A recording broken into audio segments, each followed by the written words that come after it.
Performance comes from inside, not outside. Success is not something you pursue. Success is something you develop. You can have more than you've got because you can become more than you are. Unless you change how you are, you'll always have what you've got. The major key to your better future is you.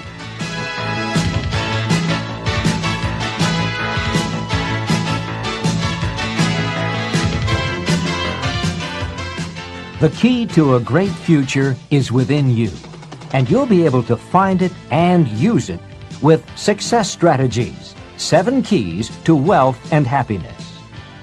These keys will help you unlock the door to success that faces every one of us. All we have to do is use the right combination of skills and knowledge. In this exciting program, Jim Rohn will help you find the way to achieve your goals in every area of your life. You don't have to sacrifice family and friends to gain wealth and professional prestige. You just have to have the right plan. And Jim will help you map out your personal path to success, just as he's helped companies around the world reach their goals. You'll benefit from his wisdom and knowledge, gathered in a more than 25-year study of behaviors that affect performance. Jim Rohn has first-hand experience of what these behavioral factors can do. His is the story of a small-town boy made good, very good. With the help of a wise mentor to whom he'll introduce you, Jim forged his way right to the top. He'll show you how you can do the same by implementing a few key strategies. In this program, you'll hear how to choose a lifetime of achievement instead of settling for one of mediocrity. You'll discover how to develop the critical advantages that lead to major accomplishments, and you'll learn how to get more satisfaction and enjoyment out of every area of your life, whether it's financial, personal, or professional. Jim Rohn's ideas work, as his clients around the world have discovered. He's earned a reputation as a dynamic and effective trainer all over North America, England, Spain, Taiwan, and Australia. In this program, you too will reap the benefits these companies have paid thousands of dollars for, and you'll have a private one-on-one session with Jim Rohn. And now, the Nightingale Conant Corporation is very pleased to present Mr. Jim Rohn.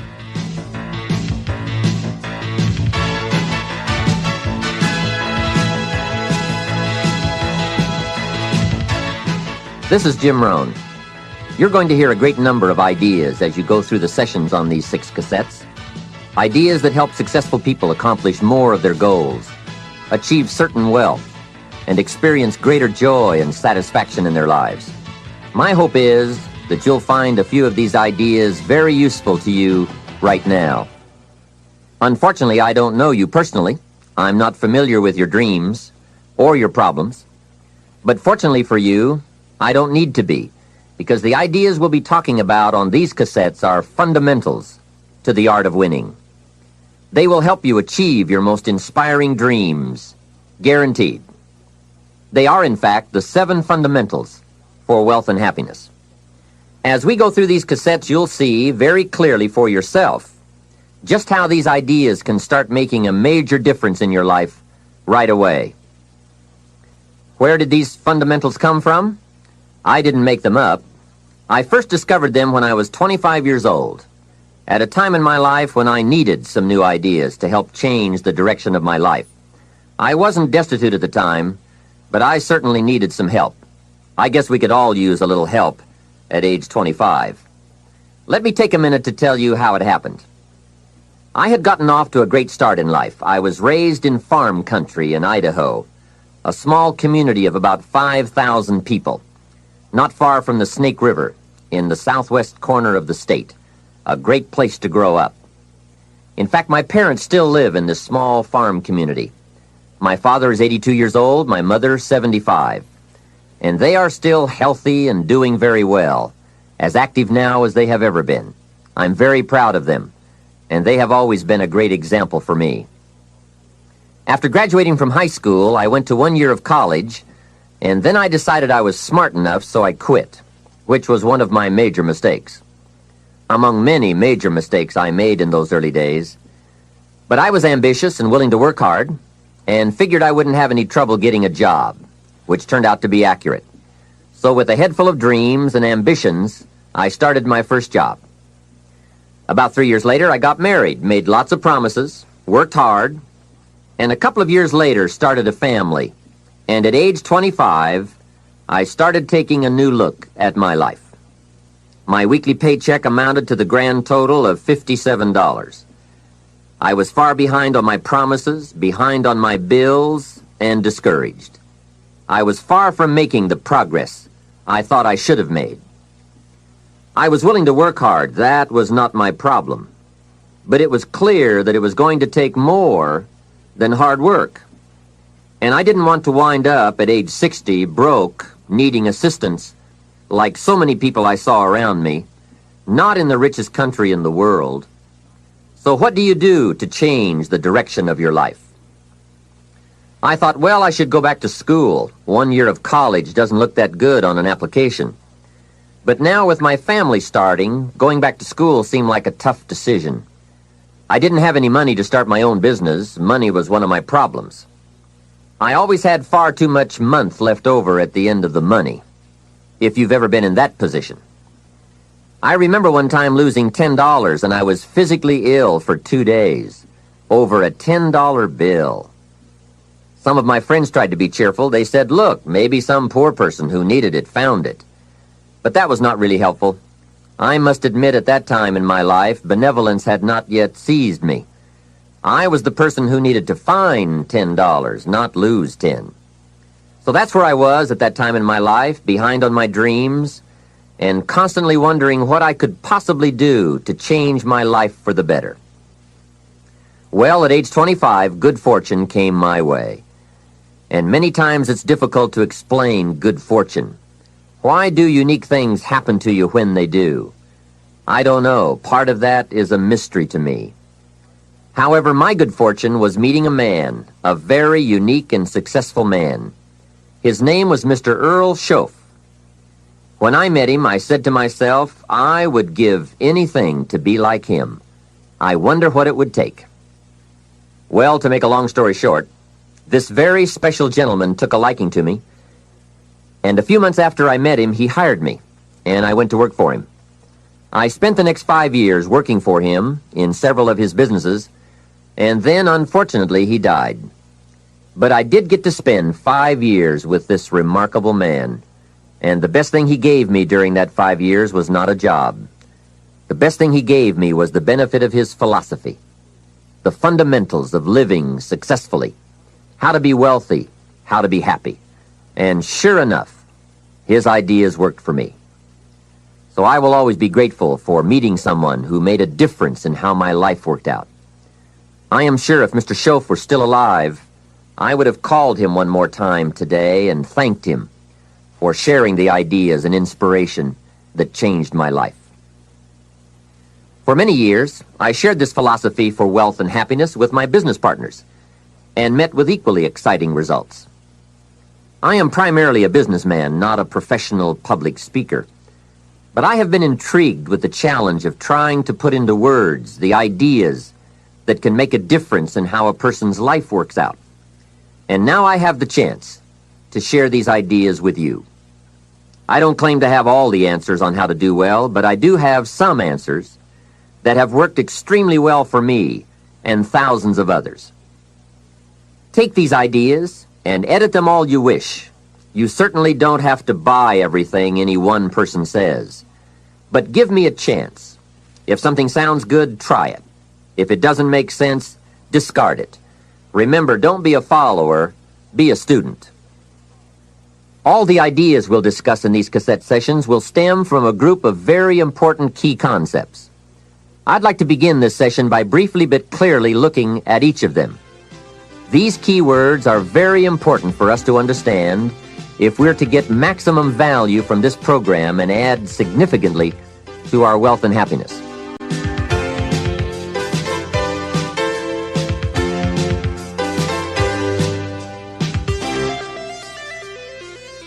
The first key word is fundamentals. What a most important word, fundamentals. This word calls attention to the primary issue in our quest for greater success. It is the key word in making our lives work well. Fundamentals. Those basics that build the foundation for accomplishment, productivity, success, and lifestyle. Fundamentals form the beginning, the basis, the reality from which everything else flows. And remember, there are no new fundamentals. Fundamentals are old, well established. Beware of someone who claims to have a new fundamental. That's like someone who claims to manufacture antiques. We would have to be suspicious, right? So fundamentals, basics, they are so very important to understand and consider and practice if you wish for the good life. And may I add here, make sure you don't go looking for the exotic answers to success. Success is a very basic process. It doesn't fall out of the sky. It doesn't have any mysteries, nor does it fall into the realm of the miraculous. Success is merely a natural result that comes from the consistent operation of the practical fundamentals. As someone wisely remarked, to be successful, you don't have to do extraordinary things. Just do ordinary things extraordinarily well. Mr. Schoaf, my teacher, gave me many great phrases I'll always remember. One of them was, there are always about a half dozen things that make 80% of the difference. What a key thought, a half dozen things. Whether we are working on our health, wealth, personal goals, or professional enterprise, the difference between our ultimate success or inevitable failure lies in the degree to which we are willing to seek out, study, and to go to work on those half dozen things. For a farmer to reap a plentiful harvest in the fall, for example, the major basics are fairly obvious. Soil, seed, water, sunshine, nourishment, and care. Each fundamental being equally in need of study and attention, for together they bring about the best chance for a successful harvest. A good question to ask before undertaking any project or setting any new objective, then, is what are the most important half dozen things that will make the major difference in how it works out? So whether the enterprise is art or architecture, music or sculpture, mathematics or sports, business or farming, success or lifestyle, it's the fundamentals that count. To understand them and to practice them is to take the first intelligent step toward accomplishing your objectives and living your dreams. The second key word for us to consider is wealth. Wealth is a word that brings about a wide variety of mental images, and that is part of my purpose in these cassettes, to provoke that wide variety of mental images, for that is where the dreams are, that is where the inspiration comes from, and that is where true incentive is born. The mystery and mixture of mental image, the stuff and the staff of life. Its right use, its constant use is the way to a life unique and a life abundant. Now, to one, wealth means having enough financial substance to be able to do whatever you wish to do with your life. To another, it may mean freedom from debt, freedom from the constant claim of obligation. To yet another, it means opportunity. And to many, wealth means $1 million. That's a unique word, millionaire. It rings of success, freedom, power, influence, pleasure, possibility, benevolence, and excitement. Not a bad mental image. Now we could talk of the wealth of experience, the wealth of friends, the wealth of love, the wealth of family, the wealth of culture. Wealth of many kinds. However, in this program, we are more specifically going to talk about wealth in the sense of financial freedom. Wealth that comes from the conversion of effort and enterprise into currency and equity. For each of us, the amount of money required to be wealthy will differ. But the dream for all of us, I'm sure, is the same. Freedom from financial pressure. More freedom of choice, freedom to enjoy, and the opportunity to create and to share. Wealth, the possession of great financial resources that improves the quality of your life and gives you added dignity and expanded lifestyle. So decide for yourself what wealth means to you. Latch on to your own mental image of wealth And let's see if the ideas I'm about to bring to you will make sense and perhaps provide you with the inspiration to put the plan into high action so that as the days pass, you will discover a growing sense of freedom and dignity, self-worth, substance, and lifestyle. The next key word is happiness, the universal quest. Happiness is a joy that most often comes as a result of positive activity. Like wealth, it too has a wide variety of meanings and interpretations. Happiness is both the joy of discovery and the joy of knowing. It is a result of an awareness of the full range of life, the color, the sound, the harmony. And it is the joy that comes from designing a life and practicing the fine art of living well. Happiness is being able to explore the offerings of life by perception, response, and enjoyment. Happiness is both receiving and sharing, reaping and bestowing. It is being able to feast on harmony as well as food, on ideas as well as bread. Happiness is the deliberate act to create a wider world of experience and awareness. Happiness is having a handle on disappointment. It is being in control of both emotion and circumstance. Happiness is freedom from the negative children of fear, such as worry, low self-esteem, envy, greed, anger, resentment, and so on. Happiness is an awareness and a grasp of the positive power of life and loving values. It is an order of thought, activity, and lifestyle. Happiness is values in balance. It is contact with people of substance. Happiness is contentment with the tasks of your life. It is thought inspired by, organized with, and rooted in your personal philosophy. Happiness is a life well lived, in which a wide variety of experiences are deliberately captured to become an invaluable form of currency for you to spend and invest in your own better future. Happiness is activity with purpose. It's love in practice. Happiness is both a grasp of the obvious as well as an awe of the mysterious. But for most people around us, happiness seems to be either something left behind or something yet to be discovered. Like all the good things in life, happiness is elusive by nature, but not impossible to capture. A major key for bringing joy into our lives lies in the next word we shall briefly examine: discipline. If there is a magic word that stands out above all the rest, this is the one: discipline. And in this program, you'll discover how positive this word is. Discipline is the bridge between thought and accomplishment, the bridge between inspiration and value achievement, the bridge between necessity and productivity. Remember, all good things are upstream. The passing of time takes us a-drifting, and drifting only brings us the negative, the disastrous, the disappointment, and the failure. Failure is not a cataclysmic event. It is not generally the result of one major incident, but rather a long list of accumulated little failings. Failing in life is failing to think today, failing to act today, failing to care, to strive, to climb, to learn, to keep trying day by day. If your goal requires that you write 10 letters today and you write only 3, you are down 7 letters. If you want to make 5 calls and you only make 1, you are down 4 on calls. If your plan calls for saving $10 today and you save none, you're down $10 today. Now the danger is looking at an undisciplined day and concluding that no great harm has been done. It doesn't seem like such a bad day. But add up these days to make a year, and then add up those years to make a lifetime, and perhaps you can now see how repeating today's small failures can easily turn your life into a major disaster.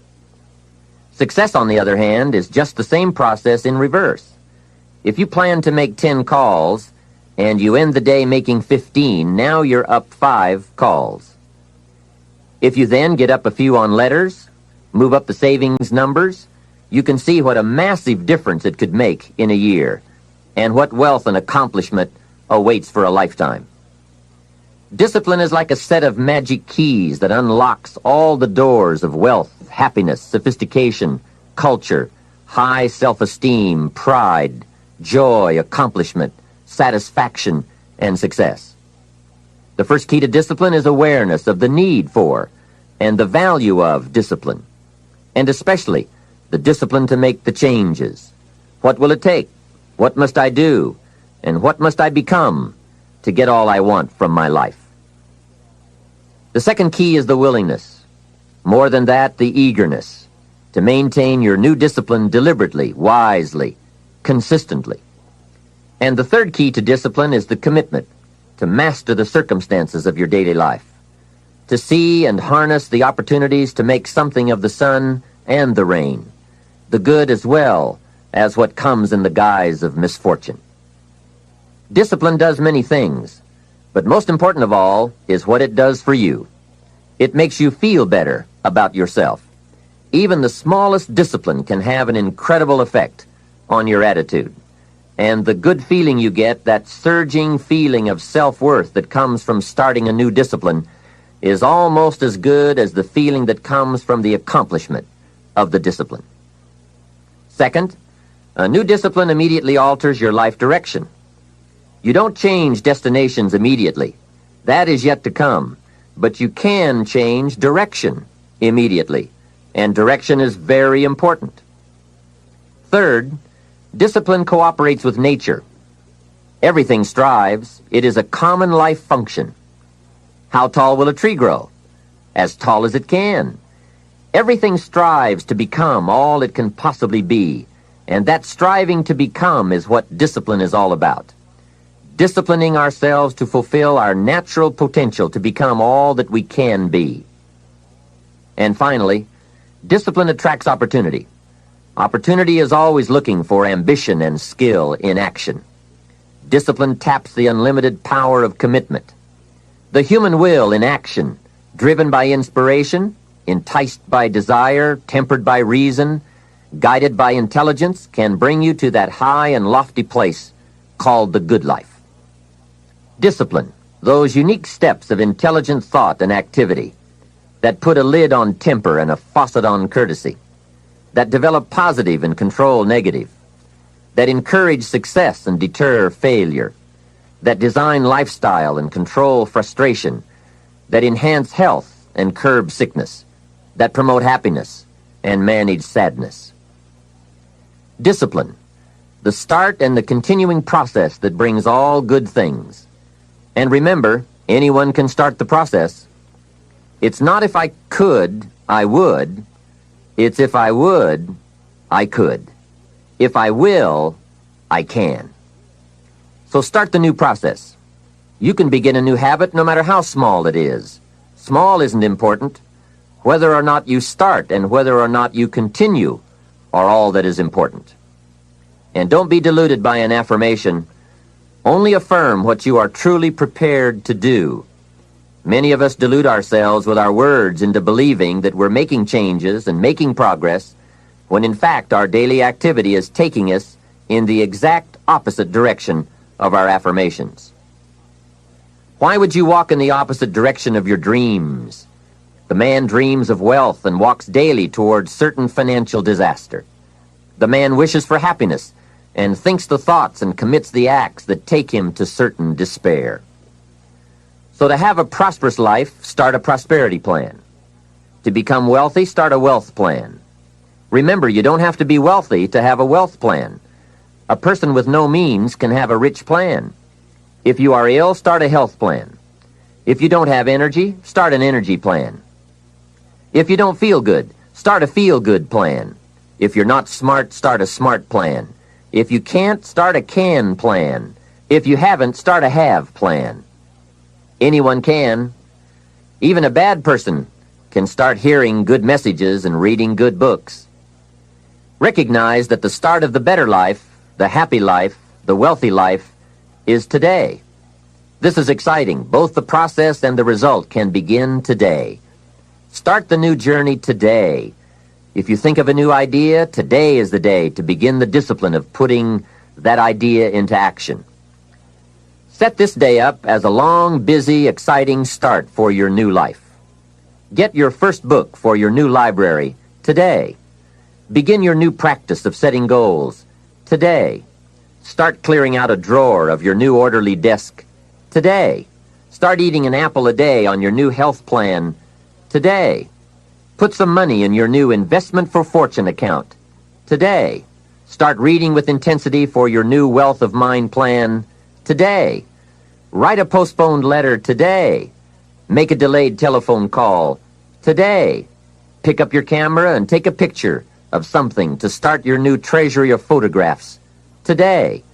Get some momentum going on your new commitment to the better life. See how many activities you can pile on in this first day. Go all out. Break away from the negative downward pull of gravity. Start the thrusters going. Prove to yourself that waiting is over, hoping is past, and that faith and action have now taken charge. It's a new day, a new beginning for your new life. With discipline, you can't believe the list of positive moves you can make in the first day of your new beginning. What have you got to lose? Only the despair and fear and guilt of the past. Only the dissatisfaction and unhappiness and lack of fulfillment of the past. Only the frustration and low self-esteem of the past.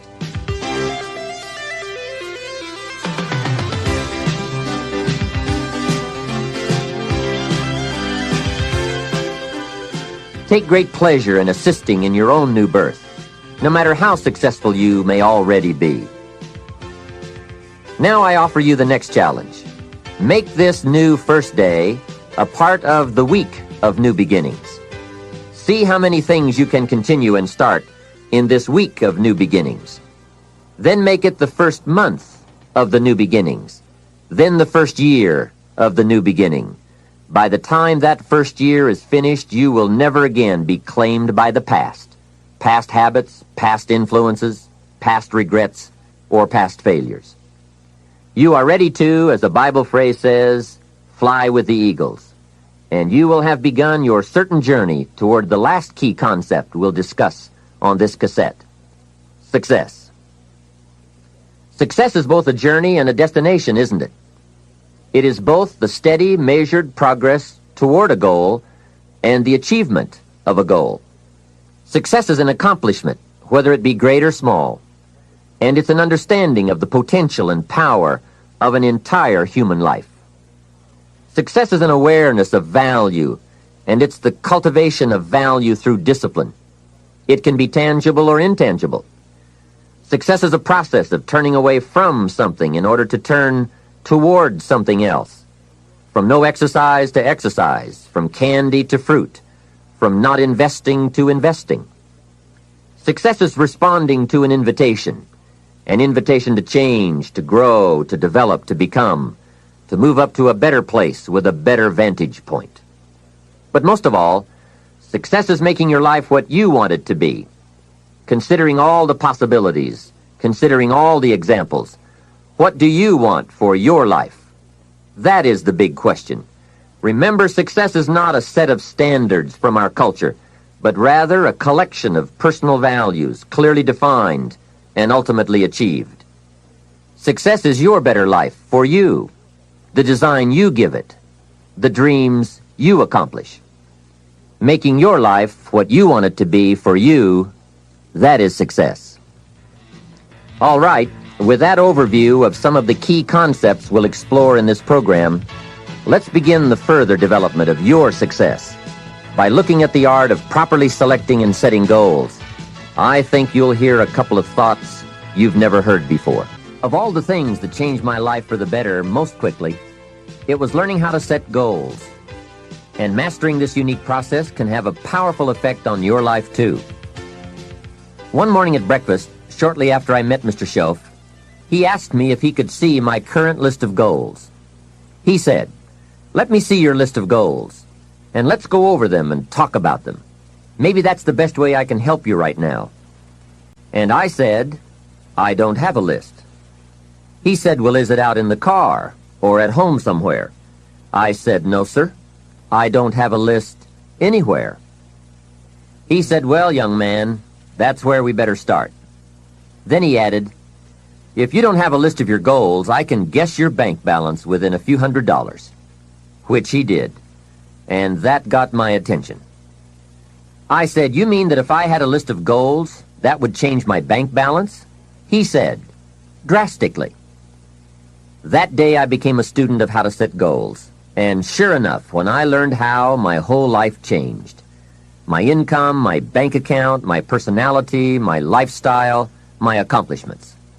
So I'd like to share with you the best I have learned and practiced on goal setting. First of all, I'd like to say that we are all affected by 5 factors. The first is environment. The second is events. The third is knowledge. The fourth is results. And the fifth, and often overlooked factor that affects our lives is our view of the future. Our dreams. I won't get into all of these influences here, but let me concentrate on the fifth one, dreams. Of all these 5 influences, make sure your dreams are the greatest influence on your daily decisions and activities. Put another way, make sure that the greatest pull on you is the pull of the future. For your dreams to greatly influence you, for the future to pull you, your future must be well planned. There are 2 ways to face the future. One is with apprehension, the other with anticipation. Guess how many people face the future with apprehension? Why? They don't have it well designed. And without really thinking about it, they have probably bought someone else's view of how to live. You will face the future with anticipation when you have planned a future you can get excited about, when you have designed your future results in advance. In this way, the future will capture your imagination. It will exert an enormous influence on you. And to design your future, you must have goals. Well-defined goals are like a magnet. They pull you in their direction. And the better you have defined them, the better you have described them, the harder you work on them, the stronger they pull. And they pull you through all kinds of difficulties, too. Without goals, it is easy to let life deteriorate to the point where you're just making a living. It is not difficult to get trapped by economic necessity and settle for existence rather than substance. We all have a choice. We can either make a living or design a life. Mr. Shove said to me, "I don't think your current bank balance is a true indicator of your level of intelligence." I was happy to hear that. He said, "I think you have plenty of talent and ability, and that you're much smarter than your bank balance indicates." And that turned out to be true. I was much smarter. My question to him was, then why isn't my bank balance bigger? And he said, "You don't have enough reasons for accomplishing great things. If you had enough reasons, you could do incredible things. You have enough intelligence, but not enough reasons." That's the key. If you had enough reasons. In my years of study, I've also discovered this. Reasons come first, and answers come second. Life has a strange way of hiding all the answers and disclosing them only to people who have been inspired to look for them, who have reasons to look for them. Put another way, when you know what you want, and you want it badly enough, you will find ways to get it. The answers, the methods, the solutions will become evident to you. Hey, what if you had to be rich? Are there any books and tapes on the subject? The answer is yes. There are plenty of good ones. But if you don't have to be rich, you probably won't read the books or listen to the tapes. What drives us to find the answers is necessity. So work on your reasons first, answers second.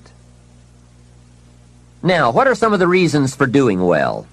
It varies from person to person. I'm sure that if you did a little soul searching, you could come up with a fairly strong list of reasons why you want to accomplish great things. There are personal reasons, sometimes uniquely personal reasons. Some people do well for the recognition. Some do well because of the way it makes them feel. They love the feeling of being a winner. That's one of the best reasons. I have some millionaire friends who keep working 10 to 12 hours a day, making more millions. And it's not because they need the money. It's because of the joy, pleasure, and satisfaction that come to them from being constant winners. To them, money is not their main drive. It's not the money. It's the journey. Once in a while, someone says to me, if I had $1 million, I'd never work another day in my life. Hey, that's probably why the good Lord sees to it that he doesn't get his million. Because he'd just quit. Family is another reason, or motivator for doing well. Some people do extremely well because of other people. And that's a powerful reason. Sometimes we will do things for someone else that we would not do for ourselves. We are made that way. I met a man who once said to me, Mr. Rohn, to do everything I want to do around the world with my family, I need at least $250,000 a year. I thought, incredible. Could a man's family affect him that much? And the answer is, of course. How fortunate are the people who find themselves greatly affected by someone else. It's powerful. Benevolence, the desire to share, can be a powerful reason for wanting to achieve. Some people do extremely well gathering up resources, so they can then be benefactors. When Andrew Carnegie, the great steel magnate, died, his desk was opened, and in one of the desk drawers was found a slip of paper. On that slip of paper, Mr. Carnegie had written his goal for his life, and he wrote it when he was in his 20s. On that slip of paper he had written, I'm going to spend the first half of my life accumulating money. I'm going to spend the last half of my life giving it all away. That's terrific. He was so inspired by that goal that during the first half of his life he accumulated $450 million. And during the last half of his life, he gave it all away. How powerful.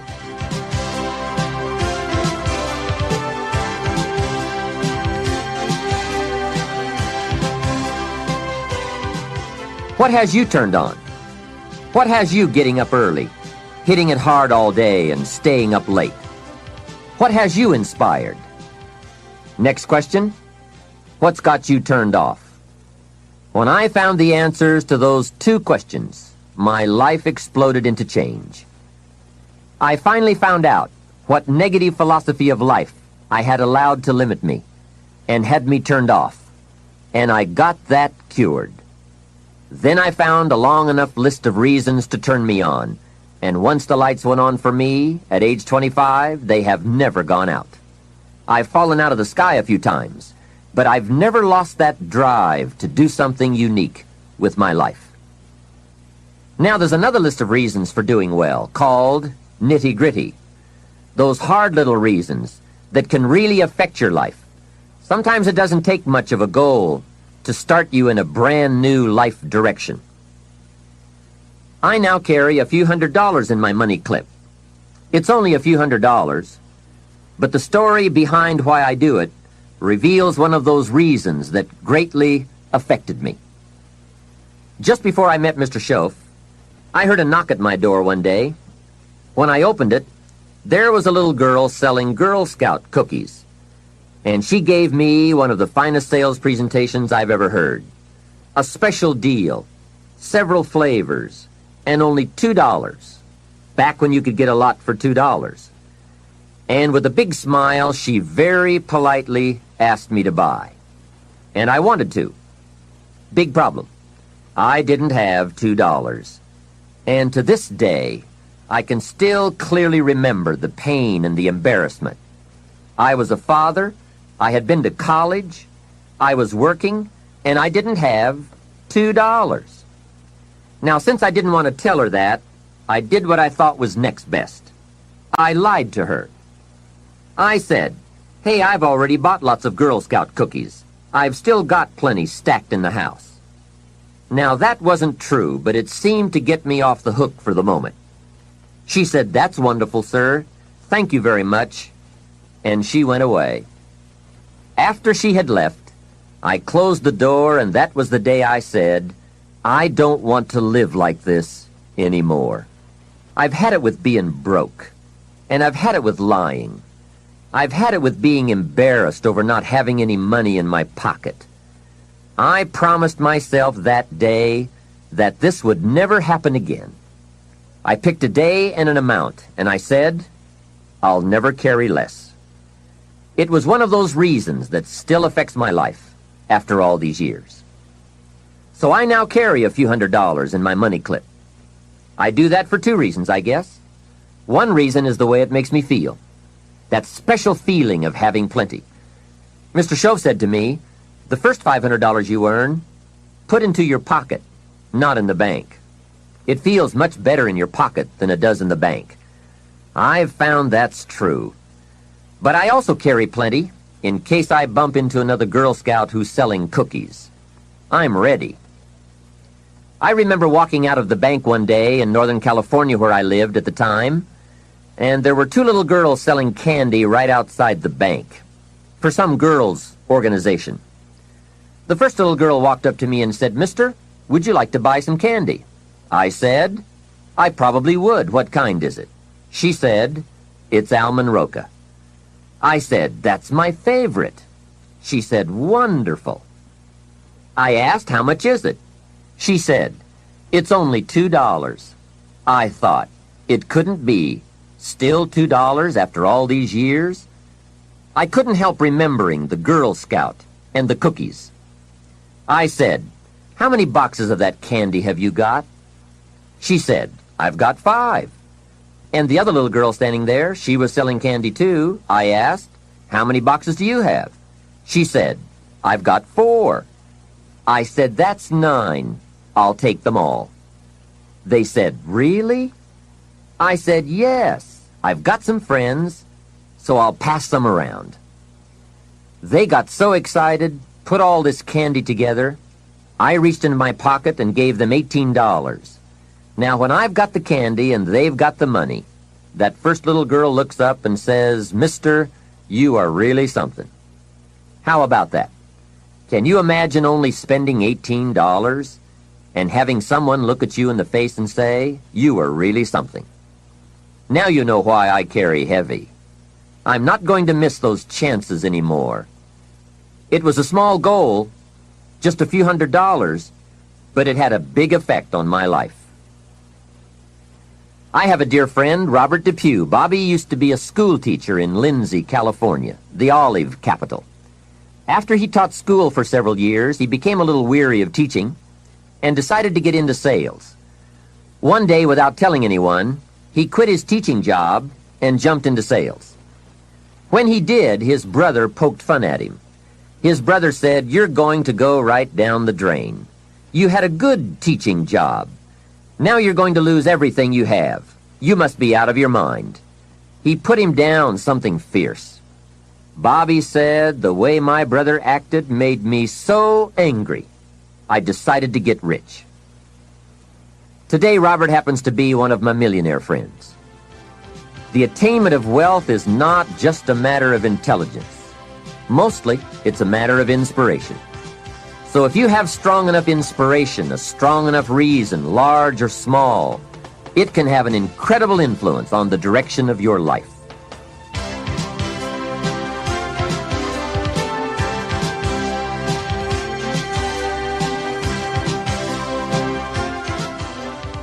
Now, we're going to take some time to actually start designing the next 10 years of your life.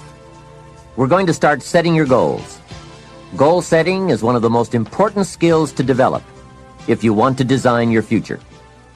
I'm going to give you enough homework not only to keep you busy for the rest of your life, but also to help you create the kind of life you may have always dreamed about living, but never believed possible.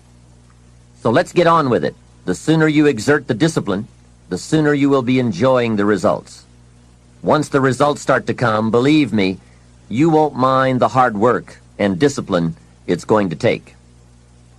Now, get a sheet of paper, and at the top of it, write the words, long-range goals. I'm going to ask you some questions, and I want you to jot down the answers. If you don't have paper and pen handy, follow along with me now anyway, just listening. Then, later, listen again when you can write down your ideas. After I've asked the questions, which is the first part of this exercise, you can stop the tape and work on your answers. All right, let's start this exercise. The basic question you are going to answer is, what do I want within the next 1 to 10 years? I want you to take about 12 to 15 minutes and make a list of at least 50 things you want within the next 1 to 10 years. These are long-range goals. To help you get started with your list, consider these questions. What do I want to do? What do I want to see? What do I want to be? What do I want to have? Where do I want to go? And what would I like to share? Now, with these thought-starter questions in mind, answer the basic question. What do I want within the next 1 to 10 years? See how many things you can write down. At this point, don't take the time to describe in detail everything you want. This is the time for you to let your thoughts pour, to write fast and to abbreviate. For example, if you just write down 380, you'll know what that means. You don't have to describe the color and the interior of the car. You'll do that later in this exercise. I want you now just to abbreviate and write fast. Make the list as long as you possibly can. Try to write down at least 50 items, 50 things you want within the next 1 to 10 years. These are long-range goals. Spend about 12 to 15 minutes on this. After you've completed your list, you're ready for the next part of the exercise. Go through your list, and next to the things you think you can accomplish or acquire a year from now, write a number 1. Next to the things you think it will take 3 years to realize, write a 3. Next to the things it will take 5 years to accomplish, write a 5. And next to the things it will take 10 years to accomplish, write a 10. Go through this list now to the best of your ability and say, that looks like it will take me about a year, or 3 years, or 5 years, or 10 years. Some big goals might be out there 10 years from now.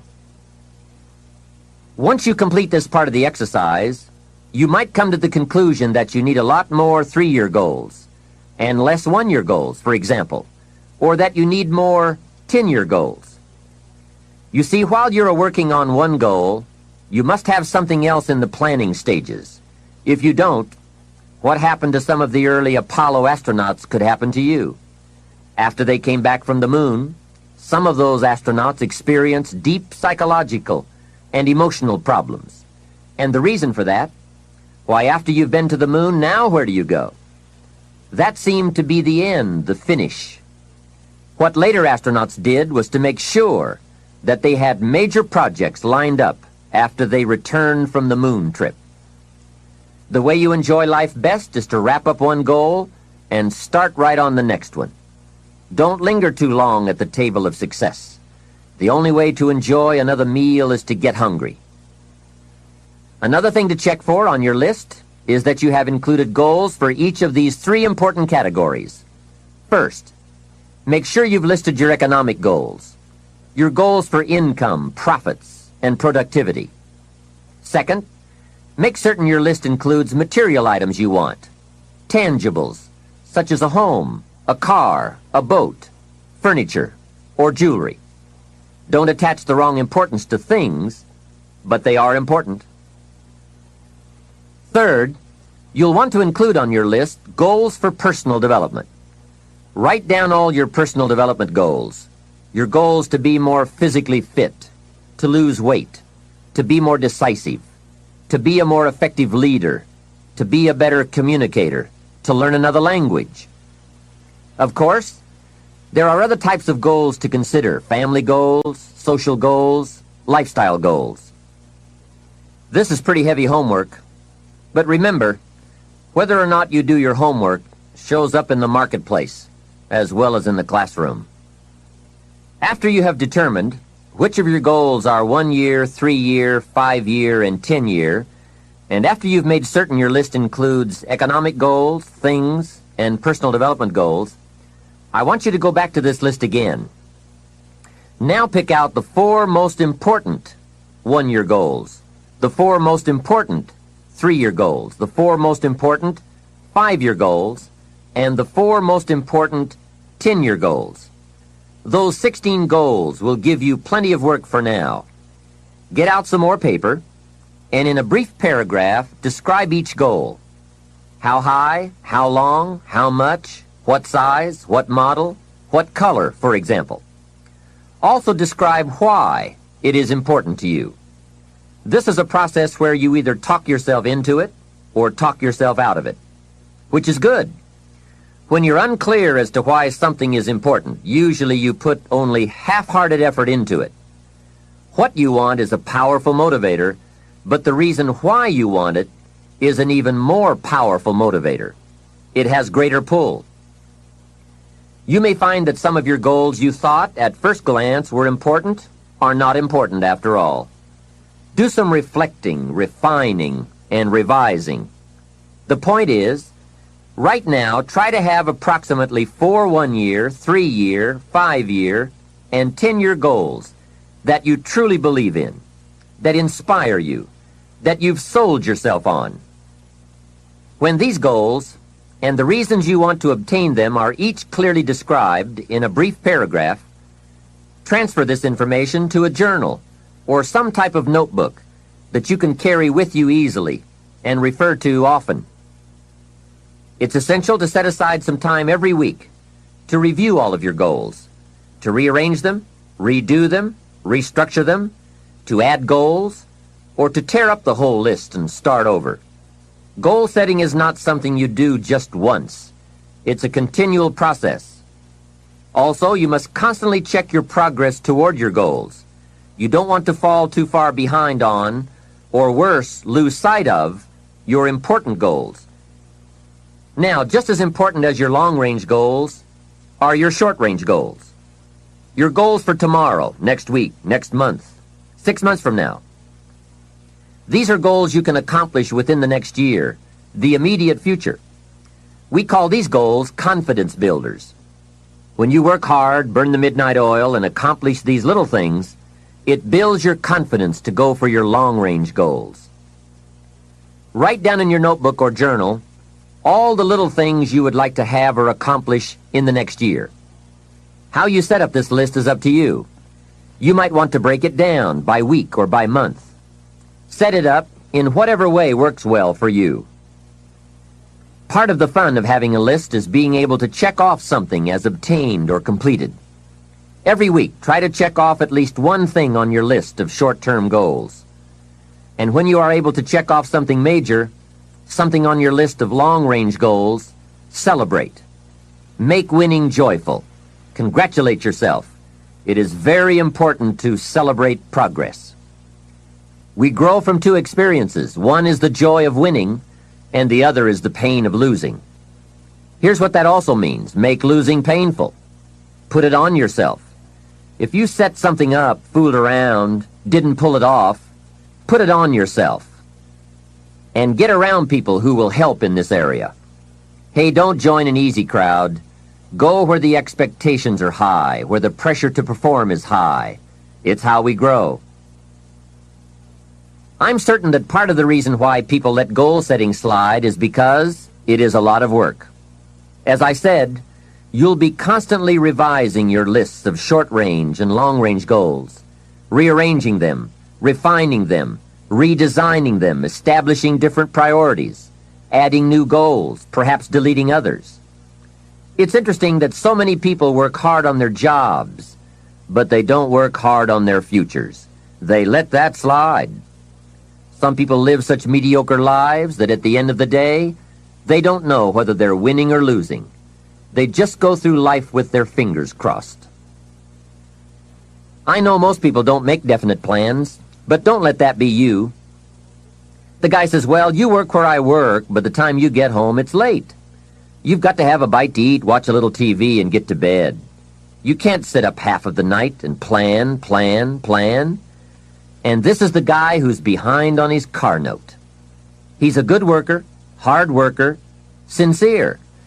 But I've discovered that you can be sincere and work hard all your life and wind up broke and embarrassed. You've got to be better than a good worker. You've got to be a good planner, a good goal setter. You've heard the old saying, the people who fail to plan are planning to fail. It's true. So work on your plans. Put yourself in the top few percent who put this power to work for themselves. Writing your goals down also shows you are serious. And to do better, you must get serious. You don't have to be grim, but you do have to be serious. Hey, everybody hopes things will get better, but remember, the future does not get better by hope. It gets better by plan. And hope unaided by clear plans can finally become an illness.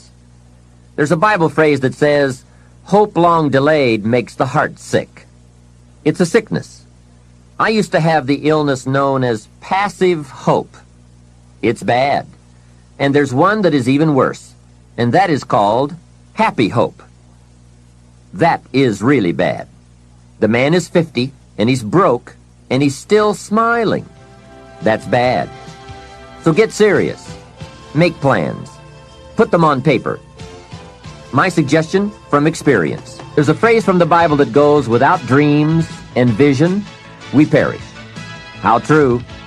Humans have this unique ability to aspire, to dream, to go for something, to become something. Without that, life is not life. We must have dreams and never give up on our dreams. I'd like to share with you some further observations I've made on goal setting. Understand that your goals, whatever they are affecting you all day long. Your goals affect your handshake, your attitude, how you feel. Your goals affect how you look, how you dress, how you walk, how you talk, all day, every day. Your personality, conversation, activity, it's all affected by your goals. I asked a man one time, what are your goals for this month? And he said, if I could just scrape up enough money to pay these lousy bills. That was his goal. Hey, I'm not saying it isn't a goal. It is, but it's such a poor goal. It certainly isn't inspiring. You don't jump out of bed on Monday morning and say, oh boy, another chance to go out and scrape up the money to pay these lousy bills. The point is that goals should be fun. They should be big, challenging, rewarding. They should allow you to grow. Remember, too, that the major purpose of having a goal is not just to acquire the goal. The major reason for setting goals is to compel yourself to become the person it takes to achieve them. In other words, attaining the goal is of secondary importance. What's far more important is what you become in the pursuit of it. The greatest value in becoming a millionaire, for example, is not the $1 million. The greatest value is the skills, the knowledge, the discipline, and the leadership qualities you acquired in becoming a millionaire. It's the experience you acquired in planning, development, strategy. It's other qualities you acquired, such as courage, commitment, and willpower, to attract $1 million. You could lose everything you attained, but you could not lose the skills, knowledge, and experience you have obtained. Even better than having is being. Here's a most important question to spend some time answering. What kind of person will I have to become to get all I want? Write down a few thoughts on that. Write down some skills you'll have to develop, for example, and some of the things you're going to have to learn. Just spend a little time writing a few sentences on this. What kind of person will I have to become to get all I want? The answer to this will give you some personal development goals. Remember that income does not far exceed personal development. All of us have to do this kind of self-examination. I have to look at my own life and say, well, here's what I want, but am I willing to become what it takes to get what I want? If I'm too lazy, if I don't want to learn, read, study, and grow to become that kind of person, then I cannot attract what I want. Now, either I have to change my wants, or I have to change myself. Here are a few more key points I'd like to share with you on goals and designing your future. First, if you don't right now feel as if you're equipped to get all you want, just remember, ability will grow to match your strong dreams. That's why the goal-setting process we've discussed is so important. The more you work on this, the more ideas you will get on how you can change, how you can grow. I am nowhere near the person I was when I met Mr. Schoaf 25 years ago. I'm not that person anymore. I've changed. There's nothing you can do about the past, but you can do a great deal about your future. You don't have to be the same person you were yesterday. You can make changes in your life, absolutely startling changes, in a fairly short period of time. You can make changes you can't even conceive of now, if you give yourself a chance. Your abilities will grow. You have untapped talents and potential that you haven't even reached for yet. And as time goes on, you'll be able to reach deeper and deeper. The first thing you'll know, you'll be able to do things you never thought you could do. You'll be able to handle things you never thought you could handle. You'll have ideas that you've never had before. All of this is sparked by the goal-setting process. When you know what you want, and you want it badly enough, the answers will come to you. I can't tell you why it works. All I know is, it works. Give yourself a chance to become all you can become and to accomplish all you can accomplish. Let me give you a Bible philosophy that teaches how to get whatever you want. Here's what it says. Ask. That's it. Ask. Of all the important skills to learn in life, be sure to include the skill of asking. What does ask mean? Ask means, what do you want? And the complete formula is staggering. It says ask, and you will receive. Hey, we ought to look into that. The man says, yes, but you work where I work. By the time you struggle home, it's late. You've got to get a bite to eat, watch a little TV, and get to bed. You can't sit up half the night and ask. And this guy is behind on his bills. He's a good worker, hard worker, sincere, but you've got to do better than work hard and be sincere all of your life. You'll wind up broke and embarrassed. You've got to be better than a good worker. You've got to be a good asker. Let me give you some key points on this asking and receiving, setting goals, asking of life. Here's part of the philosophy that helped me to change. First, asking starts the receiving process. Asking is like pushing a button, and all this machinery starts working, mental and emotional machinery. I don't even know how it works, but I do know it works. There are a lot of things you don't need to know how they work. Just work them. Some people are always studying the roots. Others are picking the fruit. It all depends on what end of it you want in on. So asking is the beginning of receiving. Second, receiving is not the problem. You don't have to work on receiving. It's automatic. So if receiving is not the problem, what is the problem? It's failing to ask. The man says, I see it now. I got up every day this year and hit it hard, but nowhere in my house is there a list of what I want from my life. Can you see? Good worker, poor asker. Third, receiving is like the ocean. There's plenty, especially in this country. It's like an ocean here. Here, success is not in short supply. It isn't rationed so that when you step up to the window, it's all gone. No. Well, if that's true, what is the problem? Well, the problem is some people go to the ocean with a teaspoon. Have you got the picture? A teaspoon. What I suggest you do in view of the size of the ocean is trade your teaspoon for at least a bucket, and you will look better at the ocean with a bucket. Kids won't make fun of you. Now, here's something else to remember about asking. There are two ways to ask. One is ask with intelligence. It didn't say ask intelligently, but I'm sure it meant that. Don't mumble. You won't get anything by mumbling. Be clear, be specific. Intelligent asking means how high, how long, how much, when, what size, what model, what color. Describe what you want. Define it. Remember, well-defined goals are like magnets. The better you define them, the stronger they pull. And Give your goals purpose. Answer both questions. What do I want? That's the object. And the second question, what for? That's purpose. Purpose is stronger than object.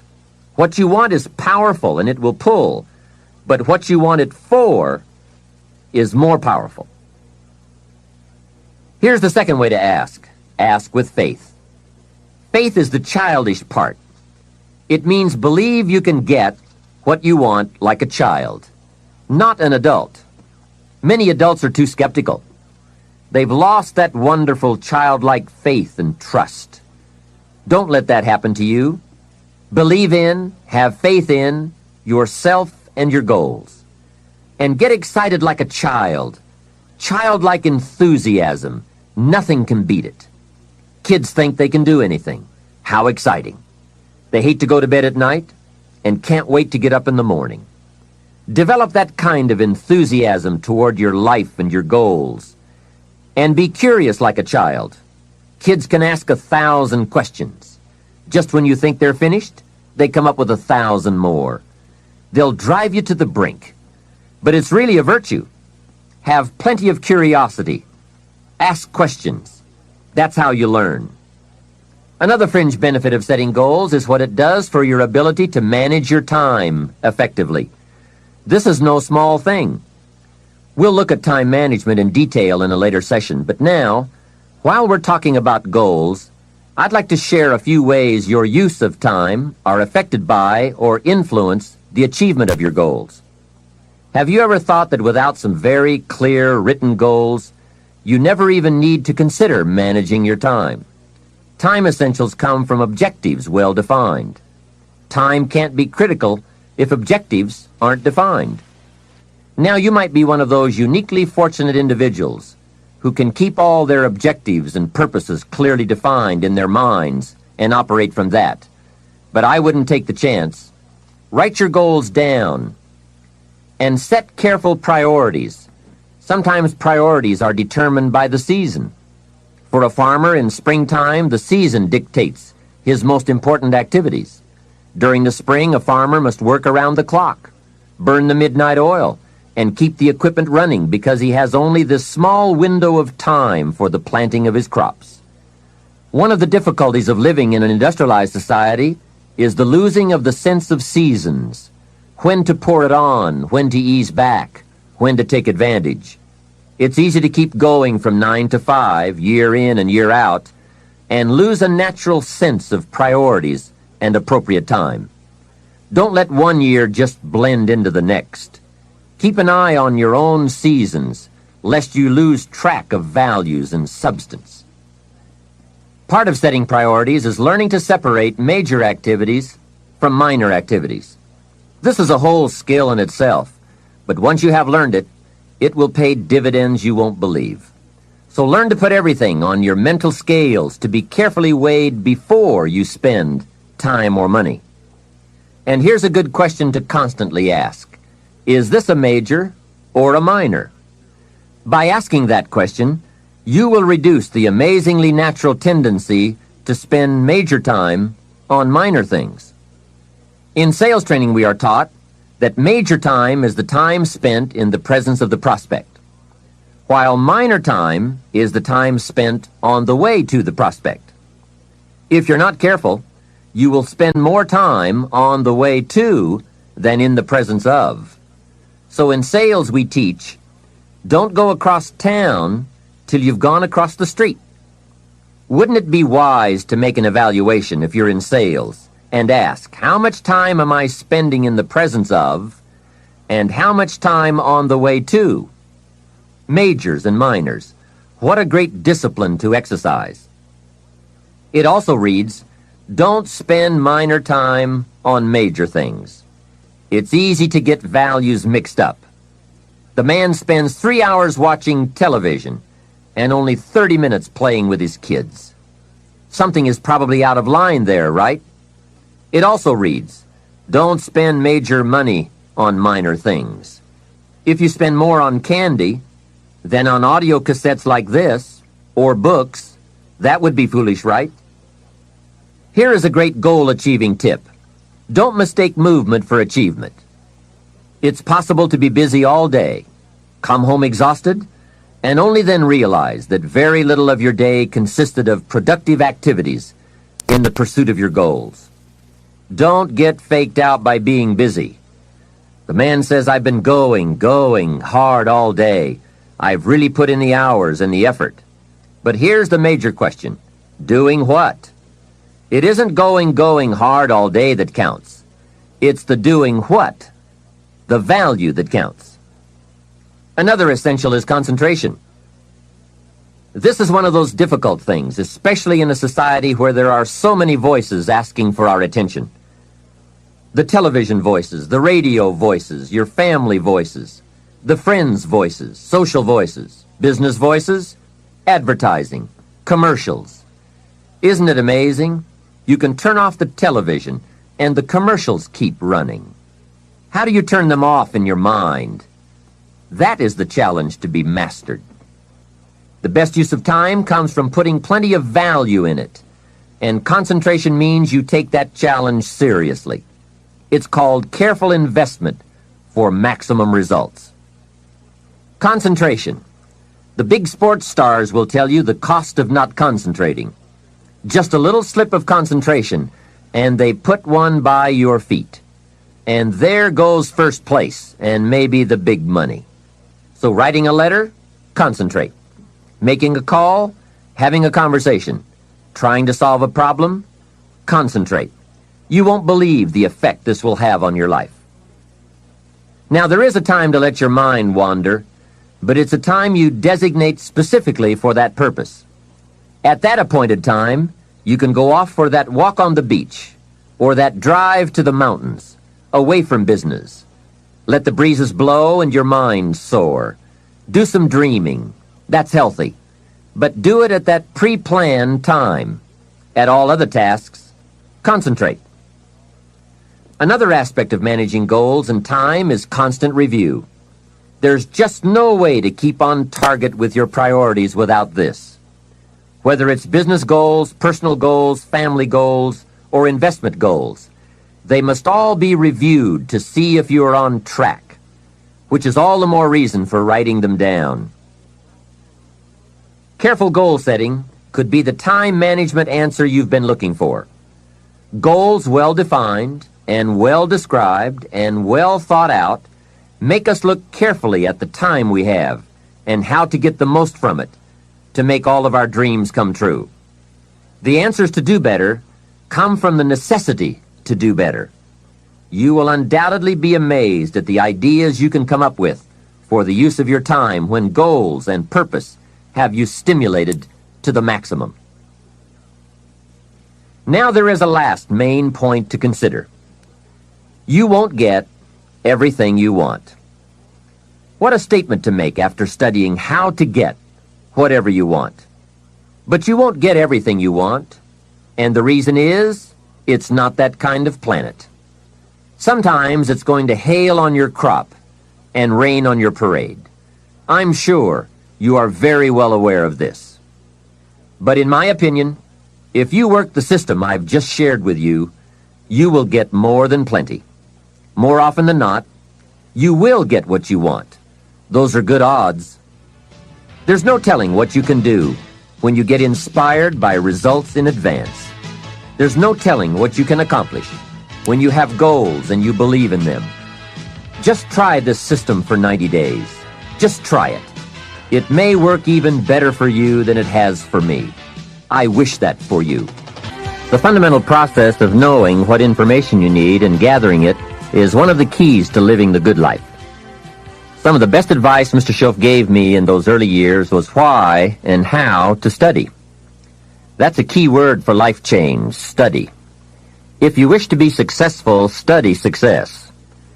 If you wish to be happy, study happiness. Happiness is not an accident. It is first a study and then a practice. If you wish to be wealthy, study wealth. Would you like to guess how many people make wealth a study? Right, very few. Surely, since wealth and happiness and success are all values to cultivate, you would naturally assume that most people would make a careful study of them. Why they do not is yet another example of those aspects of life that fall into the category of mysteries of the mind. Remember, major keys to your better future are going to be ideas and information. If we have any lack, it is not because we lack money or opportunity or resources. It is because we lack ideas that have taken form from information. Many years ago, I learned that some of the best advice ever given comes from the Bible. There's a phrase in that amazing book that says, "If you search, you will find." So that is the way to discover ideas and life-changing information. Search. In order to find, you must search. You must go to the seminars and to the training classes. You must listen to the cassette programs that can give you breakthrough ideas. You must go and engage in conversations with people of substance. You must go looking, go searching. Rarely does a good idea interrupt you. And as you make a diligent search, you will find just the ideas you need. Now, here is the next key word in the process of seeking information that can change your life, and that word is capture. When you find a good idea, capture it. Don't trust your memory. Capture everything. Write it down. Record it. This is one of the reasons why we have put this program on cassette tapes, to capture the ideas.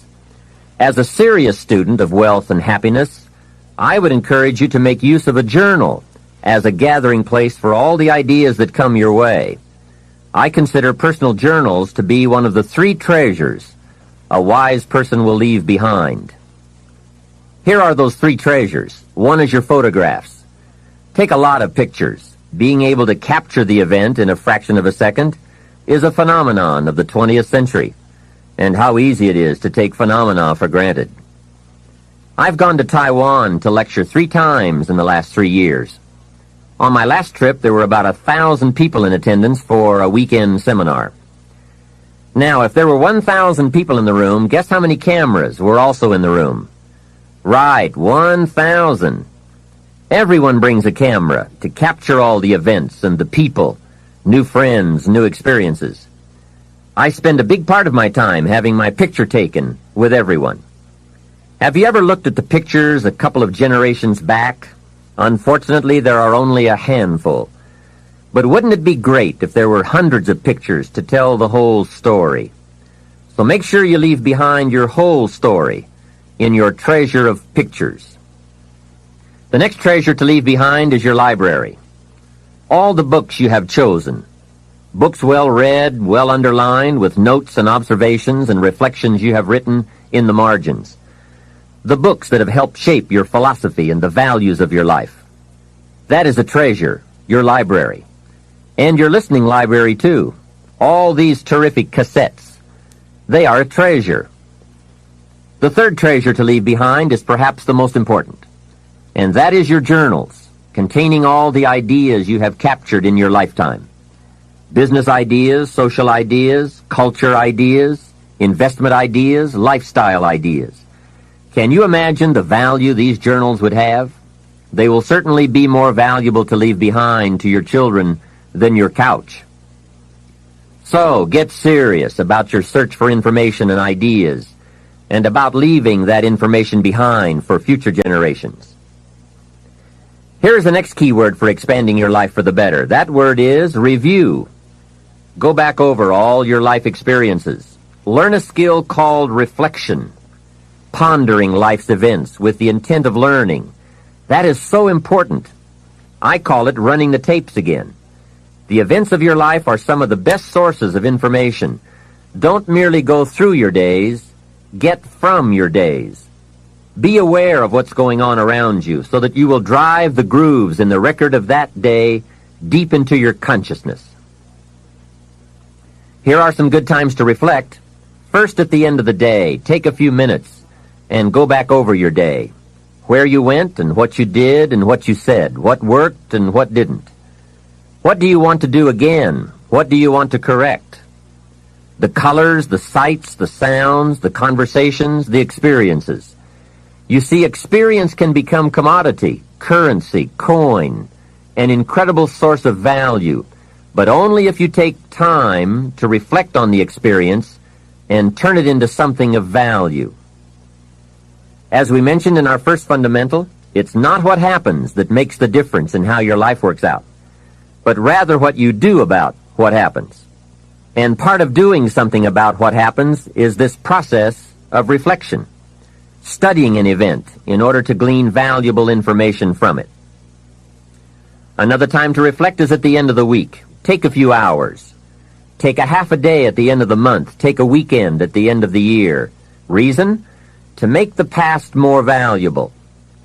Sophisticated people have learned how to gather up the past and invest it in the future. When my father was about to celebrate his 76th birthday, I said to him, "Father, can you imagine what it's going to be like to gather up the last 75 years and invest them in your 76th? That's how life can become productive and exciting. Not just living one more year, but gathering up the years and investing them in the next one." By reflecting, you can gather up all the conversations you have ever had and invest all that you have learned and all that you have felt in the next conversation. Gather all your experiences and invest all that you have learned and felt in your next experience. And the more value, the more substance, the more information, the more wisdom you can gather from all of your yesterdays, the more exciting your future becomes. Probably all of us already know all that we need to know in order to make our lives turn out the way we want, except for one thing: how to gather what we've learned in order to invest it in what we want to become. So start a new discipline that can lead to wealth and happiness. Find out how things work. Never let it be said you didn't find out. Now let me give you a qualifying phrase. You may not be able to do all you find out, but make sure you find out all you can do. You don't want to wind up at the end of your life and find out that you lived only 1/10 of it, and the other 9/10 went down the drain. Not for lack of opportunity, but for lack of information.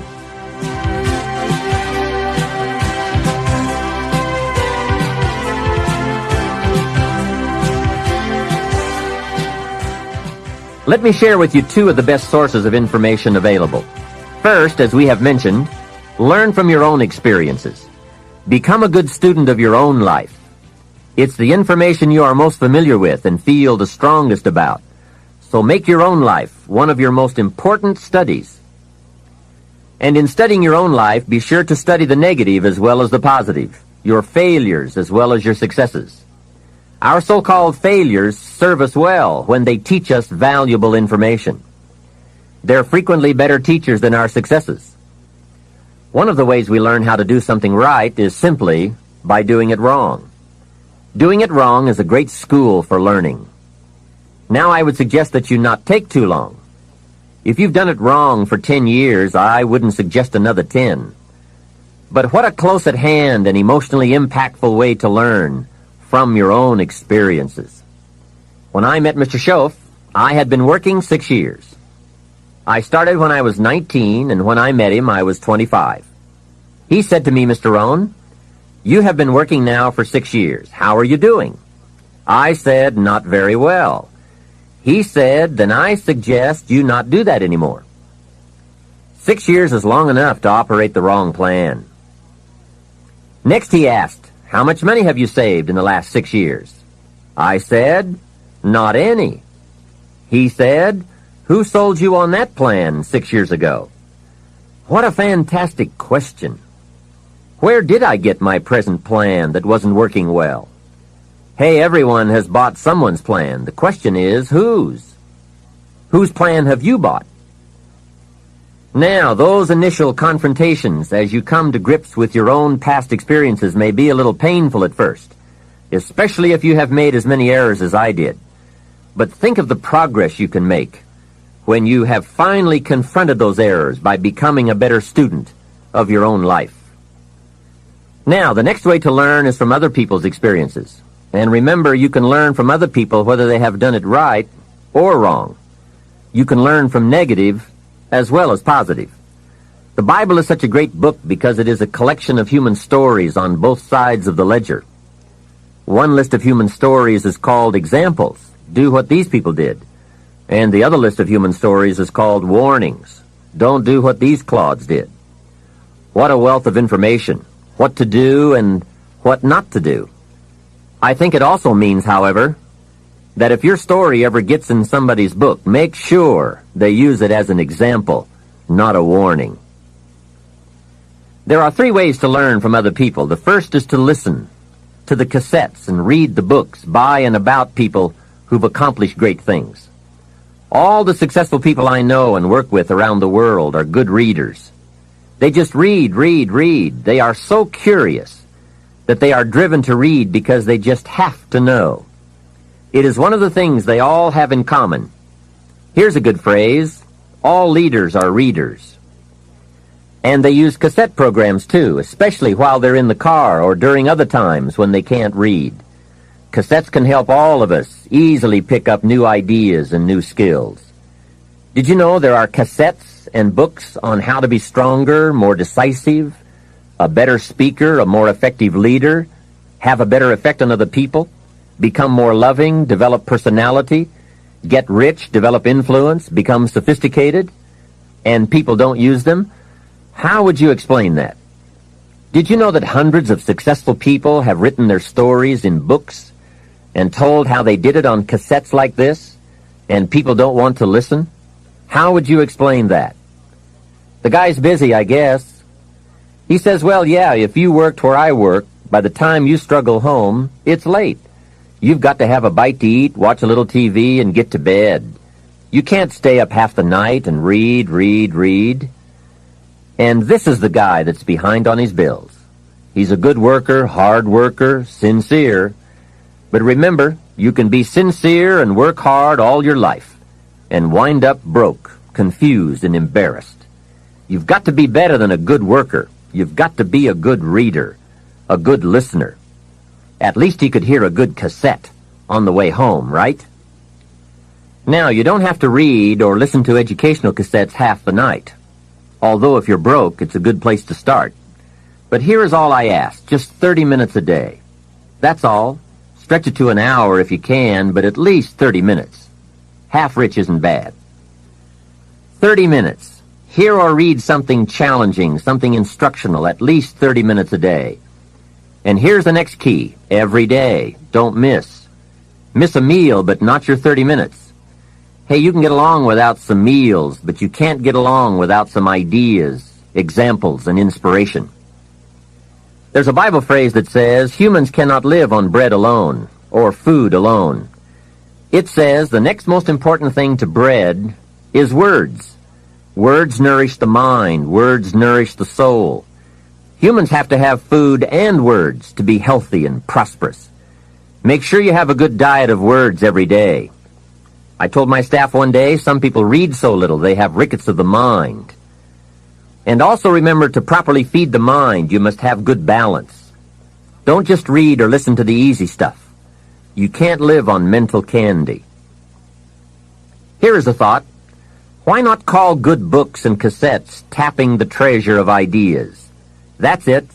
Tapping the treasure of ideas, like you're doing with this program. And if somebody's got a good excuse for not tapping the treasure of ideas for at least 30 minutes every day, or spending the money and getting the books and cassettes, I'd like to hear it. Some excuses you wouldn't believe.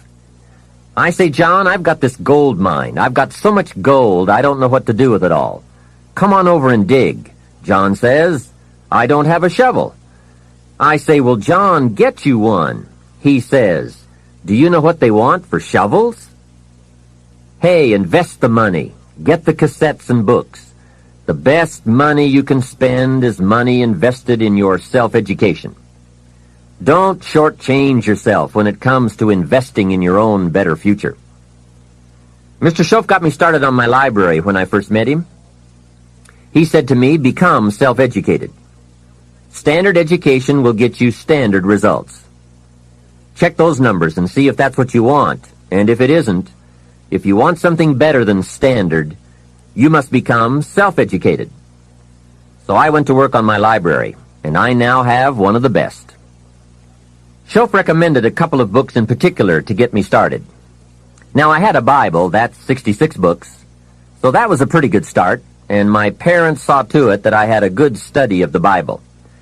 But the first book Mr. Schoaf told me to get was the book Think and Grow Rich by Napoleon Hill. If you don't already have it, it's a great one to add to your library. Earl Nightingale has put it on cassette. The title should intrigue you, Think and Grow Rich. I read it several dozen times. Schoaf said repetition is the mother of skill. And if you could have seen my bank account at the time, you would have known I needed lots of that kind of repetition. Some of the ideas in that book made major changes in my life. As I look back now, the book was worth thousands, and I bought it for pennies. I learned a very valuable lesson.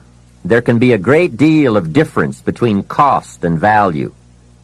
Before I met Mr. Schoaf, I used to ask, how much does it cost? After I met him, however, I soon learned to ask, how much is it worth?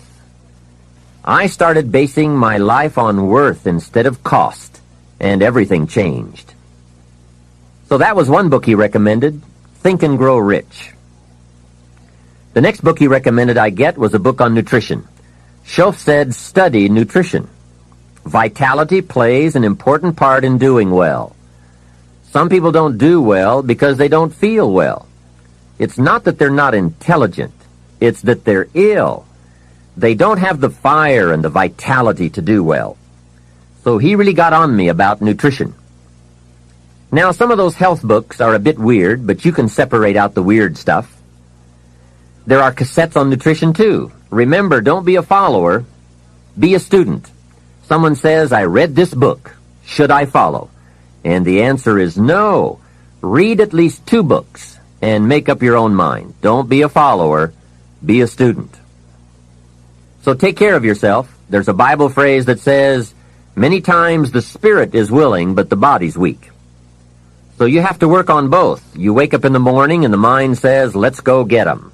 And the body says, I can't even get out of bed. So work on your health. A person's library of books and cassettes reveals his or her most dominant desires. It's interesting to walk into someone's house and browse through the library. What does your library say about you? So read all the books. Now here's good news. You don't have to read them all at once. Try this. 2 books a week. In 10 years is 1,000 books. If you read 1,000 books in the next 10 years, do you think they would greatly influence all the dimensions of your life? The answer is, of course. Well, here's what's exciting. It's only 2 books a week. However, I would suggest if you haven't read 2 books a week for the last 10 years, you are about 1,000 books behind. Can you imagine the incredible disadvantage it will be 10 years from now to stride into the marketplace 1,000 books behind? For some confrontations, you won't be a match. And for some opportunities, your knowledge will be too lacking. For some values, your philosophy will be too shallow. Missing skills, missing knowledge, missing insights, missing values, missing lifestyle. It could happen if you don't read the books. Remember, the book you don't read won't help. You can't read too many books, but you can read too few. Now, the next way to learn from others is to listen. Become a great listener. Get around successful people and listen. Listen to what they say, and listen to how they say it. There is something to be said for style as well as content. And never has listening to successful people been easier or less costly than it is today. With cassettes like the one you're listening to now, you can own cassette programs by and about the most successful people in any field. And you can listen to their ideas while you do something else. While driving your car, exercising, getting dressed in the morning, anytime. Listen over and over again until their ideas become your ideas, their inspiration, your inspiration. A lot of the books you're anxious to read, such as Think and Grow Rich, have been condensed and narrated on cassette. Your cassette library of great authors and ideas can be the investment with the greatest return of all. Great cassettes will do more than teach you great ideas. They'll also remind you of the important things you already know but sometimes forget. They'll lift your spirit. They'll keep your mind on what's important, on your goal and how you can achieve it. And what a modest investment for the seeds of fortune. Ideas well written, well spoken, well received, well learned, and well invested can be your driving life force for wealth and happiness. Here's another way to succeed by listening.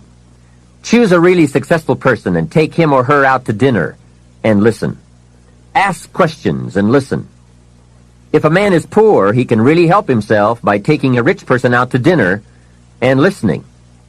Spend $50, $60, $80, or $100. Go for the full 9 courses. Start with the hors d'oeuvres. Ask questions. The salad takes 15 minutes. Keep the conversation going. The biggest steak in town takes 45 minutes. Keep it rolling. Ask more questions.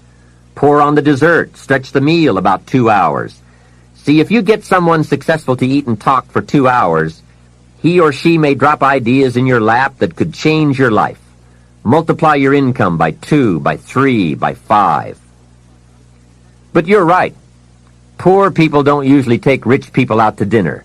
That's the problem. The man says if he's rich, let him buy his own dinner. I'm not coming up with any money. And besides, if you worked where I work, by the time you struggle home, it's late. You've got to have a bite to eat, watch a little TV, and get to bed. You can't spend all that time trying to find a rich man to feed. And this man's behind on his installment payments. Behind. He's a good worker, hard worker, sincere. But remember, you can work hard and be sincere all your life and wind up broke and unhappy.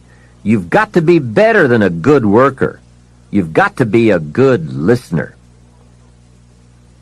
The third way to learn from others is to observe. Watch what successful people do. Here's why. Success leaves clues. Watch how the man shakes hands. People who do well do certain things over and over and over. And if you're clever, you can pick them up. Don't miss anything that could help you change your life for the better. Be a careful observer.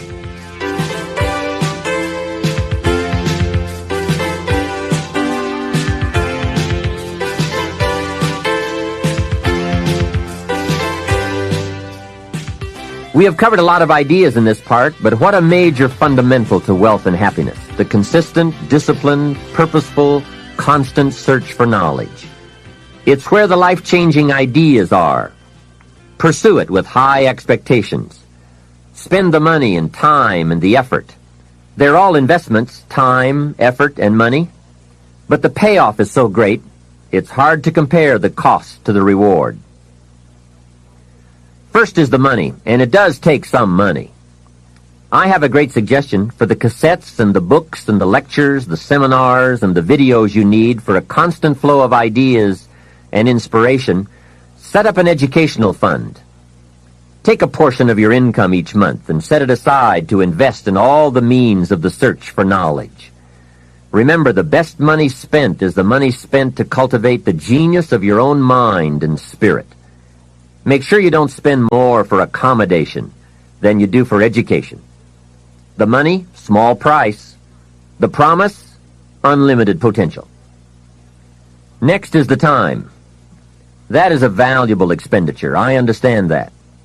To ask people for their money, that's one thing, but to ask them for their time, that's a major request.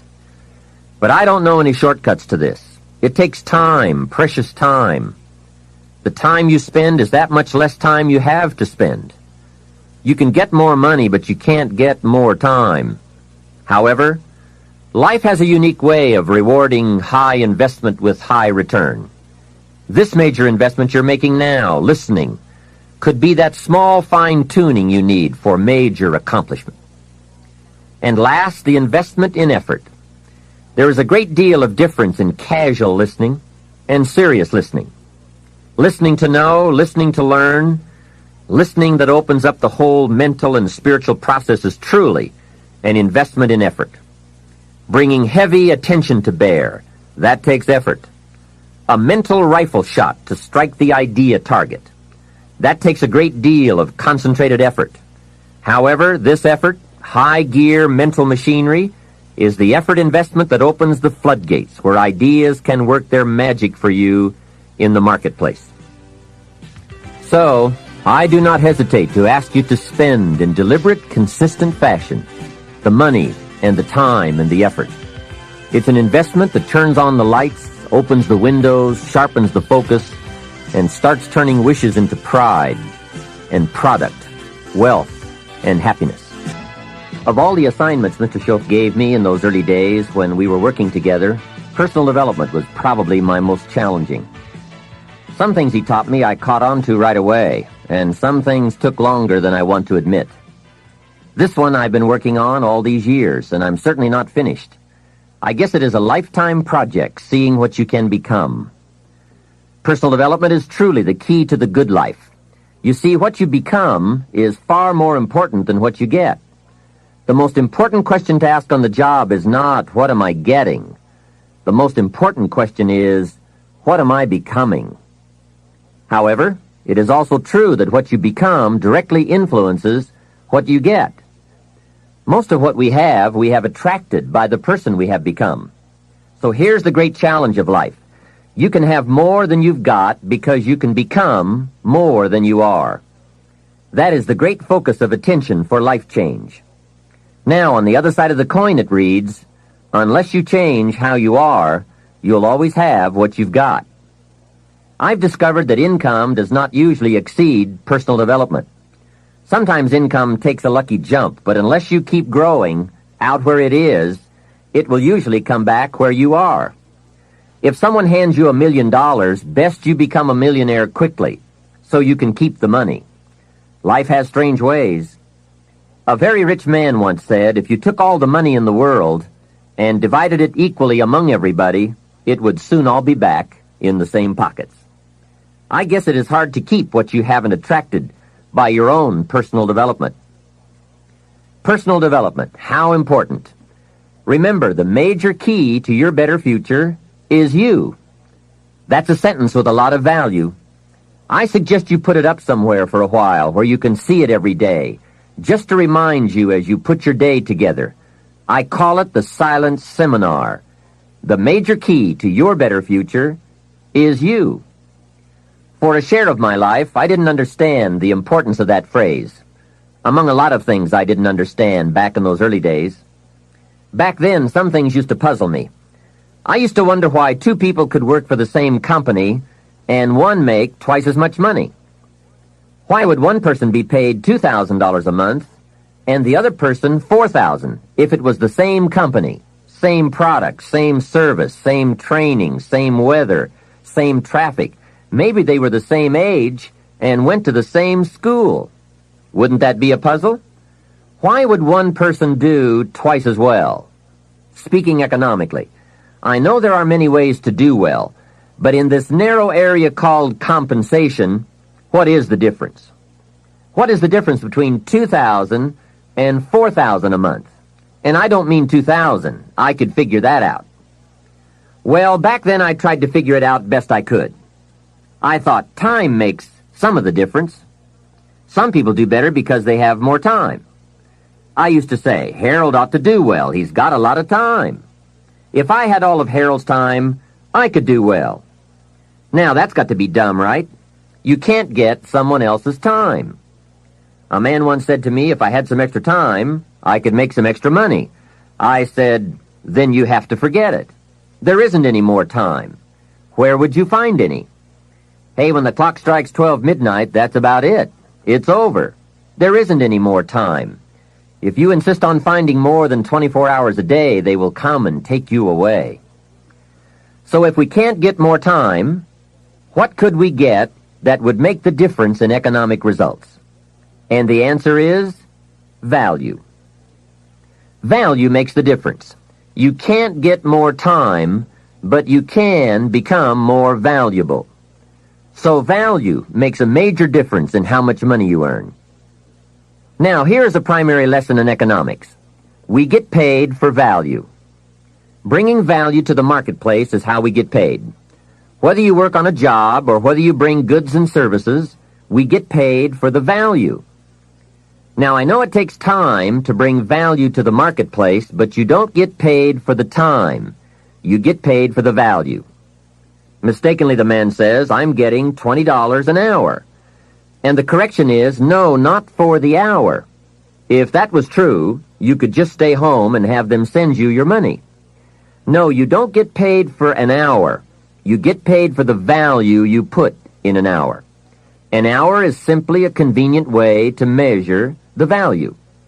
So one of the important questions to ask is it possible to become twice as valuable and make twice as much money in the same time? Could you become 3 times as valuable and make 3 times as much money in the same time? And the answer is, of course. Yes, you can become more valuable if, and it's always if, right? Life is known as the big if. Harry Truman once said, life is iffy. How true. And here's the big if we are going to consider.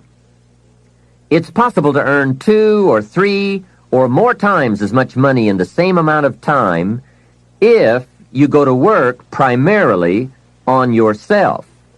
And that's what we're considering in this session, learning to work primarily on ourselves. Mr. Schoaf put it to me this way when I first met him. He said, Mr. Rohn, if you wish to be wealthy and happy, learn this lesson well. He said, learn to work harder on yourself than you do on your job. When he said that, I suddenly understood why I was broke. I was a hard worker on my job. If anyone would have asked me at age 25, Mr. Rohn, are you a hard worker? I would have said, yes, I'm a hard worker. Check my record. And that was true. I was a hard worker. But see, that was my problem. I was working hard on my job, but I wasn't working hard on myself. And that was the main reason for my lack of progress. See, it's easy to get faked out. The man says, I've got 10 years of experience. I don't know why I'm not doing better. What he doesn't understand is that he probably has 1 year of experience repeated 10 times. He grew pretty well that first year, and then he just did that first year 9 more times. He didn't keep growing. Some people look for more money, but they look for it in the wrong direction. The man says, I need more money. I'm going to go to work on my boss. Hey, I found out bosses are notorious. They don't play fast and loose with the company till. I've never seen a boss get excited and triple somebody's wages. They don't behave in such an irrational manner. So that's not it. Some people say, I'll strike for more. Well, the problem with that is, once you start, you'll always have to strike. And I'll tell you what you get by demand. Little bitty pieces. Barely enough.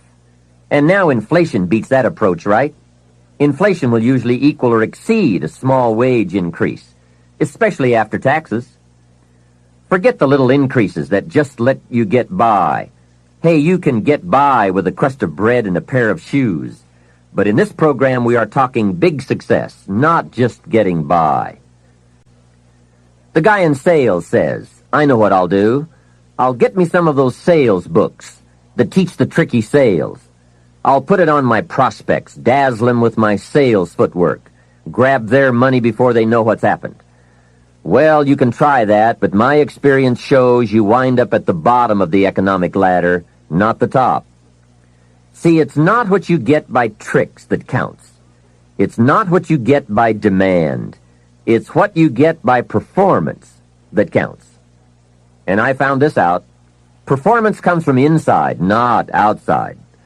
For the first part of my life, I was looking for the answers outside before I finally discovered they were inside.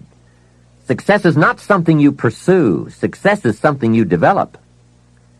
People are often asking me, how do you develop an above-average income? And the answer is, become an above-average person. Develop an above-average handshake. Some people want to be successful, and they don't even work on their handshake. As easy as that would be to get started on. They let it slide. They don't understand. Develop an above-average smile. Develop an above-average intelligence. Develop an above-average interest in other people. Develop an above-average intensity to win. See, that will change everything. Probably one of the most frustrating experiences in life is looking for an above-average job with above-average pay without becoming an above-average person. It's called frustration.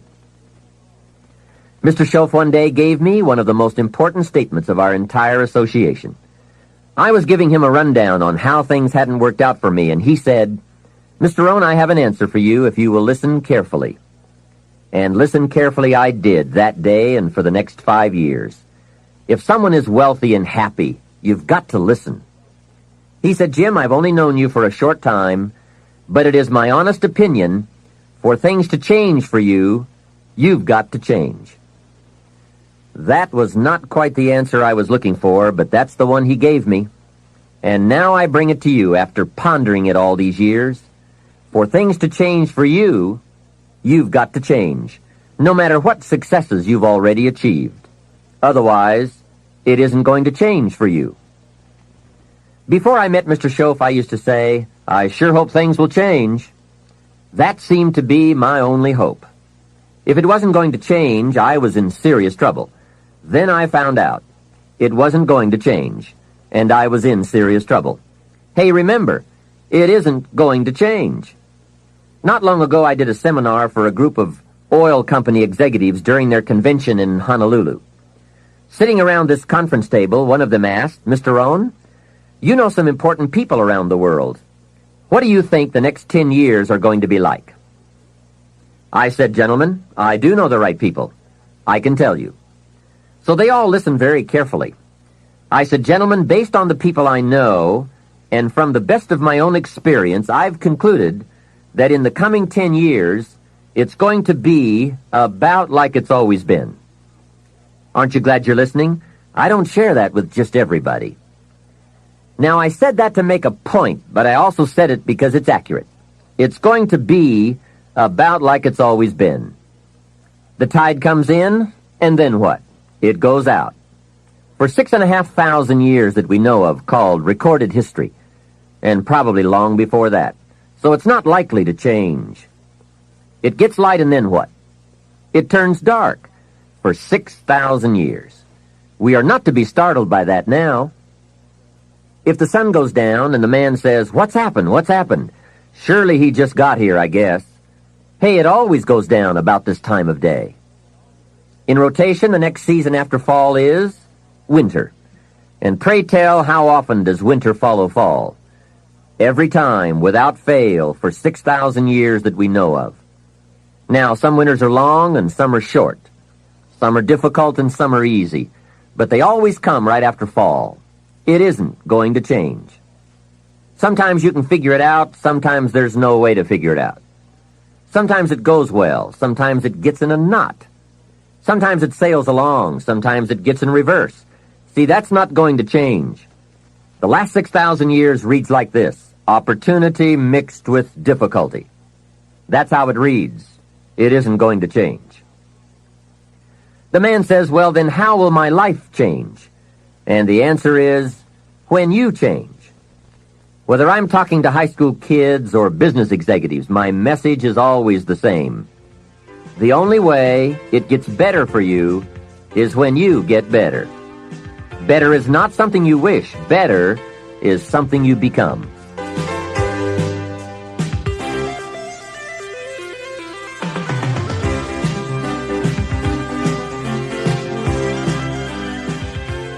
Let me take some time now and give you what I think are the 4 major lessons in life to learn. 4 major lessons. It is so important to study the majors. Have you ever noticed that some people don't do well because they major in minor things? Whatever you do, check at the end of the week, the end of the year, and make sure you're not spending major time on minor things. Otherwise, you will wind up with a below-average life. Now, before I get to the 4 major lessons, here are 2 phrases to consider. First, life and business are like the changing seasons. That's one of the best ways to illustrate life. It's like the seasons that change. Frank Sinatra sings, "Life is like the seasons." Here is the second phrase. You cannot change the seasons, but you can change yourself. Now, with those two key phrases in mind, here are the four major lessons in life to learn. The first is, learn how to handle the winters. They come right after fall, with regularity. Some are long, some are short. Some are difficult, some are easy. But they always come right after fall. Remember, it isn't going to change. Now, there are all kinds of winters, right? The winter when you can't figure it out. The winter when it all goes smash. Wintertime, we call it the winters of your life. One writer called it the winter of discontent. The winter when it turns upside down, when it all goes wrong. There are economic winters, social winters, personal winters, when your heart is smashed into 1,000 pieces. Wintertime, disappointments. Disappointment is common to us all. So learn how to handle the winters. You must learn how to handle the nights.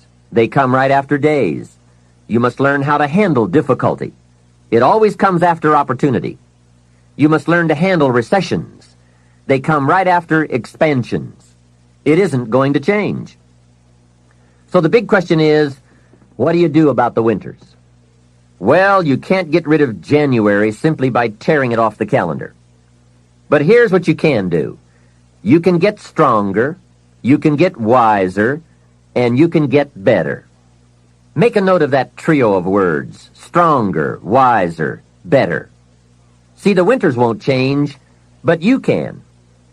Before I understood this, when it was winter, I used to wish it was summer. I didn't understand. When it was difficult, I used to wish it was easy. I didn't know.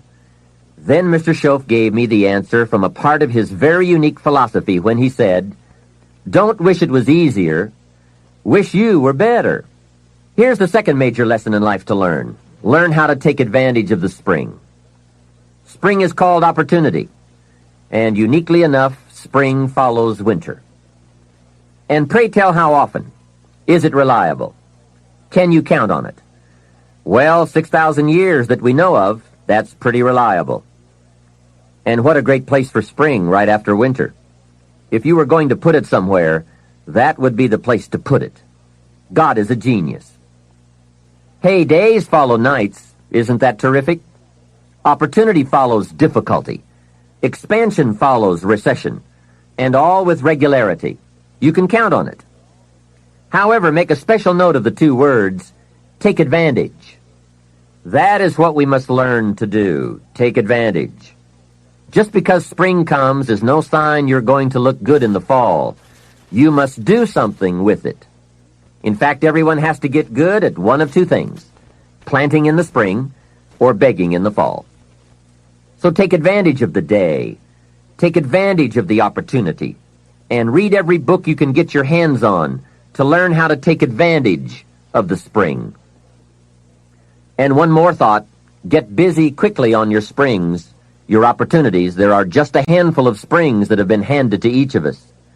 Life is brief even at the longest. The Beatles wrote, "Life is so short." And for John Lennon on the streets of New York, it was extra short. But it is short. Elton John sings, "She lived her life like a candle in the wind." Life is fragile. Life is brief. Whatever you're going to do with your life, get at it. Don't just let the seasons pass.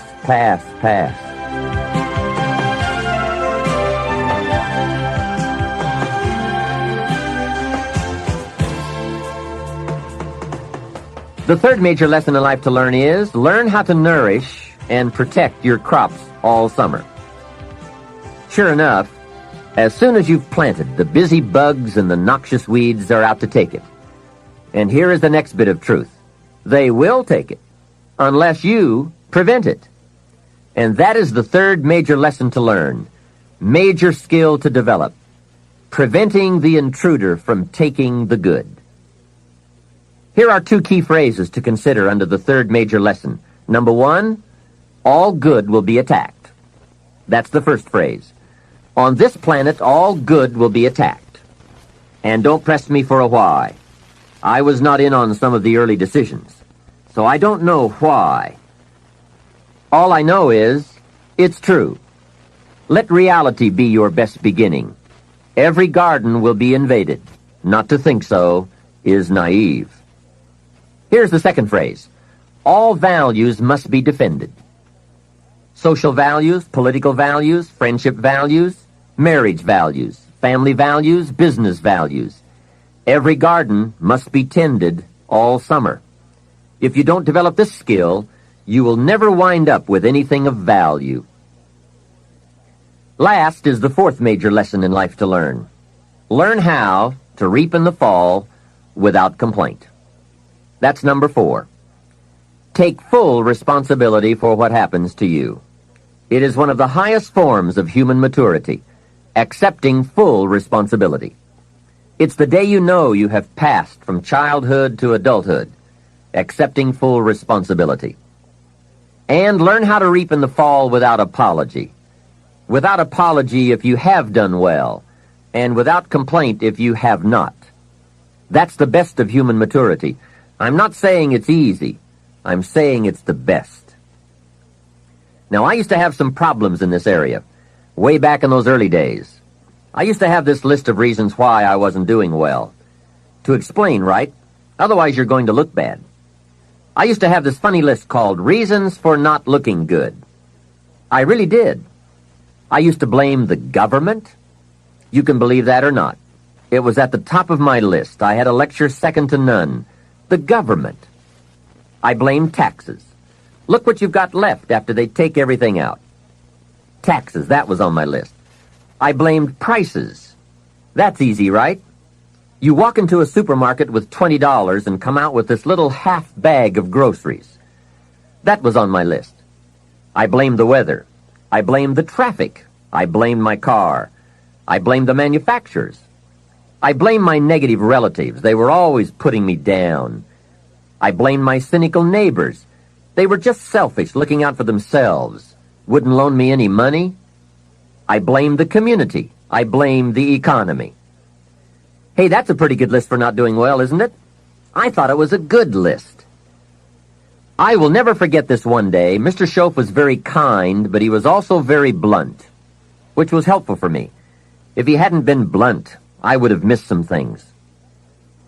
On this particular day, with a kind of question mark look on his face, he said, "Jim, just out of curiosity, tell me how come you haven't done well up until now?" Excellent question, right? Well, so I wouldn't look too bad, I decided to go through my list. How I ever had the nerve to do that, I don't know, but I did. I went through the whole list. The government, taxes, prices, everything. He was very patient and let me go through it all. When I finished, he looked over my list very carefully and said, "Mr. Rohn, big problem with your list. You aren't on it." How brilliant and how true.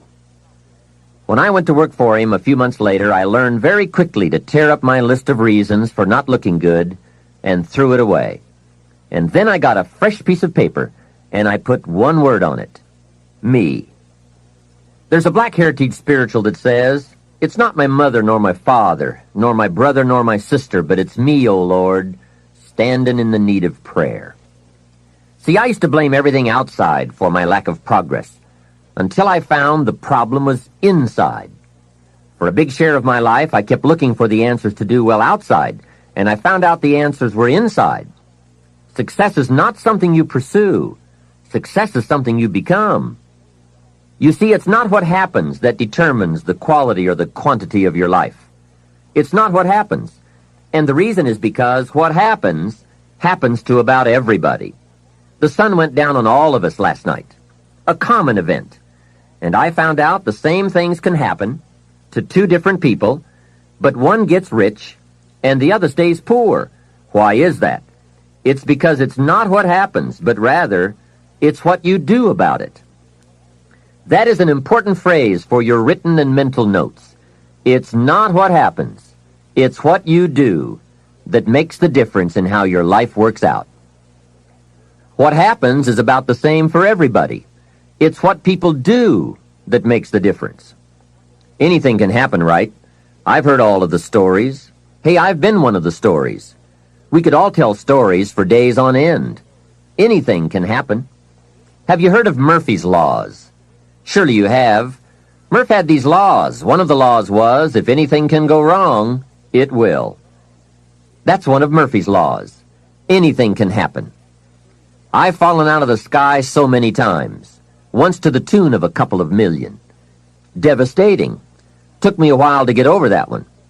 Now, it wasn't all that much, but it was all I had. That's much, right? When it's all you've got. If you've got 3 and 2 go and you've got 1 left, you aren't looking that bad, but when it all goes. I'm sure you've had that kind of experience. Of course, a long time ago, when you ran out of money and got to 0, you were all through.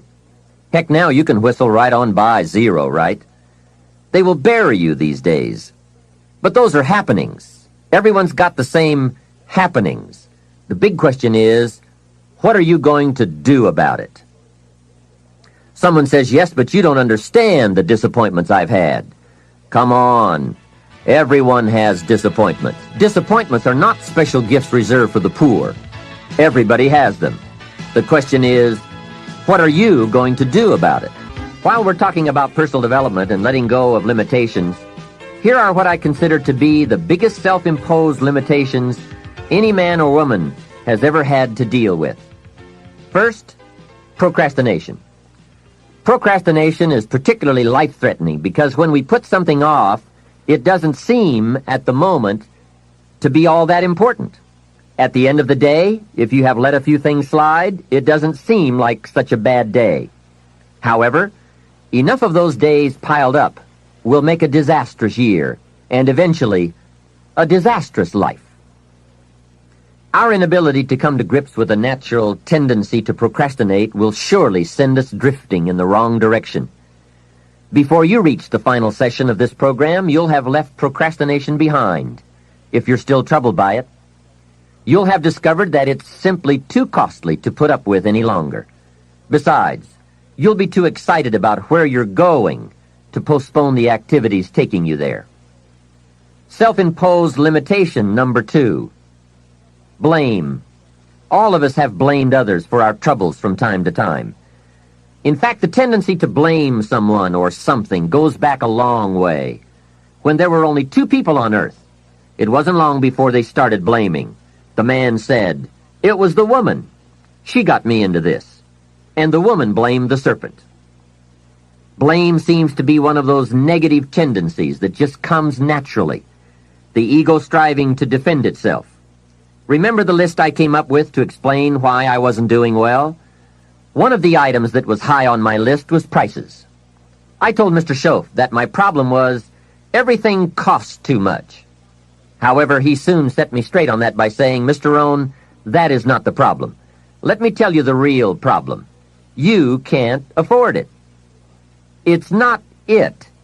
If you keep dealing in its, you will always be broke, unhappy, and disillusioned because you will never have enough. Don't deal in its. Deal in you.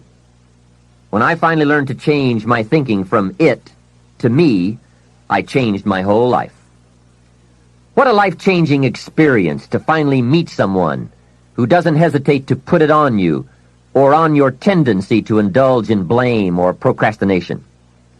That is indeed a banner day when you meet someone who has learned how to skillfully and carefully attack the same problem that has kept you from doing very well, or kept you beneath your potential, or kept you off balance as to your own self-worth. It is so easy to mistake appearances for reality, to confuse the symptom with the real cause. Along with blame comes the third negative tendency we want to eliminate: excuses. Guess how many excuses we have? 1 million. And in the course of a lifetime, we will probably use them all, unless somebody finally comes along and blows all those excuses apart to make us come face to face with the real reasons for our current dilemma.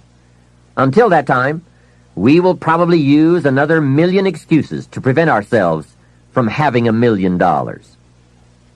Here's one of the major questions I'll pose to you during this program. What are you going to do, starting today, that will make a difference in how your life works out? Good question, right? What are you going to do?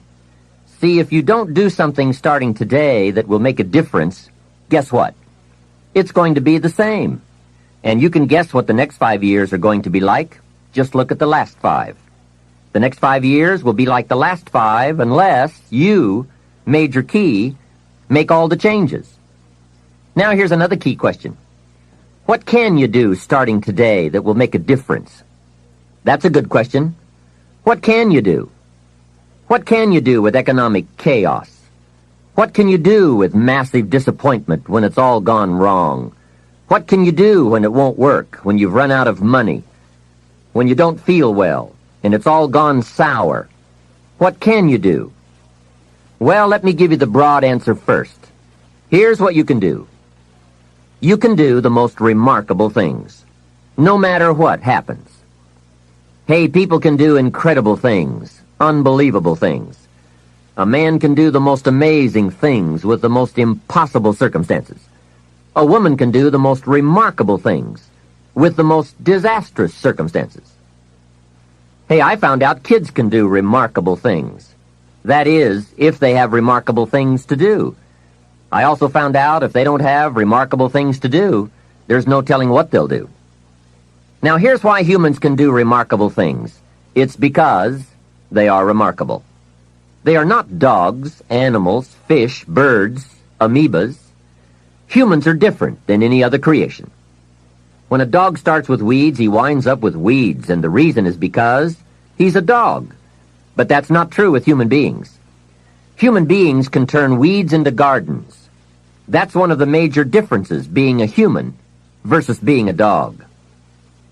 Humans can turn nothing into something, pennies into fortune, disaster into success. And the reason they can do such remarkable things is because they are remarkable. So why not reach down inside of you and come up with some more of those remarkable human gifts? They're there waiting to be discovered and employed. And with those gifts, change anything for you that you wish to change. And I challenge you to do that because you can change. If you don't like how it is for you, change it. If it isn't enough, change it. If it doesn't suit you, change it. If it doesn't please you, change it. And I challenge you to do all that because you can change. See, you don't ever have to be the same after today, only by choice. If you don't like your present address, change it. You're not a tree. Now for the process of change, just a philosophical pronouncement won't do. It takes more than that. And it takes more than enthusiasm. I know we are hearing a lot about enthusiasm these days. We're still hearing the old cliche of the 30s, to be enthusiastic, you must act enthusiastic. But see, that won't help. I'm sorry. Hey, after you have leaped about, there are some things you've got to do, or it isn't going to change for you. You can get all excited about lifting 200 pounds until you get to the gym. Then you need a new excitement. And the new excitement is discipline. Discipline, the major step to human progress. If there is one thing to get excited about, this is it. Get excited about your ability to make yourself do the necessary things to get a desired result. That's true excitement, not just optimistic panic. True excitement. Hey, what could you do starting today that would make a big difference in your life? Answer, no telling. What will some people do starting today? That's what's disappointing. It's not what we can do that's in question. What we can do is fantastic. What we can do is unbelievable. What we can do. It's what we settle for that's disappointing. Remember, the major question to ask on the job is not, what are you getting? The major question to ask is, what are you becoming? What we become is what leads to all the good things. And the habits we form, habits of mind, attitude, and behavior, are a dominant part of what we are becoming. Now, I understand as well as anyone that forming new habits doesn't come easy. But new habits will come when we change. It is usually not in one cataclysmic explosion, but rather by changing small pieces and parts at a time. I think that's how most of us change. We just keep nudging ourselves in the right direction, forming one or two new habits at a time, little by little, until finally we've made the turn. And this is where the good life comes from, those personal changes. There's nothing you can do with the seasons, but there's everything you can do with yourself. Don't wish for the winters to change. Wish for your own attitudes, strength, and capabilities to change in order to handle the winters. Really making personal changes calls for 10% inspiration and 90% perspiration. Wishing we could change is a beginning, but now wish must be translated into activity, and inspiration and affirmation must lead to discipline. We can affirm that we are going to change, but we must now form new habits and develop new disciplines for the affirmation to come true. Make sure your activities are not going in the opposite direction of your affirmation. Make sure your daily thoughts and activities take you in the direction of your affirmation.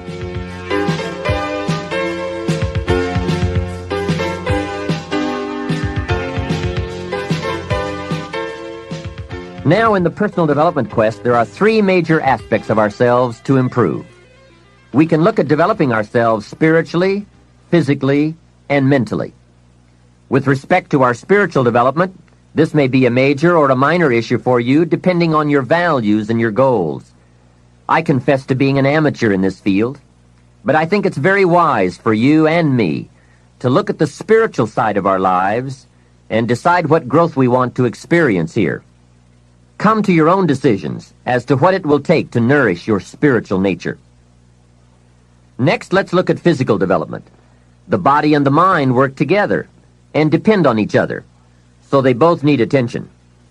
There's a Bible phrase that says, treat your body like a temple. So just put it in your notes, body like temple.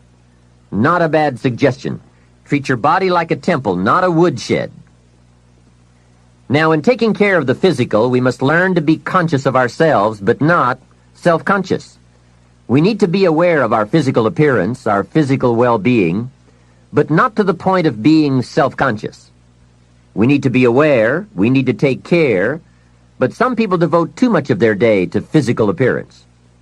Physical appearance is going to have something to do with your future, your well-being, your income, so do spend some time on physical appearance. How we appear to other people does make a difference in terms of our acceptance and our ability to function and do well in the marketplace. In fact, there's another Bible phrase that says, take care of the outside for people and take care of the inside for God. People look on the outside, and God looks on the inside. Now, you might believe that people shouldn't judge you by physical appearance. Well, let me give you a clue. They do. Make sure you don't order your life based on shoulds and shouldn'ts. You'll always be confused, and you'll always have trouble. The best thing to base your life on is reality. What people really do. So since people generally judge by appearance, then that's probably one thing we want to take care of. That's just part of the game. Now, of course, when people get to know you, or if they've been around you any length of time at all, they're going to judge you by more than appearance. But sure enough, people at first are going to take a look. So taking care of yourself in personal appearance is a consideration. Now, physical development also includes your good health and your well-being.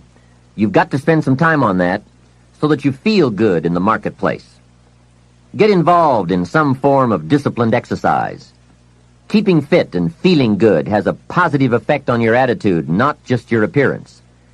Even if you're not into sports, there are some cassette programs and books on how to stay in excellent shape in only 20 to 30 minutes a day. Get the tapes and find your best way to stay physically fit. Just develop a bit of consciousness about taking care of yourself physically. Physical fitness pays great dividends in terms of your energy level, your ability to live a long, healthy life, and your general sense of well-being. The other part of physical well-being is nutrition. There are some excellent cassettes and books on this subject for you to investigate as well. Do all you can to stay fit, to stay healthy, and to stay well, because physical health and fitness affect how you feel about yourself and how you perform in the marketplace. When you feel good about yourself, other people will feel good about you too. Appearance, vigor, vitality, and well-being have a lot to do with how your life works out. That's the physical side. Now, the mental exercise and nourishment are just as important as physical and spiritual exercise and nourishment. You want to make sure that the acceleration of your mental health, mental well-being, and mental capacity keeps up with your physical capacity. So make sure at 40 that your mind has kept up with the passing of the years. Don't stay 30 at 40. Don't stay 30 at 50. Keep up the learning curve with mental exercises. I congratulate you for your investment in this cassette program as a further expansion and stimulation of your mind and your thinking. It's so important for you and me to be stretched beyond where we are. It's too easy to just comfortably sit and stop growing. It often doesn't seem to be that necessary to make the push, to make the effort to learn and to grow and to challenge yourself. But let me give you something to think about. The last few years of the 20th century are going to demand a lot more mental vigor and mental activity. The competition and complications of life are going to truly challenge the full capacity of our mentality. So, stretch your mind.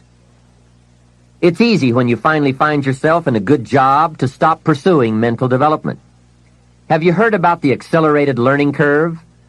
From birth up until the time we are about 18, our learning curve is dramatic, and our capacity to learn during this period is just staggering. We learn a tremendous amount very fast. We learn our language, our culture, our history, science, mathematics, everything. But guess when this learning curve starts to taper off? When we get our first job, usually. Now sometimes, for some people it will continue, but sure enough, here's where it usually levels off. If there are no more exams to take, if there's no demand to get out paper and pencil, why read any more books? Now you will just learn by some experience, just getting out there and by doing it wrong and doing it right and stumbling around. You learn some. But can you imagine what would happen if you kept an accelerated learning curve all the rest of your life? Can you imagine what you could learn to do, the skills you could develop, the capacities you could have? So here's what I'm asking you to do. Be that unusual person who keeps up his learning curve. Succeeding in life is not usual. It's unusual. You need to develop some unusual habits to earn the outstanding rewards. A friend of mine said, a standard education will get you standard results. You want a lot more than standard results? You need to become a lot more than a standard person. And now I've got some more good news for you. Never before in the history of the world has it been easier for someone like you or me to become educated, skilled, highly creative, innovative, and spilling over with profitable ways of thinking. I'm talking about making full use of audio cassettes like the one you're listening to now. You can turn your automobile into a professional growth seminar on wheels. I'm serious. Cassettes can turn the time you spend driving your car, dressing in the morning, or exercising into solid, effective personal development. While your friends are vegetating on the way to work, listening to the radio that doesn't help them one bit to do a better job, you're picking up new negotiating skills, better sales techniques, or a new creative way to solve problems. Keep building your library of fine, quality cassette resources. There isn't a better place you can put a few dollars every month. Become a student of good ideas, wherever they can be found. Always be on the lookout for a good idea, a business idea, a product idea, a service idea, an idea for personal improvement.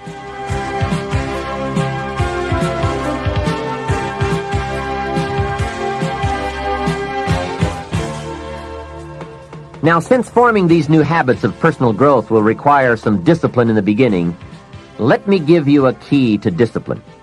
Discipline starts with the little ones and works up to the big ones. Start with all the things you can do to make your life better and make you feel better about yourself. Make a list. Life will give you some pretty big challenges if you can handle the small ones. But unless you practice on the small ones and master those, you don't have a chance for the major ones. A man strides out of his house to go straighten out the corporation, and he has not yet straightened out his garage. Who's kidding who? So work on all the disciplines that will improve the quality of your life. And here's an important thought. Everything affects everything else. Every lack of discipline affects every other discipline.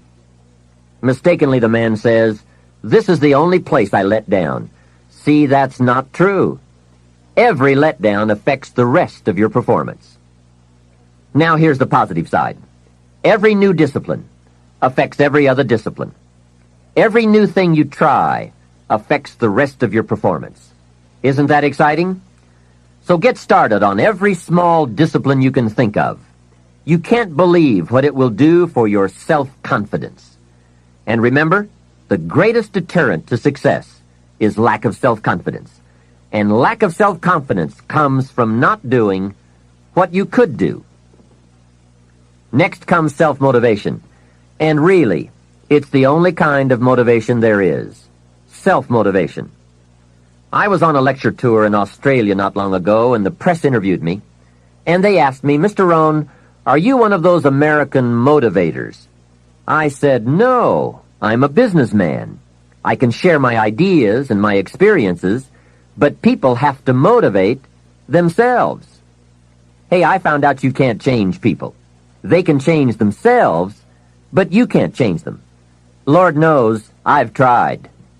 I had a super group of salespeople back in those early days, and I said, "I'm going to make them successful if it kills me." Guess what? I almost died. You can't do that. In management, we learn good people are found, not changed. If you want good people, you have to find them. That's the best answer I can give you.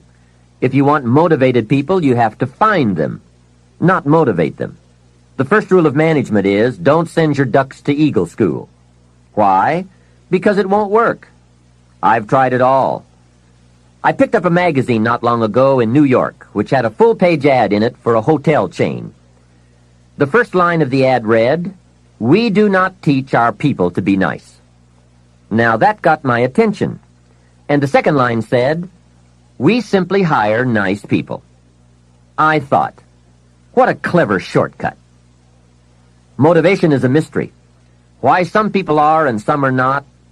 Why does one person in sales see his first prospect at 7 in the morning, and the other salesperson sees his first prospect at 11 in the morning? Why would one start at 7 and the other start at 11? I don't know. I call it mysteries of the mind. I give a lecture to 1,000 people. One walks out and says, "I'm going to change my life." Someone else walks out with a yawn and says, "I've heard all this stuff before." Why is that? Why aren't they both affected the same? I don't know. I call it mysteries of the mind. A wealthy man says to 1,000 people, "I read this book, and it started me on the road to wealth." Guess how many people of the 1,000 go out and get the book? Answer, very few. Isn't that incredible? Why wouldn't everyone go get the book? It's called Mysteries of the Mind. To one person you say, "You better slow down. You can't work that many hours, do that many things, go, go, go. You're going to have a heart attack and die." And to another person you say, "When are you ever going to get off the couch?" What is the difference? It's called mysteries of the mind. Why wouldn't everyone strive to be wealthy and happy? I don't know. It's a mystery. So, be self-motivated. Don't give that job away to someone else. The guy says, "Boy, if someone will just come by and turn me on." Hey, what if he doesn't show up? You've got to have a better plan for your life.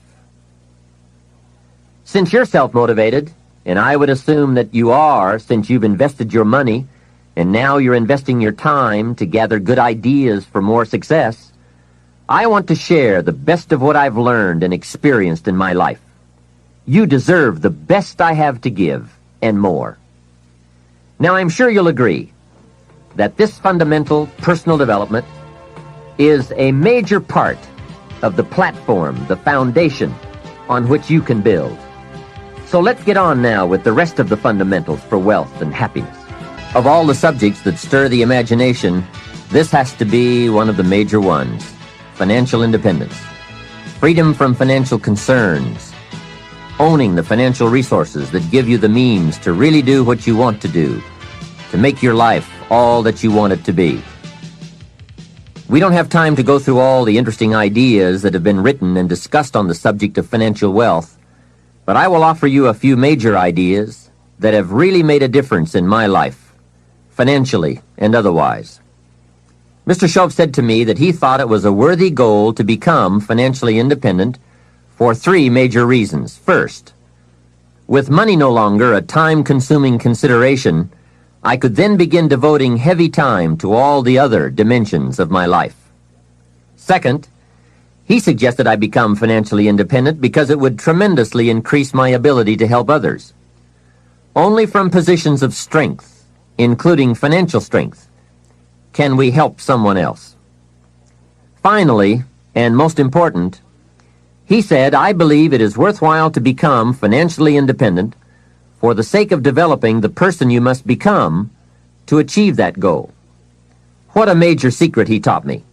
Set a goal to entice you to become the person it takes to achieve it. Reaching the goal is the lesser value. The primary value lies in the person you become by reaching it. You see, it's not the $1 million that's most important. It's what you must do and become in order to be a millionaire.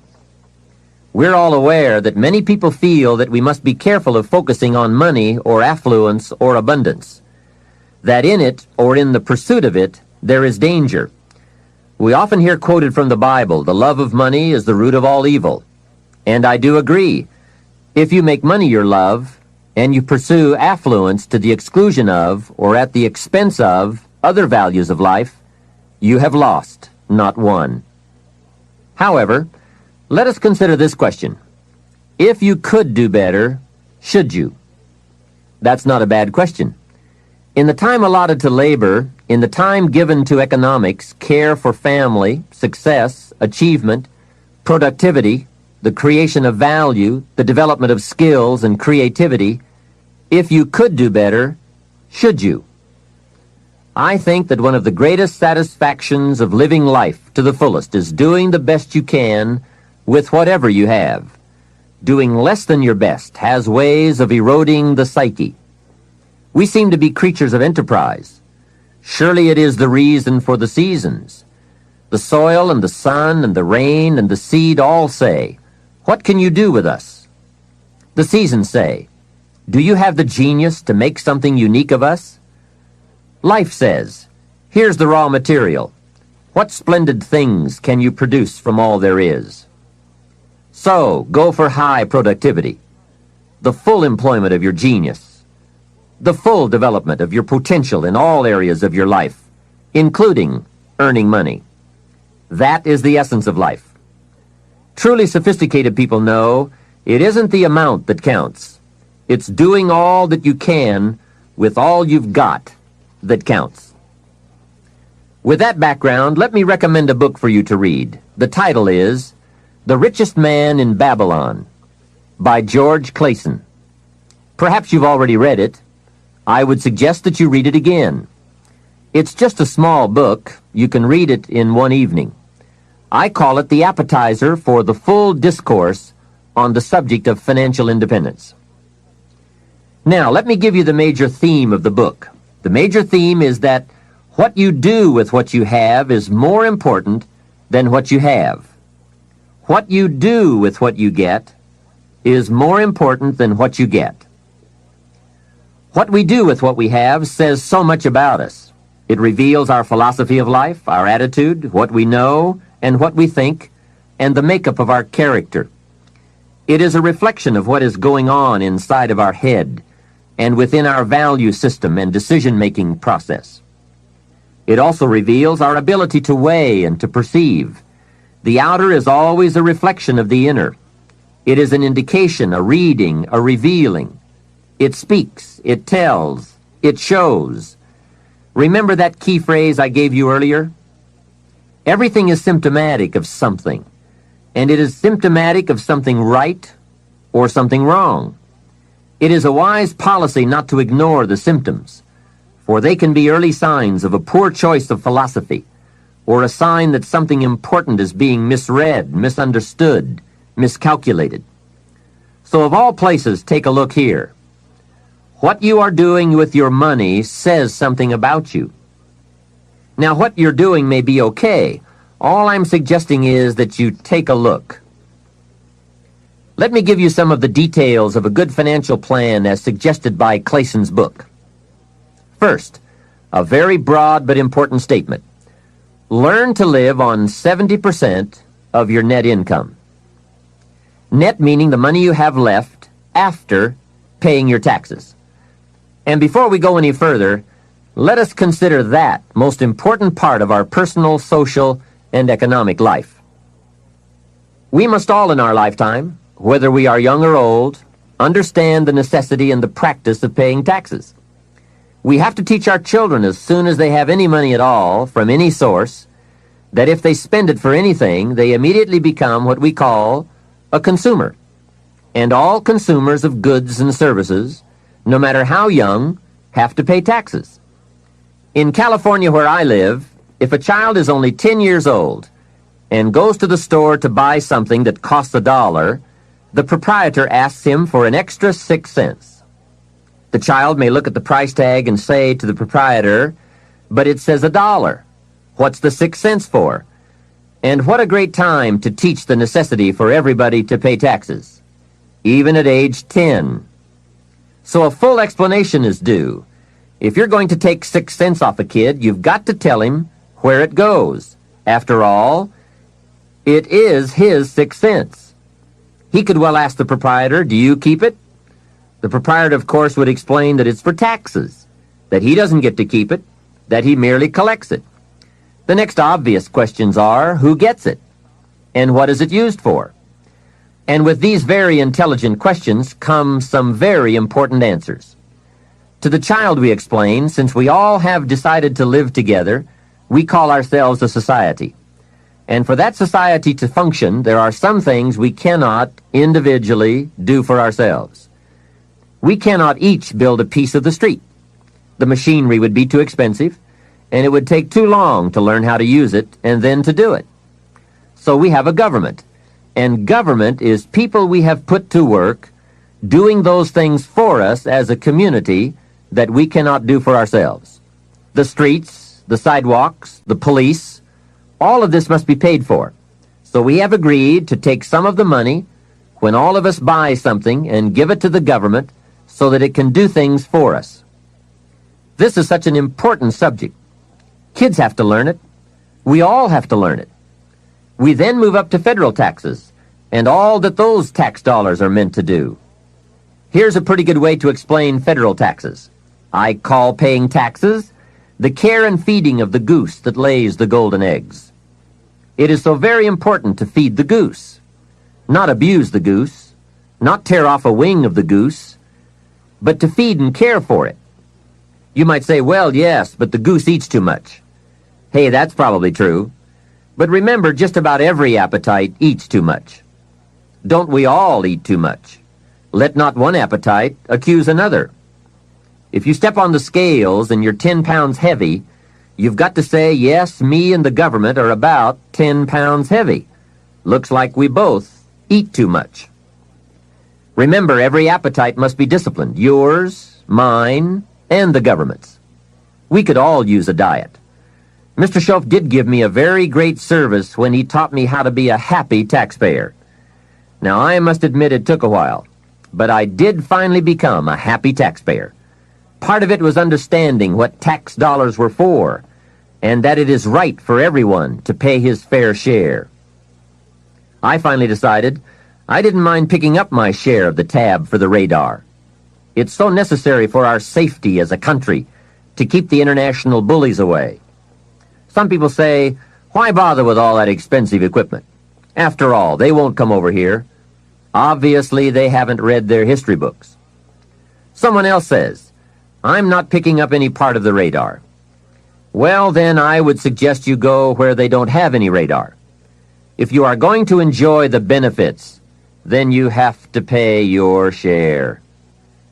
Jesus, the master teacher, gave some very clear advice one day when he said, pay Caesar first. Caesar meaning the government and taxes. Hey, that's pretty clear. Pay Caesar first. And for some unique reason, he didn't see fit to criticize Caesar. He just said, pay. I don't think we need a prophet to explain that one to us. Now, don't pay more than you should. Take advantage of the advantages and the incentives. But then when you get to the bottom line, whatever that is, pay it. And pay with happiness, knowing that you are feeding the goose that lays the golden eggs.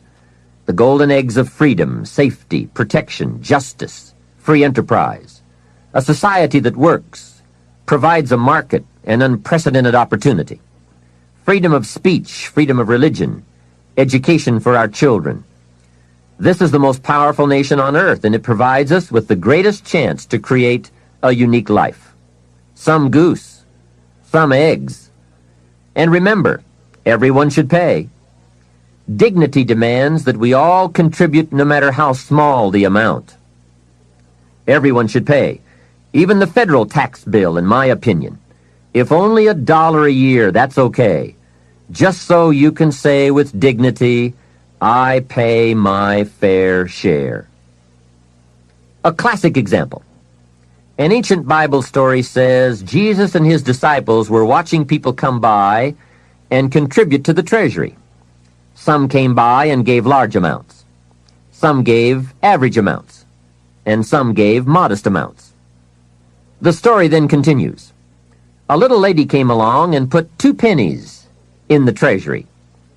Jesus said to his disciples, look at that. The lady and the 2 pennies. They said, 2 pennies? You give us this example out of all who made a contribution? 2 pennies? He said, you don't understand. She gave more than anyone else. They said, 2 pennies? More than anyone else? Some have given fortunes. He said, you don't understand.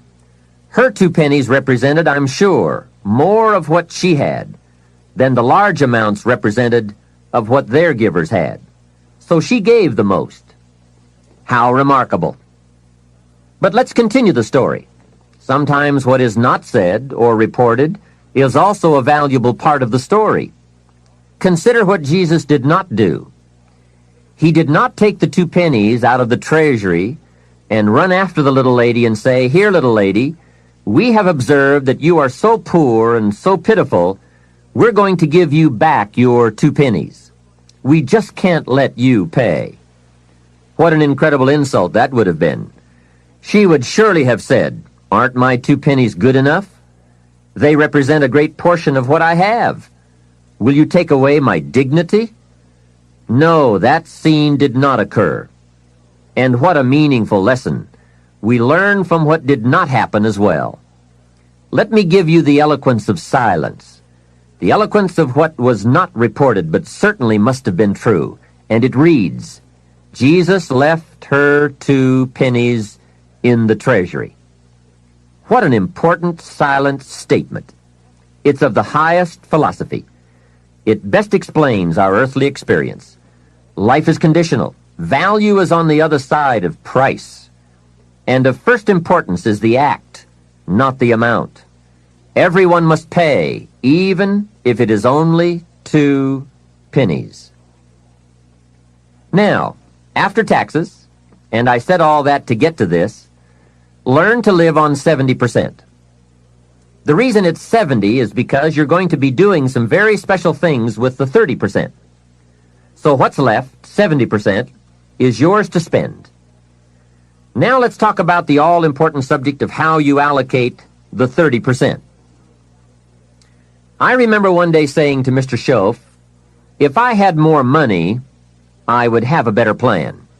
He said to me, Mr. Rohn, I would suggest that if you had a better plan, you would have more money.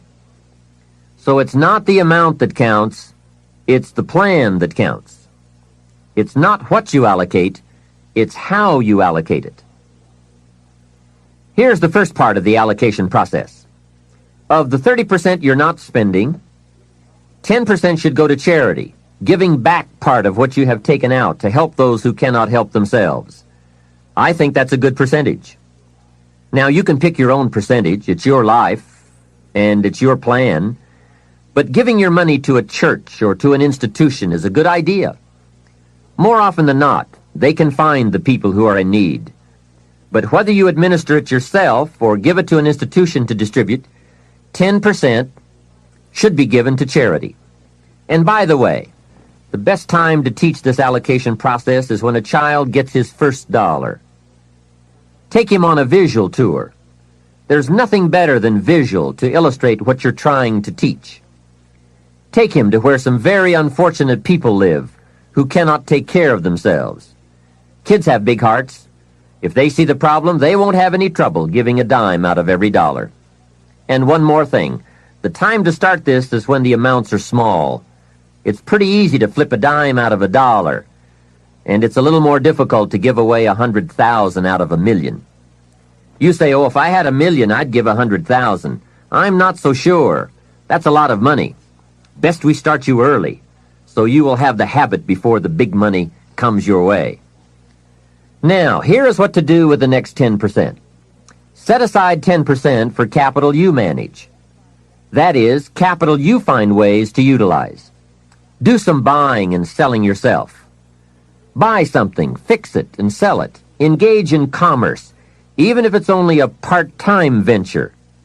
Your home is a major capital project.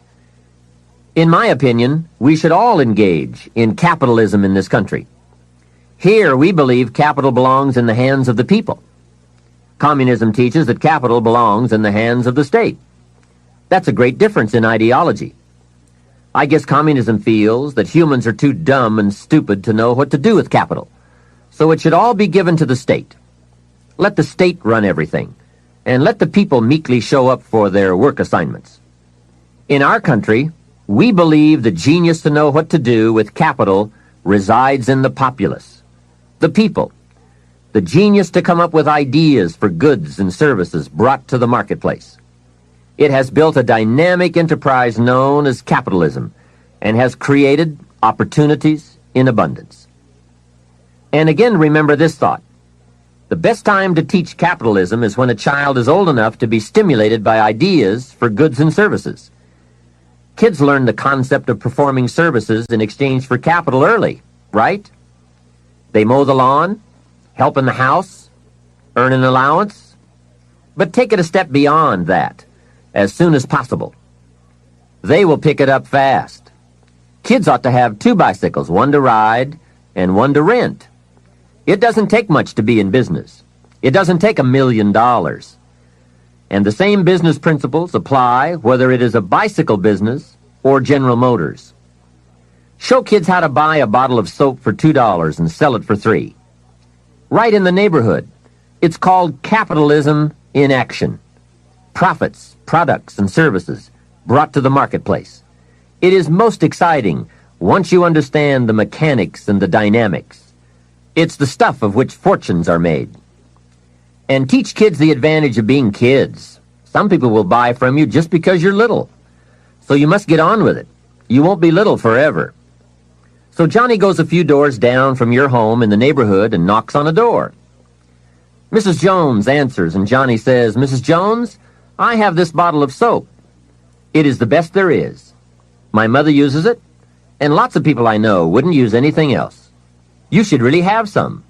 It only costs $3, and I'm your neighbor, so I can take care of you. And besides, I'm little. There, isn't that simple? Commerce in action. Capitalism at its foundation. You see, the only danger in capitalism is if capital gets in the hands of too few people. As long as it is in the hands of the many, it is a dynamic force for profitable and exciting enterprise. Back to our story. Mrs. Jones says, Johnny, I appreciate your coming by, and I think your product is unique, but really, to be honest with you, I have plenty of soap. Johnny says, let me come in and check. Hey, kids know how to overcome objections. They have been mastering that skill all their lives. Johnny knows how to get in the door. Mrs. Jones says, "You've got me. I'll be a customer." Now, when he comes home, you must get ready to teach all the other principles of enterprise and successful living. The two should go together. First, Johnny says, "I've got $3 to spend," and you point out the obvious. If you spend all $3, you will be out of business. He says, "I can see that." Then you explain, you must set aside $2 to invest in another bottle of soap. You can't spend your capital. Capital must be carefully preserved. What would you think of a farmer who ate his seed corn? Dumb farmer, right? So capital must be defended. It is your only chance for another harvest. Now here's another thought for your notes. Make sure you turn part of your income into capital. I would suggest 10%. And use that 10% yourself to give your own skill a chance to do something remarkable in the marketplace. No telling what genius lies, unused, waiting for the spark of opportunity. It is part of the path of fortune. Use this thought. Why not work full-time on your job and part-time on your fortune? You can, you know. It's up to you. And you can't believe the feelings every day when you can honestly say, "I'm working to become wealthy. I'm not just working to pay my bills." It makes a different kind of day. You will find it hard to go to bed at night and exciting to get out of bed in the morning. Remember, it's the same day, the same opportunity, the same you, but it is a greatly different life working to become wealthy or working to get by. Now here is the next principle to teach. Johnny says, "Okay, I'll set aside $2 so I can stay in business and continue to make $1 profit. But I get to spend the $1, right?" Now comes a most important opportunity. You must explain that if he spends that whole dollar, he will wind up broke and unhappy.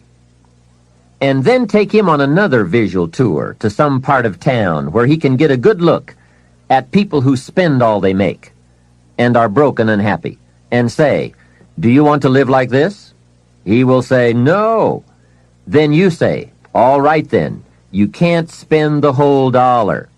He says, "Well then, tell me what to do with it." And with that open door comes the obvious opportunity to teach all the principles of wealth and happiness and lifestyle. One of the major factors that affects your life, all your life, is what you do with your money. So here's what you do. First, pay your taxes, right? And for kids, that is easy. They pay when they spend, unless they make a lot of money. Then you must teach them to pay federal taxes. Remember the care and feeding of the goose that lays the golden eggs. Next comes the 10 cents for charity, which we have already covered. Johnny says, "Oh yes, here is a dime for those who cannot help themselves." Now I can spend the rest. Answer, no, no. You will wind up broke and unhappy. He says, "Okay, what now?" And now comes another major life lesson. The next 10 cents out of every dollar of wages or profit is for the increase of capital you manage. Set aside 10 cents out of every dollar profit so that someday you can buy 2 bottles of soap instead of 1. I'm sure Johnny will catch on to that one right away. He says, "Of course. If you buy 2 bottles instead of 1, you save yourself a trip." How clever. And the next point you teach is that some companies will sell you 2 bottles cheaper than if you buy just 1 bottle at a time. They sell you 1 bottle for $2 and 2 bottles for $3.80. Johnny says, "Wow, then when I sell it, I can make even more money." How clever. It's true, everybody benefits from the increase of capital. The company gets to sell 2 bottles at one time. You save a trip and some costs, and you can keep some of the saving or pass along some of it to Mrs. Jones, your customer. Let's review so far. First, pay taxes. Next, 10 cents for charity, and 10 cents for capital you manage, and for the increase of that capital out of every dollar of wages or profits.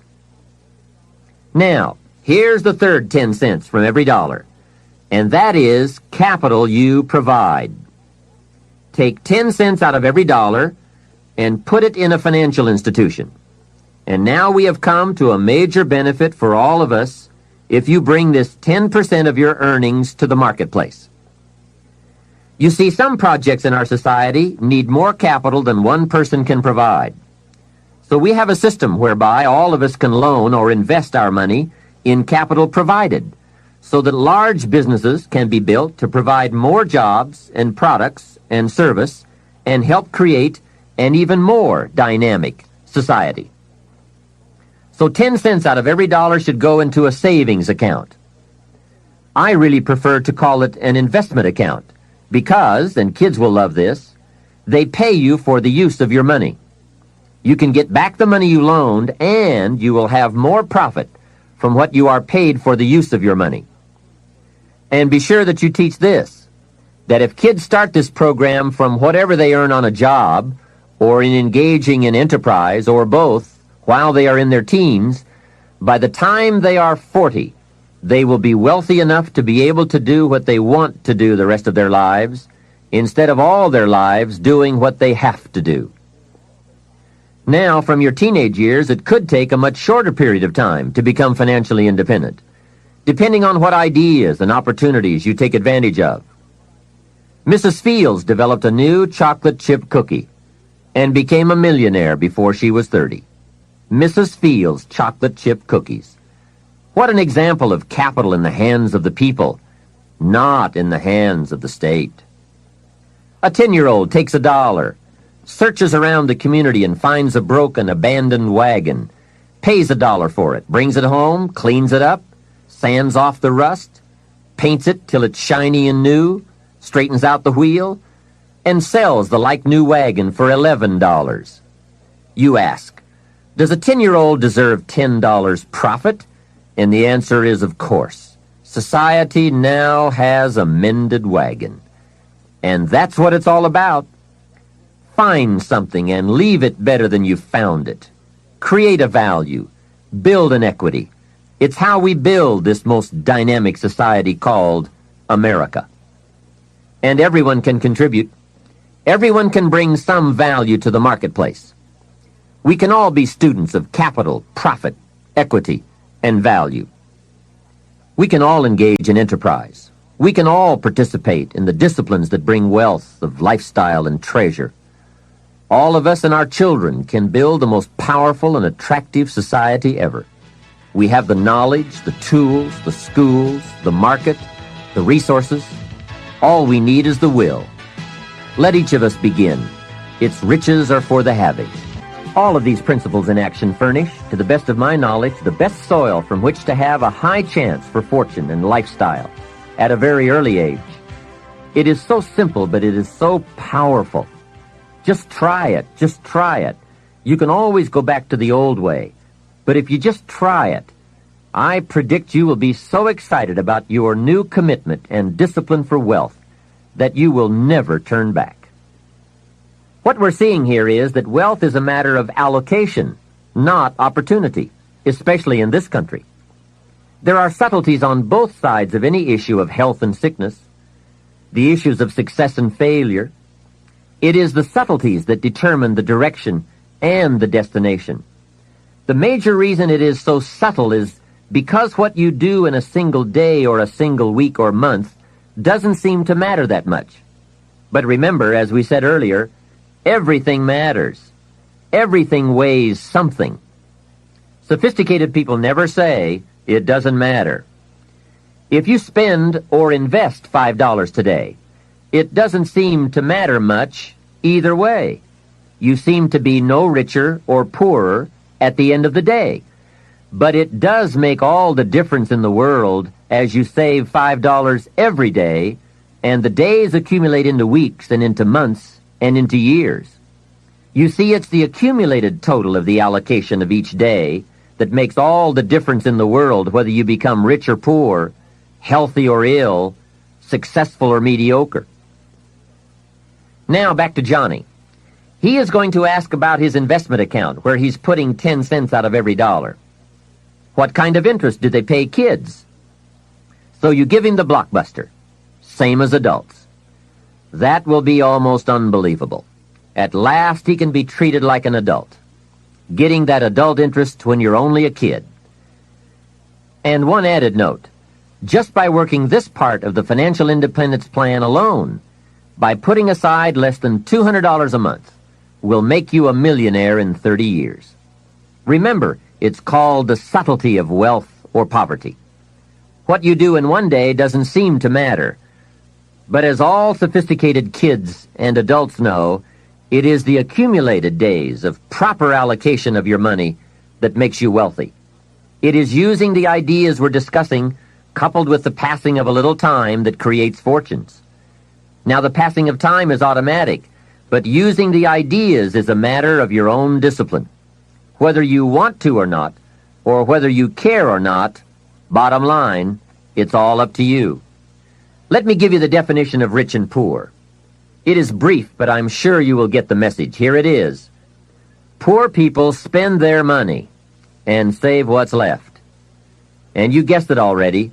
Rich people save their money and spend what's left. Remember, it's the same money, just a different philosophy. If 20 years ago, two people each earned $1,000 a month, and they each had an average increase in income over the last 20 years, one had the philosophy, spend your money, save what's left, and the other had the philosophy, save your money and spend what's left. Today, 20 years later, we call one poor and the other rich. The difference was in philosophy. But I can't stress too much the subtlety of it all. At the end of a day or a week or a month, it doesn't seem to matter. A rich plan or a poor plan to an unsophisticated person. But to make wise decisions, we must all weigh a larger measure of the result. We don't just weigh a week. We weigh 5 years of weeks, 10 years of weeks, and let the weight of that measure determine the change in our weekly activity and commitment. Wise decisions for wealth and lifestyle come from the wise measure of results.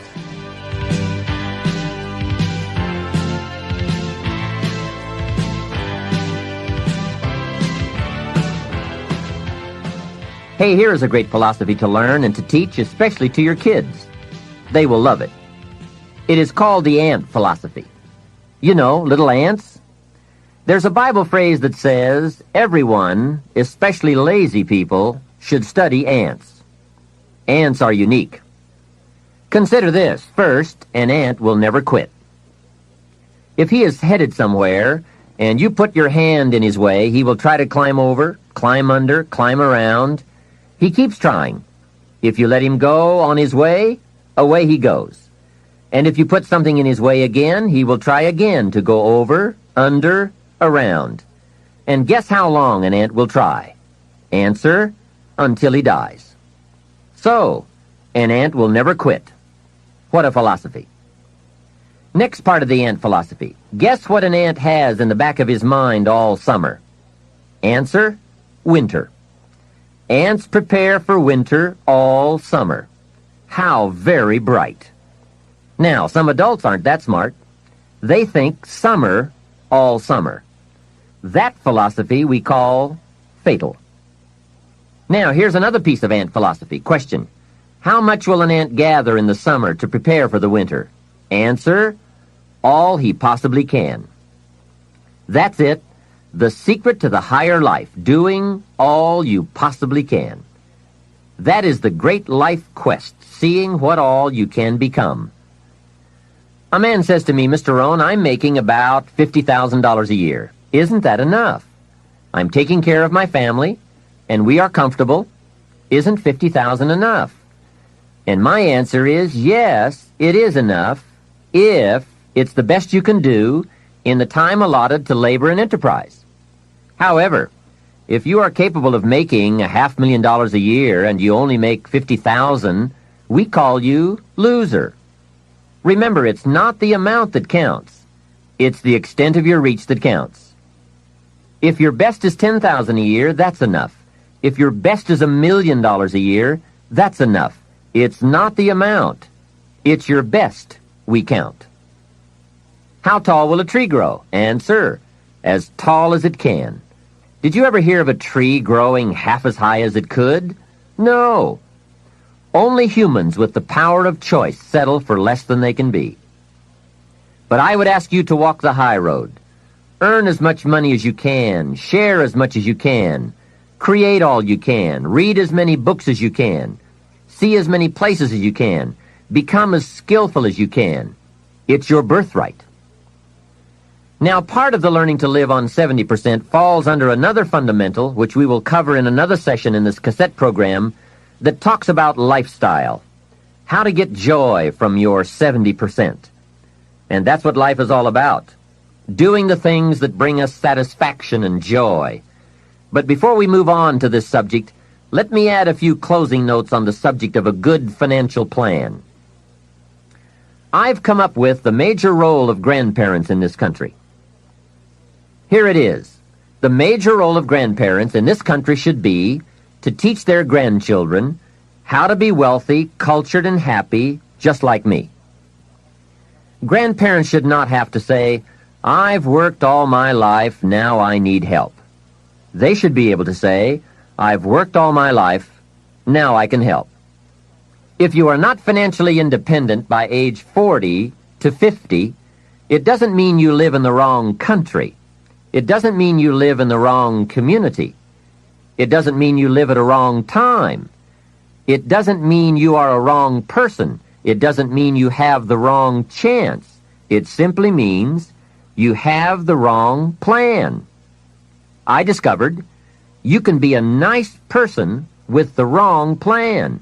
You can be a sincere person with a poor plan.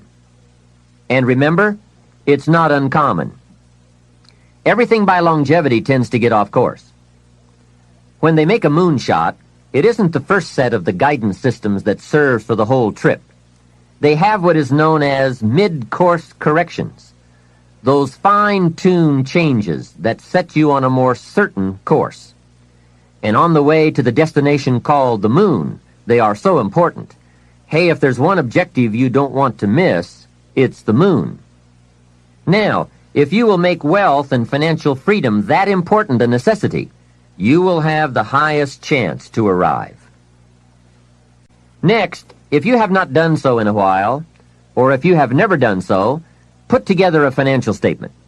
When I first met Mr. Schoaf and we talked about financial independence, he asked me if I had a current financial statement. I said, "What is a financial statement?" So I got my primary education in taking a picture of where I was financially.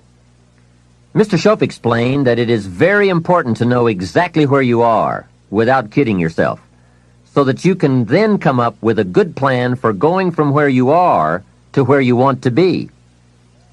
It turned out to be fairly easy to put one together. You merely list the value of your assets on one side of a piece of paper, and the total of what you owe, called your liabilities, on the other side of the paper. Then by subtracting one from the other, you come up with what we call your current net worth. Now, it doesn't tell you what you are worth as a person, but rather what you are worth in money. I said to Mr. Schoaf, "My financial statement isn't going to look that good." He said, "It is not important how good it looks. What is important is that you do it." So I put that first financial statement together. I had plenty of liabilities, money I owed my parents, budget finance, my car, and all kinds of other debts. Now on the asset side, I really had to scrape the bottom of the barrel. I even put my shoes on the asset side. They were worth something. Wow, how embarrassing after 6 years of working. But it must be done. You don't have to put the results on a public bulletin board, because it's not important that the community knows how you are doing.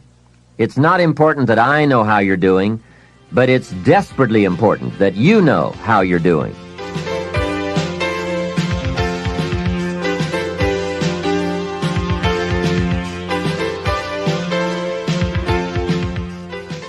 Here are some other points.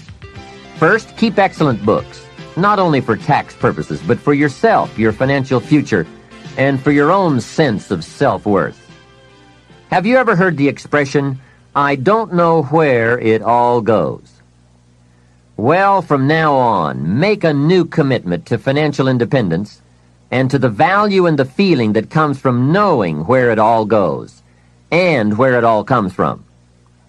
It is just one of those important disciplines that cause you to prove to yourself that you are on a new road, walking in a new direction, becoming a new person, and arriving at a new destination. Without that effort, you will keep falling back.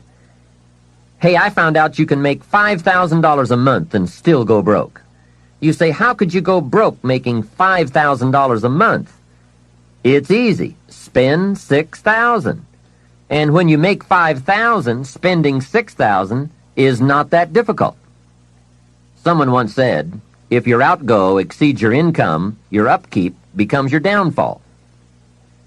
So, be the master over whatever you have and whatever you are. That's where the seeds of greatness are sown. Great wealth, great health, great results, great influence, and great lifestyle. Take interest and even delight in doing all the small things well. It makes you a sophisticated person who knows where the beginnings of wealth and happiness are. There's a Bible phrase that we could quote here that would be appropriate. It says, if you will be faithful over a few things, the small things, you will someday be ruler over many things and major things. That's it. That's the philosophy that counts. Surely life is reluctant to hand a fortune to someone who constantly messes up his paycheck. It's not the amount that counts. It's the plan and the faithful discipline of that plan that counts. The disciplines are those ingenious keys that unlock the door to the kind of person we really want to become. And becoming attracts all those treasures and values that most anyone would call the good life. Life in abundance, life in productivity, life in enterprise, life in influence, life in style. Now, to wind up this rather lengthy subject, let me close with this.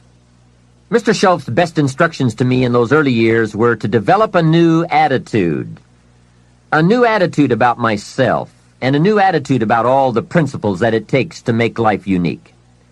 Develop a new attitude about taxes, about paying your bills, about the marketplace, opportunity, your chances, wealth, activity, prosperity, service, productivity. Let me give you a good example of my old attitude. I used to say, I hate to pay my taxes. Schultz said, well, you can live that way if you want to. That's one attitude. I was a bit perplexed. I thought it was the only attitude. How strange. I used to say, I hate to pay my bills. And he said, well, you can live that way if you want to. I thought it was the only way. I used to say, I hate to part with my money. He said, that's one choice for lifestyle and attitude. I thought, could it be that there is another way to feel about it? He said, what if you said, I love to pay my taxes, knowing it's the care and feeding of the goose that lays the golden eggs? What if you said, I love to pay my bills, reduce my liabilities, and increase my assets? What if you said, I love to part with my money, put it into circulation, help build this dynamic society? Wouldn't that be a better way to live if you loved to instead of hated to? What an incredible way to look at it. I bought the idea and started the practice. I will admit that it took me a while to actually say truthfully, I love to. But when I did, I found a completely unique new way to live. To love to instead of hate to. Schof even taught me to pay my bills with enthusiasm. He said the next time you pay $100 on an account, put a note inside with your check that says, with great excitement I send you this $100. He said you won't believe what happens on the other end. They don't get many notes like that. But best of all, you won't believe what happens on your end. The new feeling of being in control and having a philosophy of life that brings joy instead of frustration. This whole new attitude will create for you a whole new world. Remember, it's something anyone can do. Mr. Schultz got me to open my first savings account. He said, "Do you have a savings account?" I said, "I don't have enough money." And he reminded me, it's not the amount that counts, it's the plan. The important thing is to begin. Wealth is a plan, not an amount. He asked me if I had $10. I said, "Well, yes." He said, "Then open up your savings account and do it with your new attitude and enthusiasm." Well, that took some doing. I went to the bank in the town where I lived and walked in to open my account. I went to the window and told the lady I wanted to open up a savings account. She said, "Great. What is your name?" I said, "Mr. Rohn." She said, "Fine, Mr. Rohn, just fill out these papers." I filled them out, handed them back to her, and she said, "That's all in order. Now, how are we going to get this account started?" I said, "Put 10 in." She said, "10 what?" I said, $10. Now, can you imagine the scene? I'm a grown man, 25 years old. I have a family, I'm working, and opening up my first savings account with $10. I said, "Hey, this may not seem like much, but I have a great plan. In fact, before long, I'll probably have the largest savings account in this bank." She said, "Well, if you say so." It was a bit embarrassing, I must admit, but Shoaff said, "Get excited about where you're going, and excited about the fact that you are one of the few who have a wealth plan in place and working." To make a long story short, guess what? Within less than 3 years, I did have the largest savings account in that bank. Now, it was just a small country bank, but I did reach my goal. What magic! And how quickly it works once you develop a new plan and a new attitude and commit to the discipline to do it. Wealth plans, anyone can have them. Wealth goals, anyone can design them. Wealth habits and disciplines, anyone can develop them. Why not start today? This can be a new day that opens up a new future and creates a new excitement about life and its possibilities for you. The management of time. Wouldn't you agree this has to be one of the master keys to wealth and happiness? I was in South Africa for a lecture tour some years ago, and I picked up this short article by Arnold Bennett on the subject of time. I thought it was excellent, and I'd like to share it with you now. Time, he wrote, is the inexplicable raw material of everything. With it, all is possible. Without it, nothing. The supply of time is truly a daily miracle, an affair genuinely astonishing when one examines it. You wake up in the morning and lo, your purse is magically filled with 24 hours of the unmanufactured tissue of the universe of your life. It is yours. It is the most precious of possessions. No one can take it from you. It is unstealable. And no one receives either more or less than you receive. In the realm of time, there is no aristocracy of wealth and no aristocracy of intellect. Genius is never rewarded by even an extra hour a day. And there is no punishment. Waste your infinitely precious commodity as much as you will, and the supply will never be withheld from you. Moreover, you cannot draw on the future. Impossible to get into debt. You can only waste the passing moment. You cannot waste tomorrow. It is kept for you. You cannot waste the next hour. It is kept for you. I have said the affair is a miracle, is it not? You have this 24 hours of daily time to live. Out of it, you want to spend health, pleasure, money, content, respect, and the evolution of your immortal soul. Its right use, its most effective use, is a matter of the highest urgency and of the most thrilling actuality. All depends on that. Your happiness, the elusive prize that you are all clutching for, my friend, depends on that. Mr. Bennett continues, if one cannot arrange that an income of 24 hours shall exactly cover all proper items of expenditure, one does muddle one's whole life indefinitely. We shall never have any more time. We have, and we have always had, all the time there is. Isn't that well said? Let's consider some approaches to managing our time most effectively. The first approach is to ignore the subject altogether. The man says, I've been late all my life. I can't ever seem to get a handle on my time. Heck with it. I'll just struggle along the best I can. That's okay. It's your life, right? You can do with it as you please. But consider what this attitude might be costing you. Here's the second approach. Step down to something easier. Again, that's okay too. A man works for a company, then decides he wants to own one.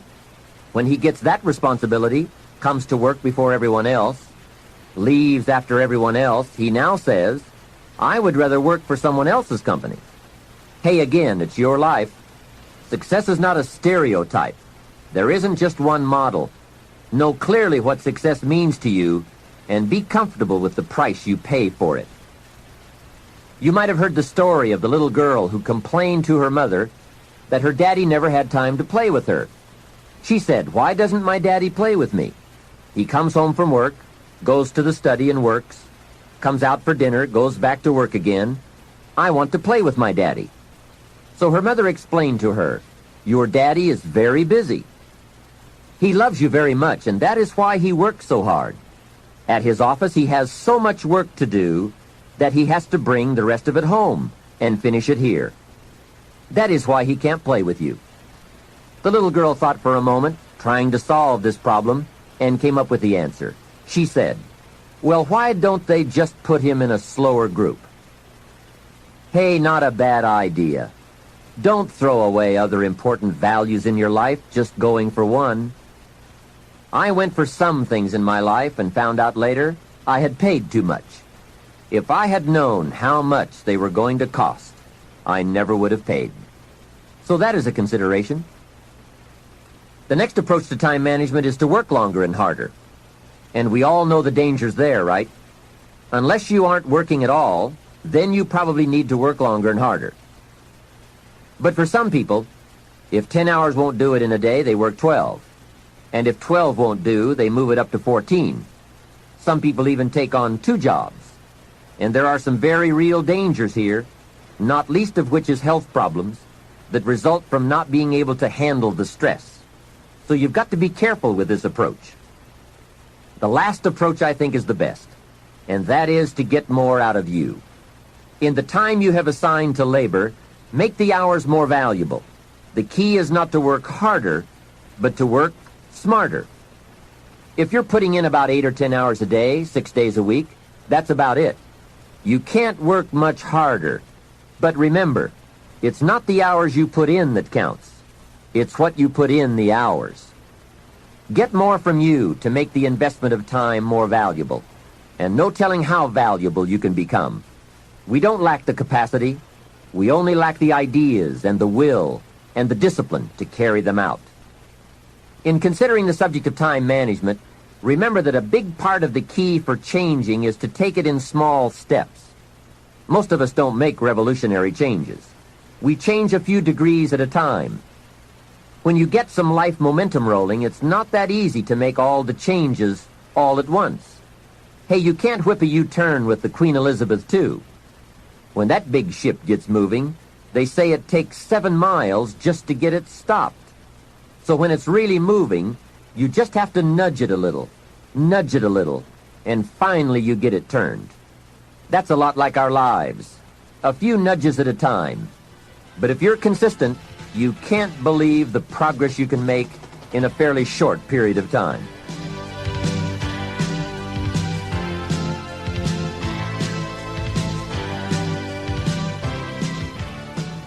Here is my first key point on the management of time.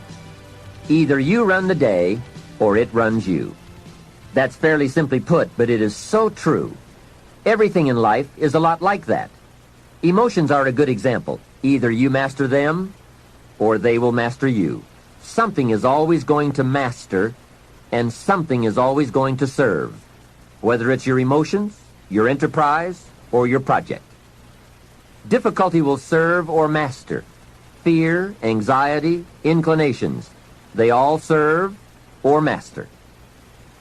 We must learn to send our inclinations to school, to teach them how to behave, how best to serve, and to learn their true value. So that is key 1. Get in charge. You be the master. It pays to take a look often and examine all the parts of your life and all the things that you are involved in and all the things that are affecting you so that you can get an intelligent answer to the question, who's in charge here? It's so easy when you get something started to unwittingly relinquish the reins of authority so that it begins to subtly but surely take over. Soon you become the servant. It dictates, it demands, and you respond. So let's turn this whole challenge around. You take over the reins of authority. You subtly but surely take charge. You dictate, you demand, and you will be delighted to see early signs of positive response from your enterprise, your business, and your life. The next time management essential is to learn to say no. I had some difficulty here. It is so easy to say yes to everything, trying to be a nice person, and then have to spend all that time trying to come up with excuses to get out of the obligation. It's one of the great time wasters. How much better to say, no, I don't think I can, but if that changes, I'll give you a call. And isn't it a better feeling to call someone with the good news, I can come, than with the bad news, guess what? I can't come. When in doubt, learn to say no. A friend of mine, Ron Reynolds, has a good saying, don't let your mouth overload your back. That's a great thought to keep in mind when scheduling your time. Here's the next tip. When you work, work, and when you play, play. For time efficiency and for that good feeling that comes from doing something without any guilt feeling, don't mix the two. Many years ago, I used to say, I've got to get my family to the beach. I've been promising to take them to the beach. What are they going to think if I don't take them? Now guess where I am while I'm thinking about the beach. Right, at the office. Now I finally get my family to the beach, but at the beach I'm saying, I should be at the office. I have so much to do. Now I've messed up my beach time with the family by thinking about the office. So I learned this lesson. Make a play day and a work day a work day. Don't mix the two. Sure enough, if you say I'm going to take off at 3 o'clock and go play, guess what you are thinking about all morning? Taking off to go play. So don't play at work and don't work at play. It's a great rule to follow to ensure that your time is used more effectively. Now, I know all of this has to be modified to fit your particular situation. No one rule will apply to all, but keep the main thought in mind. Separate work and play. When I take a lecture tour to Spain or Africa or Australia, I make it a work trip. Every day is filled with lectures, speeches, and business conferences. Then I arrange a play trip, because when I play, I really want to play. A builder friend of mine now has the luxury of working a week and taking off a week. That's what he calls it, work a week, play a week. However, with weekends on either side of his play week, it's really 9 days. So he works 5 and takes off 9. That is luxury, right? However, the 5 days he works, he really works. Secretaries, accountants, architects, superintendents, long days, around the clock, into the night.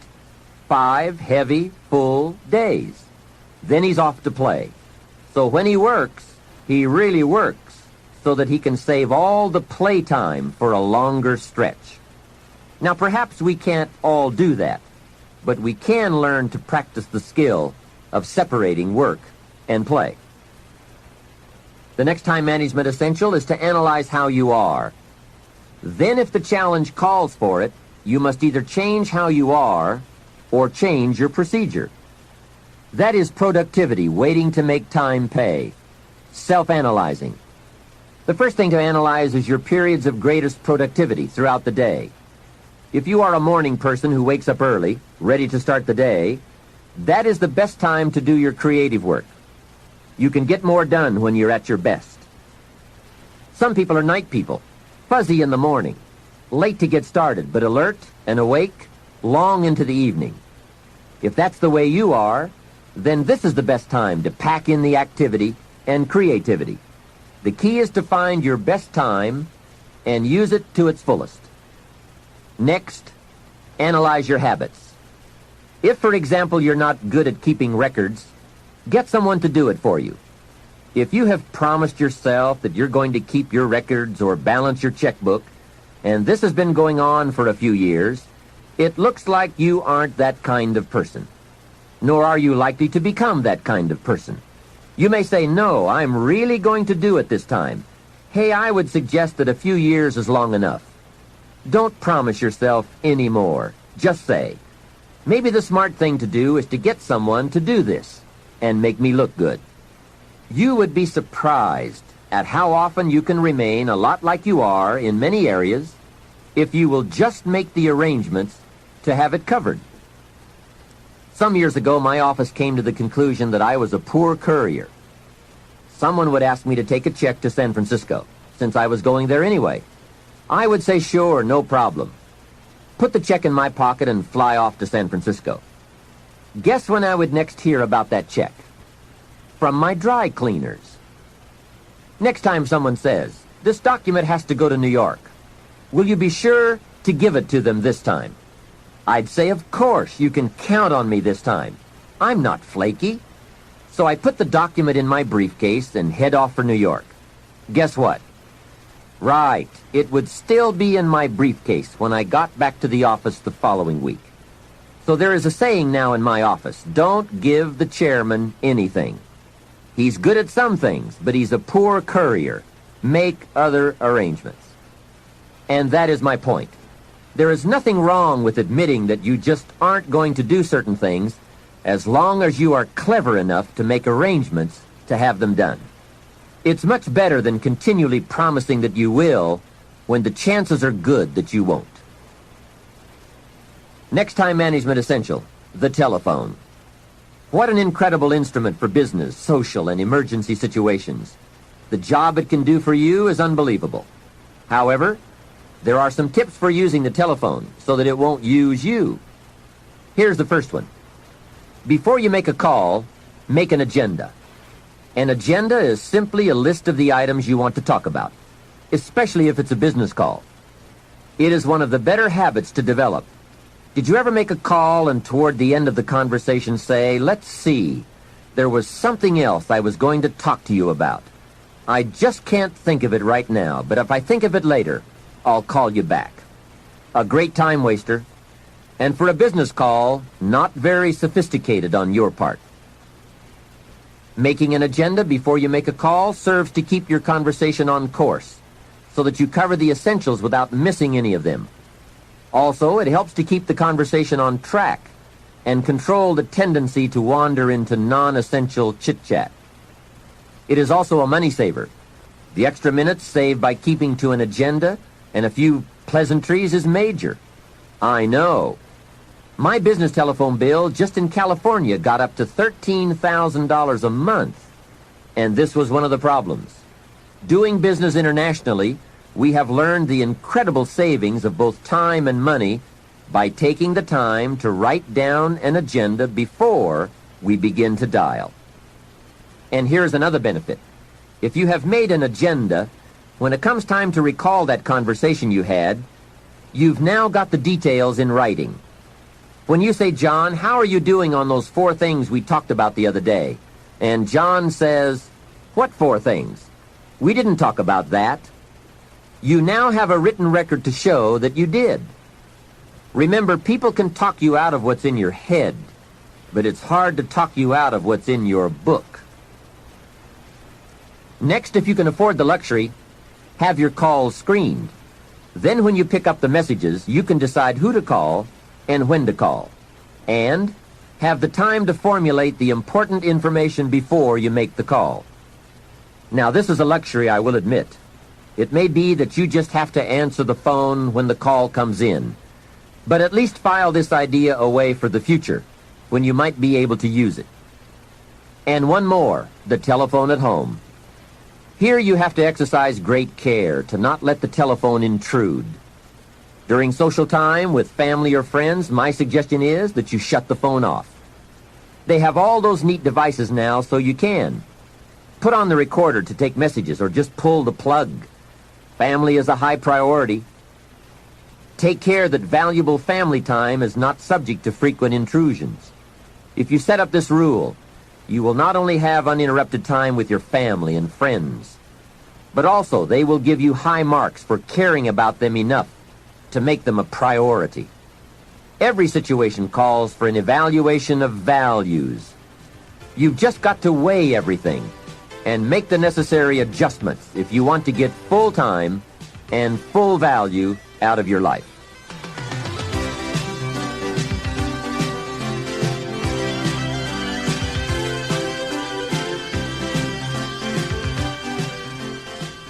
The next time management tip I have is to listen to the cassette programs and read the books on the subject.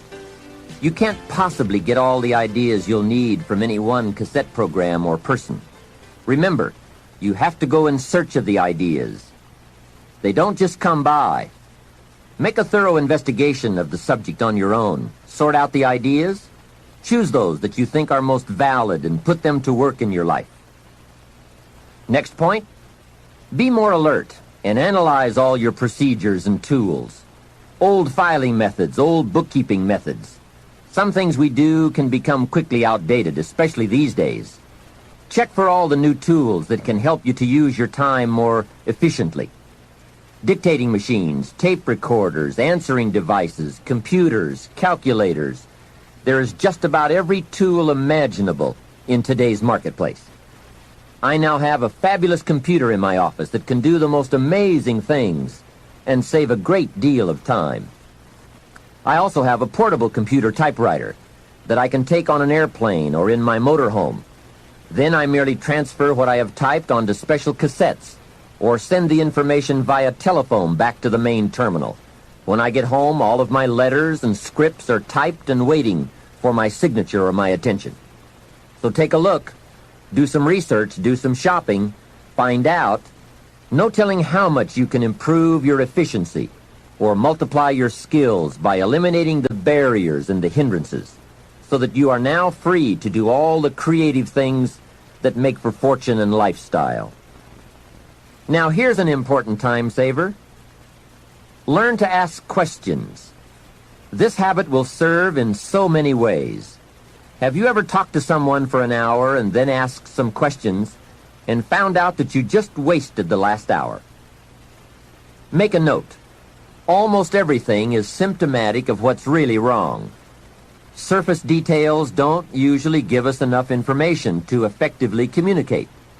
So, ask questions before. If John isn't making sales, we say, okay, let's get on him about making sales.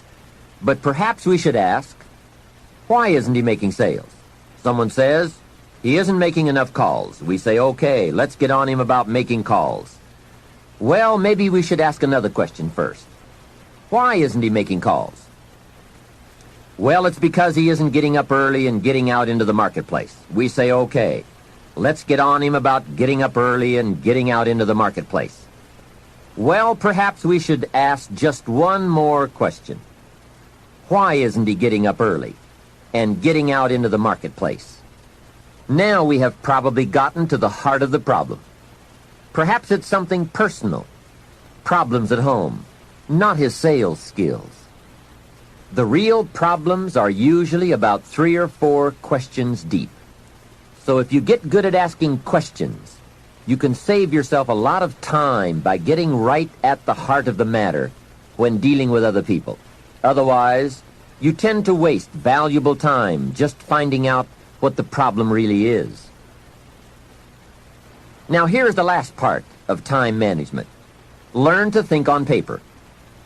From all of my experience working on many projects and in many countries, one of the major time savers is thinking on paper. It is so important to take things out of your head and put them on paper, then work from the paper. Building your business is a lot like building a house. You take the ideas out of your head, put them on paper, and then build from the plan. We have a saying on this idea: operate from document, not from thought. It's just about over when a person wakes up in the morning and says, let's see, what shall I do today? Too late, right?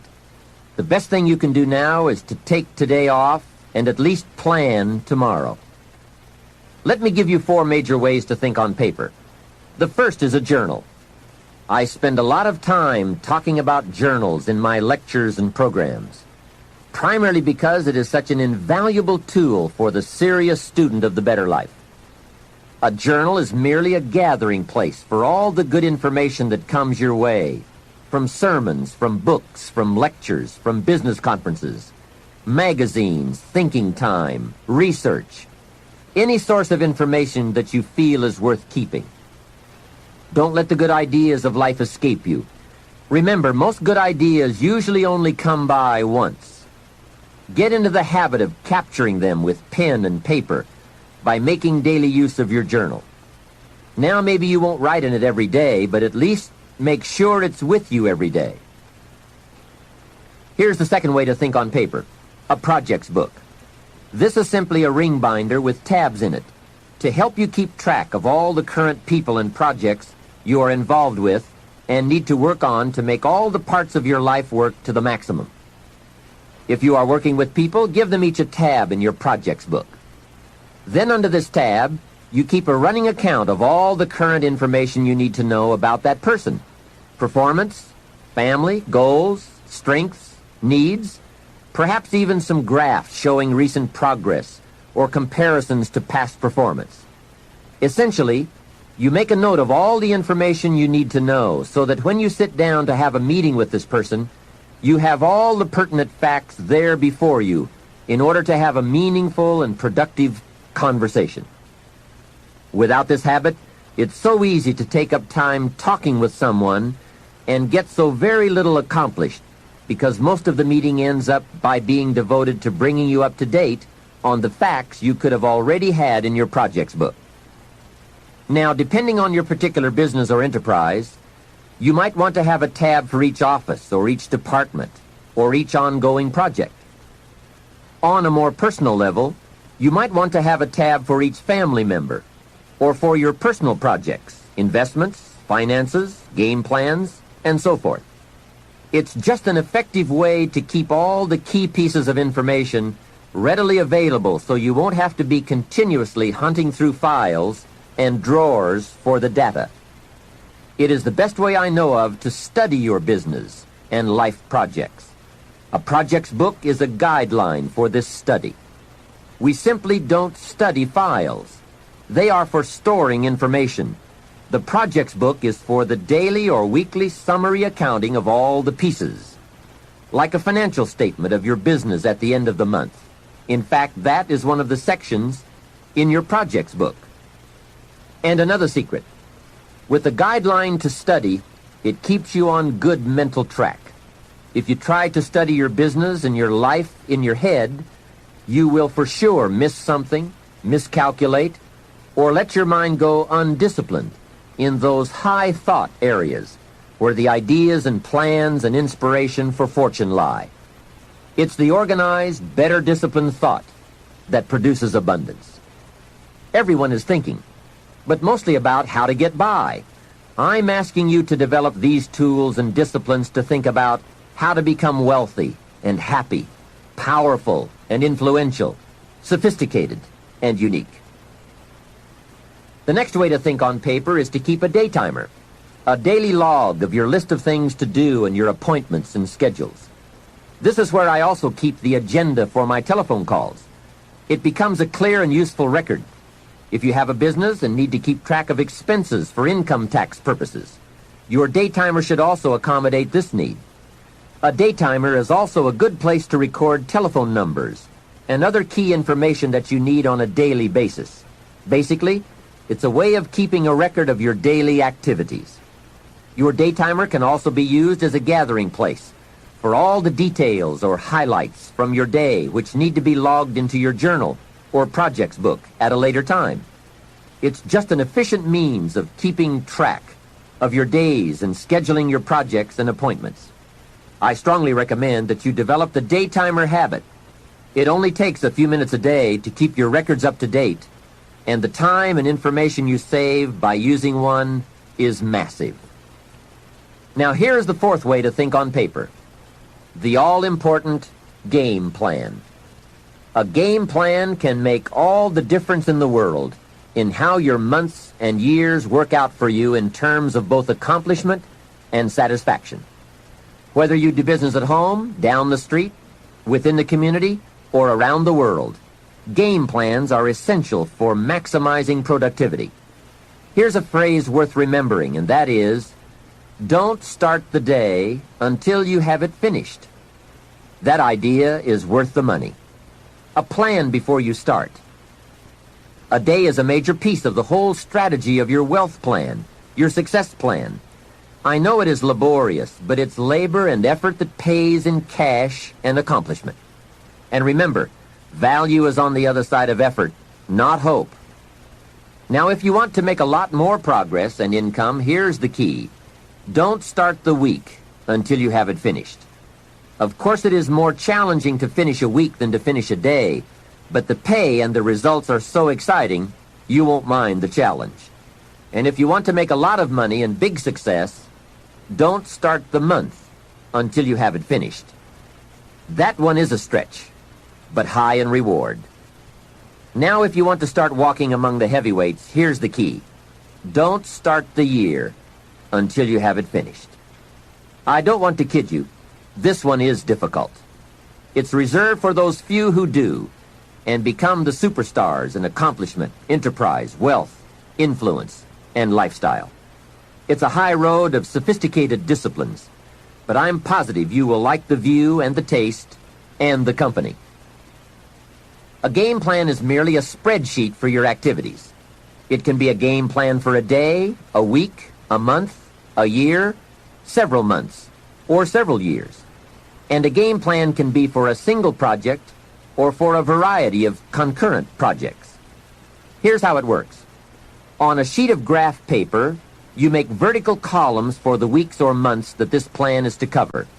Then, on the left side of the paper, you make a heading called Activities. Under this heading, you list all of the activities to be performed within that time frame. Let's say that part of your business requires providing ongoing training programs for your employees. Under the column marked Activities, you merely list the various training programs you wish to conduct for the next 12 months. Then under the vertical columns for each month, you block off particular periods of time for these training classes. Game plans can be used to help you plan almost any aspect of your business or enterprise. They can also be used to help you organize all areas of your life, from investment plans to reading plans. Game plans are particularly useful when it comes to scheduling family time, vacations, special weekends and trips, and so forth. Everyone who is important to you wants to see where he or she is on your game plan, especially if your business often requires you to spend a lot of time away from home. And remember, there's nothing like a visual plan. It's so much more effective to be able to show members of your family where they are on your game plan, as opposed to merely telling them in conversation. Now, a game plan can be as detailed as you wish, and please be forewarned now that you are probably going to tear up several before you get what you want. This is something you have to work with. Every game plan must be tailored to fit a particular need. The chart you use for your personal plans may not necessarily be suitable as a chart for your business plans. Here is another key benefit of using game plans. If you have your plan in your projects book or up on a wall somewhere, it serves as a constant reminder to get busy on all the activities you have scheduled. Or, if there are a lot of blank holes beside the activities you have listed, your plan reminds you to get busy scheduling them. Now you might well ask, doesn't a calendar do the same thing? Not really. Many of the events on your game plan will be on your calendar, but here are the major differences. First, the visual reminder of the spreadsheet and the list of activities on the left that have no corresponding time assigned to them on the right serve to remind you of what is not yet done. A calendar just won't give you that kind of information. And second, it is so important to take a look at 3 months, 6 months, 1 year at a time for highly effective planning. With a game plan, you can get a sense of the whole picture of the time frame and all of the important activities at one look. To effectively design something, You just have to have a picture of the whole finished project, complete, or as complete as possible. Game plans are both exciting and painful. Painful because of all the things you must get on with and plan, make up your mind about, or give serious thought to. And painful because they illustrate how far behind you are sometimes. But they are also very exciting, both because they help you to foresee how your life, your business, and your family are going to unfold over the coming months, and because they can help you get the job done. It's like looking at the artist's rendering of the finished project. It brings all kinds of feelings to the surface as we see it all take shape and unfold. And it also gives you that incredible feeling of being in charge. You have your life in hand and in order and well designed. Remember how valuable a day is. It is part of your whole life enterprise. A day is like a piece of the mosaic of your life. Fashion it wisely to the best of your genius. For as someone once said, at midnight, the winged messengers come and gather up all these pieces and take them off to wherever the mosaic is kept. And surely on occasion one messenger says to another, wait till you see this one. A well-fashioned day with a beginning and an end, a purpose and a content, a color and a character, a feel and a texture. This well-fashioned day takes its place among the many and becomes a valuable memory and treasure. An equity of experience and spirit and life. And remember, the genius to do all this lies within you. Never forget that. Some people say, if I was as smart as you are, make sure you make the correction in thinking to say, if I had developed as much of my smart as you have. That's it. We're all smart enough. We just have to develop that smart into a plan. Hopefully this program will help. There it is, how to think on paper. With those thoughts and with all the other things we've brought to your attention under the subject time management, let's move on to the next key to wealth and happiness. If you were to evaluate the major influences in your life that shape the person you are becoming, this has to be high on the list. The people you choose to allow into your life. Mr. Schoaf gave me a very important caution in those early days, which I would like to repeat here for you. He said, never underestimate the power of influence. What an important statement. The influence of those around us is so powerful. Many times we don't even realize we're being strongly influenced because it generally develops over an extended period of time. Peer pressure is an especially powerful form of influence because it is so subtle. If you're around people who spend all they make, chances are excellent that you'll spend all you make. If you are around people who go to more ball games than concerts, chances are excellent that you'll do the same. If you're around people who don't read many books, chances are excellent you won't read many books. People around us can keep nudging us off course, a little at a time, until finally, 10 years from now, we find ourselves asking, how did I get here? Those subtle influences need to be studied carefully if we really want our lives to turn out the way we've planned. Now, on this major point, let me give you 3 key questions to ask. This may help you to make a better analysis of your current associations. Here is the first question. Who am I around? Good question. Make a mental study of the major people with whom you most often associate. You've got to evaluate everybody who is within the circle of being able to influence you. So, major question, who am I around? Next question, what are they doing to me? That's a major question to ask. What have they got me doing? What have they got me listening to? What have they got me reading? Where have they got me going? What have they got me thinking? How have they got me talking? And how have they got me feeling? What have they got me saying? You've just got to make a serious study of how others are influencing you, both negatively and positively. Now, maybe the influence of all those around you is okay, but just ask yourself. It doesn't hurt to ask. Who am I around? And what are they doing to me? Now here's the final question. Is that okay? Maybe the people you associate with and their collective influence is okay. But then again, maybe it's not. All I'm suggesting here is that you take a close and objective look. Everything is worth a second look, especially the power of influence. Positive influence can have an incredible effect on your life, but so can negative influence. Both will take you somewhere, but only one will take you in the direction you truly wish to go. It's so easy just to dismiss the things that influence our lives. The man says, I live here, but I don't think it matters. I'm around these people, but I don't think it hurts. I would take another look at that. I've got a good phrase for you. Everything matters. Now, sure, some things matter more than others, but everything matters. Everything weighs something. So you've got to keep checking to find out whether associations are tipping the scales toward the positive or toward the negative. It doesn't hurt to look, right? Ignorance is never the best policy. Finding out is the best policy. Remember, part of the purpose of this program is to get us to say, the days of kidding myself are over. I really want to know what I have become and what I am becoming. I want to know where my strengths and my weaknesses lie. What has power over me? What's influencing me? What have I allowed to affect my life? Perhaps you've heard the story of the little bird. He had his wing over his eye and he was crying. The owl said to the little bird, "You're crying." "Yes," said the little bird, and he pulled his wing away from his eye. "Oh, I see," said the owl.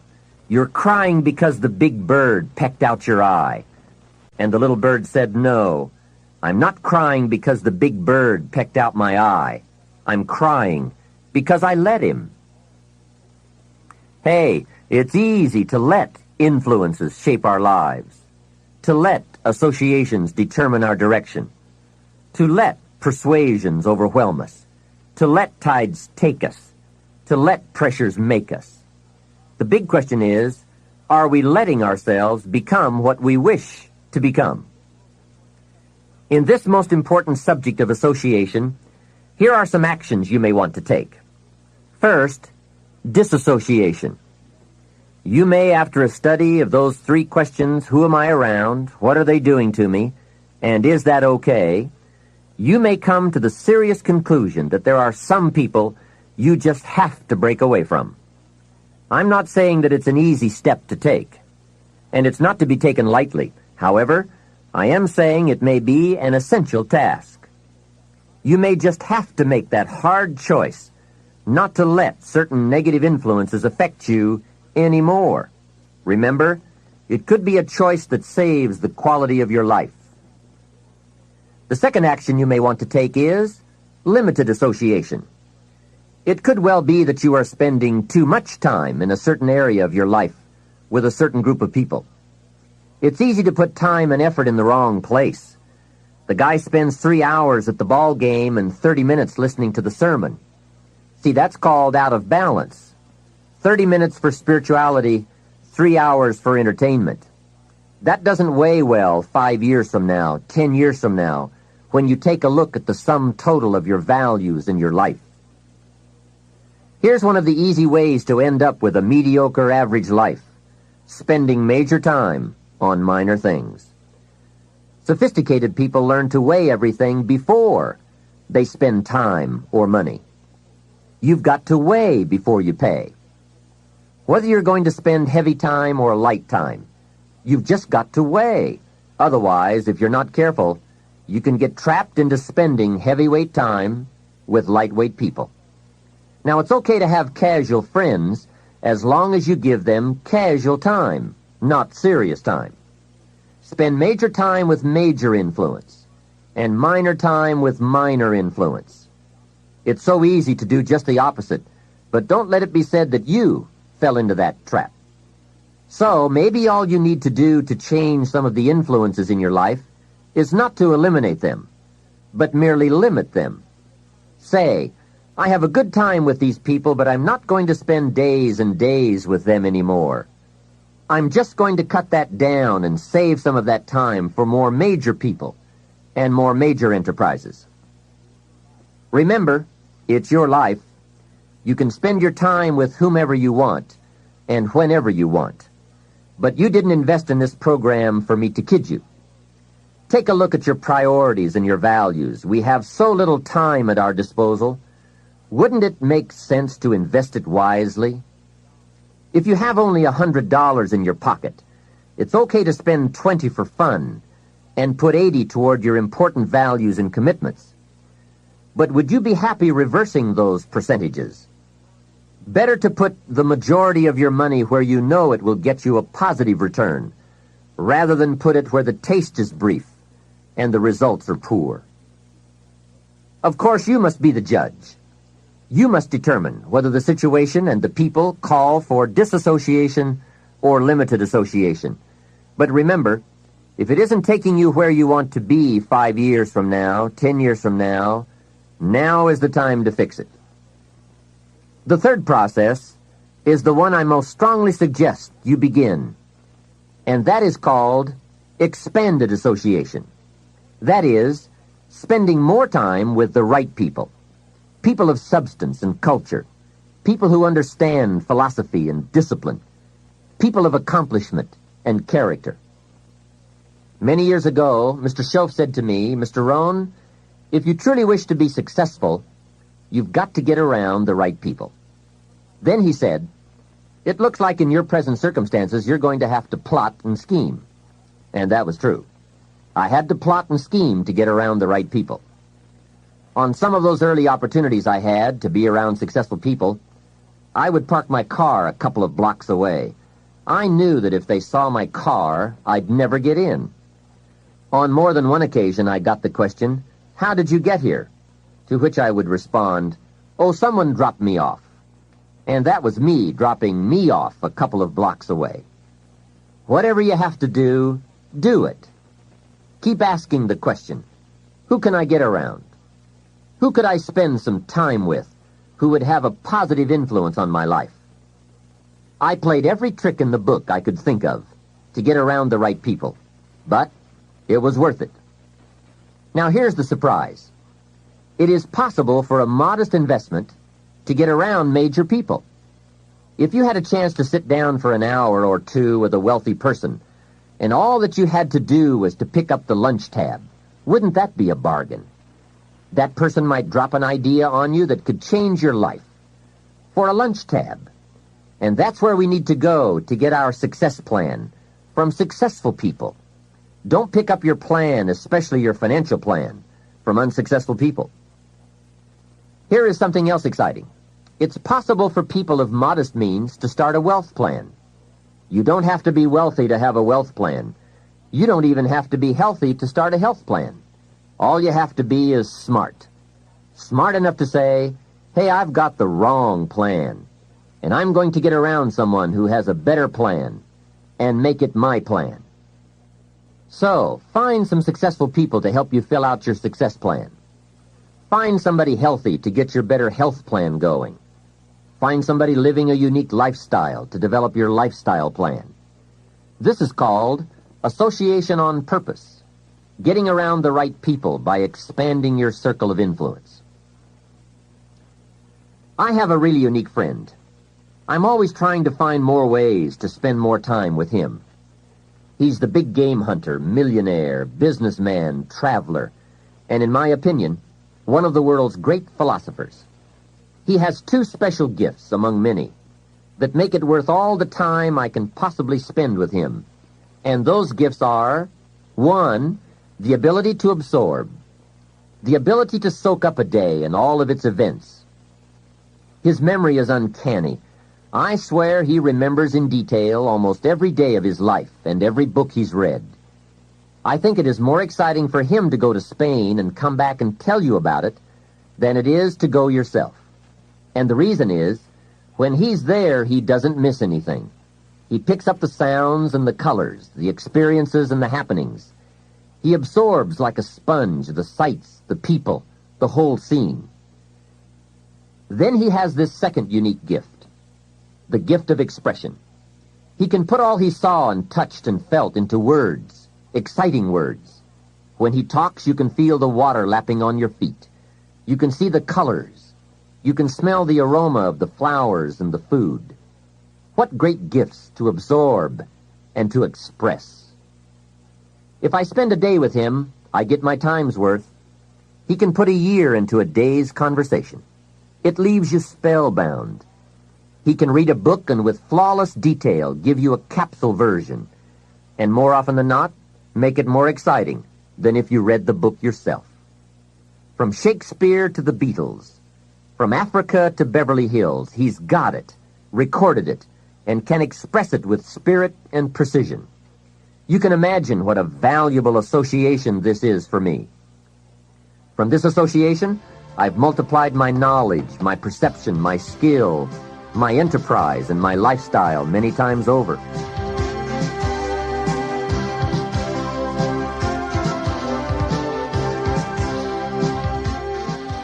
Here's another good question for you. Where do you go for your intellectual feast? Where do you go? Pity the man who has a favorite restaurant, but not a favorite thinker.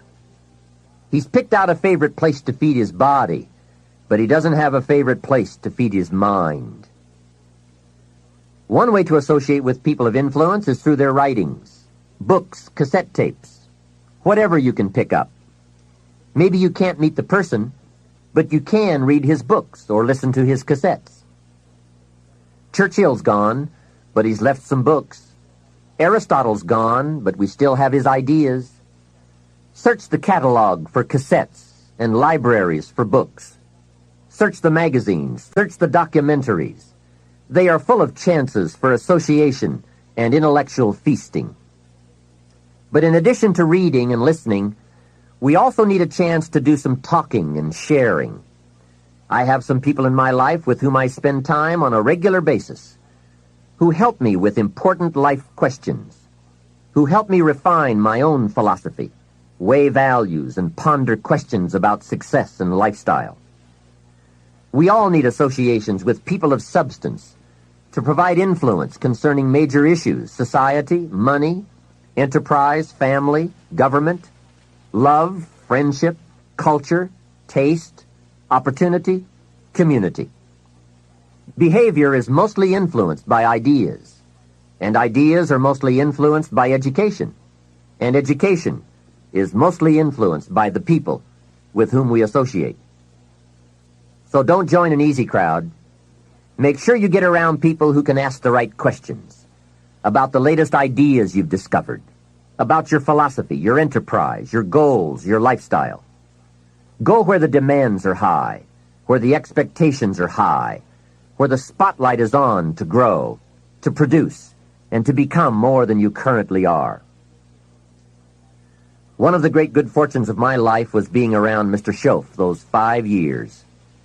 During that time, he shared with me, at dinner, on an airplane, at a business conference, in private conversation, with a group, all those ideas that caused me to make the helpful and necessary adjustments in my thoughts and activities. And those daily changes, some so very slight, so very important, added up to such weighty sums in 1 year, 3 years, and 5 years. A big part of the value of this association was having Mr. Schoaf repeat the ideas over and over. You just can't hear basics, fundamentals, major pieces of the philosophy of life too often. Another part was Mr. Schoaf's unique ability to check and measure my progress. That is so important. Measurable progress, and having someone to monitor that progress. I will never forget my first list of goals that I put together after Mr. Schoaf's breakfast lecture on setting goals. My list contained only 4 or 5 items. When I showed it to him, he said, "Is this your list?" I said, "Yes." Then he started asking those very wise questions that all people of success and substance are inclined to ask.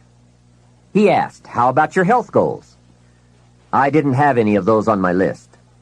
He asked, "How about your investment goals?" Those were lacking. How about your travel goals, your family goals? How about your goals for gifts and sharing? Who would you like to meet? What would you like to become? What skills would you like to develop? Did you ever want to write a book, a poem? Would you like to be a sophisticated person of power and influence and culture? How about education for your children? Would you like to be debt-free? How about a splendid library stocked with the best of books? Would you like to make some new friends? Did you ever want to parachute out of an airplane? Fly a glider? Own a music library? Would you like to see New York? Visit Paris? Explore Rome? Do you need a ranch someday? A cabin in the mountains? Is there something you'd like to prove? A mark you'd like to make? Wow, what a mind-expanding conversation that was. And this was only one of many to come over those 5 years. What fantastic help it is to have someone who can ask the right questions. Remember, it's not just the answers that are important. It's the questions. Some of the most valuable influence comes from people with the awareness and skill to ask the major questions. Here's a project you might consider. Choose 2 or 3 people for whom you have a great respect. Ask each of them to make a list of the major questions they would ask if they wanted to help someone make the best choice that would lead to a successful and happy life. If you get 3 lists, you will be surprised at the difference among them. Successful people approach life from a variety of experiences and a variety of attitudes. Now, from these questions, you may get enough homework to get busy on for years to come. Another benefit of my association with Mr. Schoaf was that I kept growing in experience, knowledge, and accomplishment, and was able to bring all that value to the same basic questions. What a learning experience that was. Some of the early questions I had shrugged off, I now saw a growing importance they had. It was really my education that was changing, not the questions. It's like reading the Bible or listening to cassettes. When you have some added, measurable experience, you now bring to the reading and listening a new worth. You now listen and read at a new level. And the substance gleaned, the wisdom gathered from that new level can well be where your fortune and the best of your lifestyle can be developed. One more thought, and that is, strive to become the kind of person that people of quality and substance would want to be associated with. Become a person of skillful language, positive attitude, well-read and well-disciplined, a person of culture and intelligence. You will be uniquely rewarded by this reputation, drawing exciting people to you. Remember, to attract valuable people, you must be attractive. Association is truly one of the 7 fundamentals to your future wealth and happiness. It has such a major effect on how your life works out. Constantly be aware of the power of influence. Continually weigh your time and your associations and put them to better work for you. Of all the parts of our life we want to work well, perhaps the most important is lifestyle. Mr. Schoaf gave me one of his strongest concepts when he said, "Don't just learn how to earn, learn how to live." And that's what lifestyle is all about, learning how to live. Here's one of the great challenges of life, being happy with what you have while in pursuit of what you want. I have found it a practice well worth exercising with skill. Now, consider this. Some people have plenty of beautiful things filling their days, but they get little happiness from them. Some people have money, but they have trouble finding joy in their lives. Imagine, a father wads up a $5 bill and throws it at his son, saying, "Here, if you need the darn stuff that bad, take it."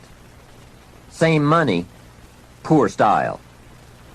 And remember, it's not the amount that counts. It's the style that counts. Mr. Schoaf taught me lifestyle in those early days, starting with small amounts. He said, imagine that you're getting your shoes shined, and the shoe shine boy has done a fabulous job. You have one of the world's all-time great shines, so you pay him for the shine. Now you consider from the change in your hand what kind of tip to give him. And the question pops into your mind, shall I give him 1 quarter or 2 quarters for my neat shine? Mr. Schoaf said, if 2 amounts for a tip ever come to your mind, always go for the higher amount. He said, become a two-quarter person. I said, what difference would that make, 1 quarter or 2 quarters? He said, all the difference in the world. If you said, well, I'll just give him 1 quarter, that will affect you for the rest of the day. You will start feeling bad. Sure enough, in the middle of the day, you will look down at your great shoe shine and say, I've got to be cheap. 1 lousy quarter. That will affect you. However, if you go for 2 quarters, Schoff said you can't believe the feeling you can buy for another quarter. That's lifestyle. Becoming a 2-quarter person and learning to get joy from the greater person you are becoming. A man came up and introduced himself to me after one of my seminars in Detroit, Michigan. And he said, Mr. Rohn, you got to me tonight. I've decided to change my whole life. I said, fantastic. He said, you will hear about it someday. I said, I don't doubt that. Sure enough, a few months later I was back in Detroit for another lecture. And this same man walked up and said, Mr. Rohn, do you remember me? I said, I do. You are the man who said he was going to change his life. He said, that's me, and I've got to tell you a story. Here's the story he told me. After the last seminar, he said, I started thinking about ways to begin changing my life. And I decided to start with my family. I have 2 lovely teenage daughters, the best kids anyone could ask for. They never give me any trouble. However, I've always given them a hard time, especially as teenagers. One of the things they dearly love to do is to go to rock and roll concerts, to see their favorite performers. Now, I've always given them a hard time on this subject. They would ask to go, and I would say, no, I don't want you to go. The music is too loud. You'll ruin your hearing. And besides, it's the wrong crowd. I would always give them a hard time. Then they would beg, please, Daddy, we want to go. We don't give you any trouble. We're good girls. Please let us go. Well, after they had begged long enough, I would reluctantly throw them the money and say, okay, if you have to go that bad. So that's where I decided to start to make some changes in my life. Then he said, here's what I did. Not long ago, I saw this advertisement that one of my daughter's favorite performers was coming to town. Guess what I did? I went down to the concert hall and bought the tickets myself. Later that day, when I saw my girls, I handed them this envelope and said, daughters of mine, you may not believe this, but inside this envelope are your tickets to the concert that's coming to town. I knew it was one of their favorites. They could not believe it. Then I told them one more thing. I said, begging days are over. Now my girls really couldn't believe it. Finally, I made them promise not to open the envelope till they got to the concert, and they agreed. Now comes concert time. When they arrive, they open the envelope and hand the tickets to the usher. He says, follow me. And he starts down front. They say, wait a minute, something must be wrong. The usher looks at the tickets and says, nothing is wrong, follow me. They walk down front, 10th row, center. Now the girls really cannot believe it. He said, I stayed up a little late that night, and sure enough, around midnight, my daughters came bursting through the front door. One of them lands in my lap, the other one has her arms around my neck, and they both say, you have got to be one of the world's all-time great fathers. What a neat story. What a great example of how it's possible, with just a change in attitude and a little thought, to live the good life. Same money, different style. Remember, the challenge is to get joy from your life and what you have to share. It's not the amount that counts. It's the uniqueness, the love, and the attitude that counts. Even people of modest means can experience a sophisticated lifestyle. They simply learn to save up some of their Pepsi money for a bottle of fine wine. Don't spend all your money a quarter at a time. Save up and buy something of special value, something fine, or something that lasts, or something you are proud of, or a gift of value to give to someone special. Even with modest means, you can save your candy money for a concert. And for a sophisticated person, a few may be better than many. Better a few treasures than a house full of junk. Lifestyle is a matter of awareness, values, education, and disciplined taste. It is an art that brings joy as it's practiced, not just a subject to be studied. It is the deliberate decision to savor and enjoy all the experiences and possibilities of life. Lifestyle means expanding your knowledge and experiences from the influence of books, people, films, and new adventures. So take advantage of everything and everyone with whom you come in contact. You can begin expanding your lifestyle today. Think of something you can do today to make you feel richer and better about yourself and your life. Make a phone call. Reserve tickets to a concert. Buy some unique music records. Send flowers. Send a thank you note. Plan a trip of new discovery. Begin to read a classic. I'll bet that within 50 miles of where you are right now, there are some places you have never seen, some foods you have never tasted, experiences you've never had. I grew up in Idaho, and I've never been to Yellowstone Park. And part of it is in Idaho. Thousands of people from all over the world have traveled to Yellowstone. Old Faithful? Doesn't everyone know about Old Faithful? Hey, I've been to Africa, but not to Yellowstone. Isn't it easy to miss something? Isn't it often easier not to do something, see something, experience something? Hey, let's all set a new goal not to miss anything, especially things within our reach, within travel time, walking time, effort time. And that's the key word, effort. Remember, all good things are upstream. A conscious act from a unique thought. That's where the pleasure is.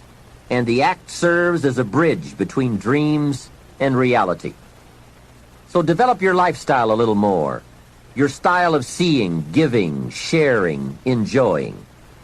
It's not the amount that counts, but the experience of choosing to live with style. I remember saying to Mr. Schoaf one time, if I had more money, I would be happy. And he gave me some of the better words of wisdom when he said to me, Mr. Rohn, the key to happiness is not more. Happiness is an art to be studied and practiced. He said, more money will only make you more of what you already are. More will only more quickly send you on to your destination. He said, if you're inclined to be unhappy, if you get a lot of money, you will be miserable. More money will only make you more. More money will only amplify.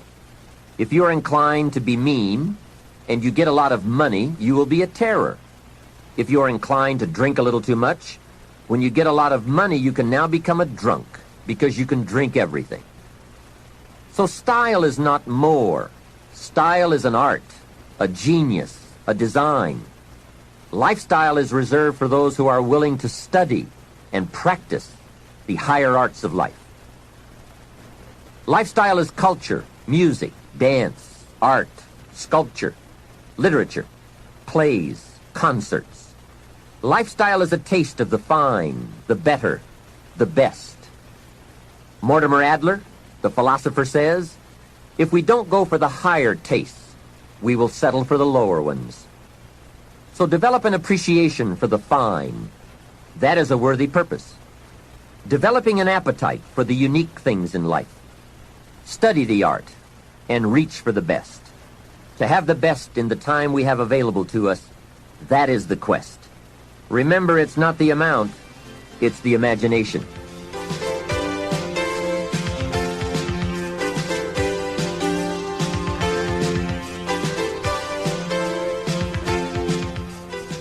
My lady and I were on a trip to Carmel, California one sunny summer day to do some shopping and exploring.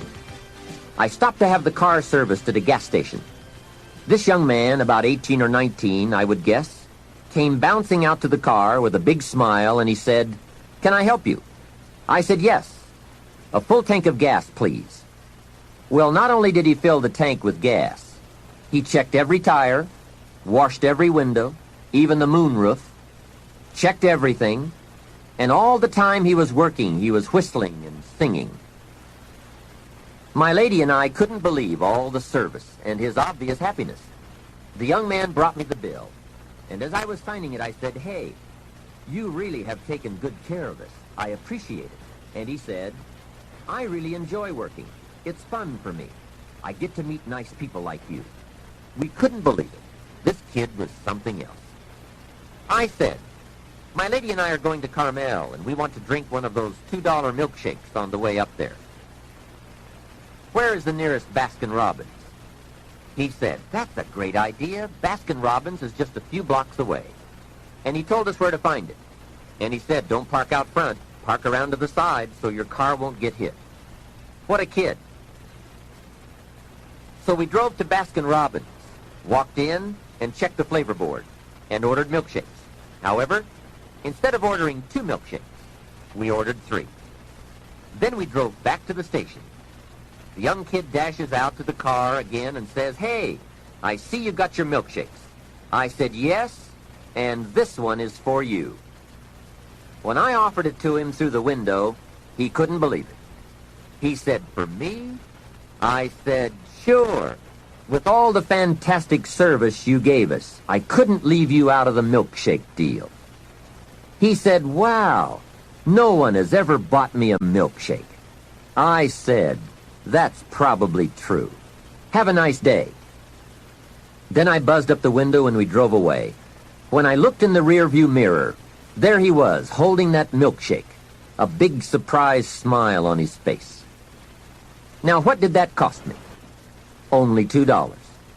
Hey, I've enjoyed and shared the memory of that experience 100 times.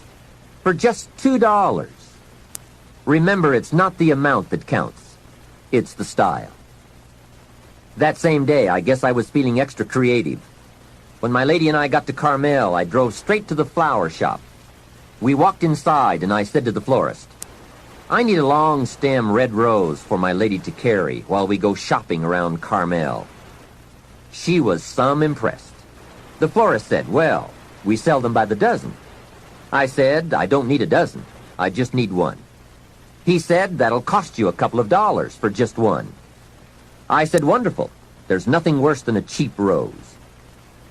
I selected the rose, handed it to my lady, and said, "Here, carry this while we stroll around town." She was impressed. And the cost?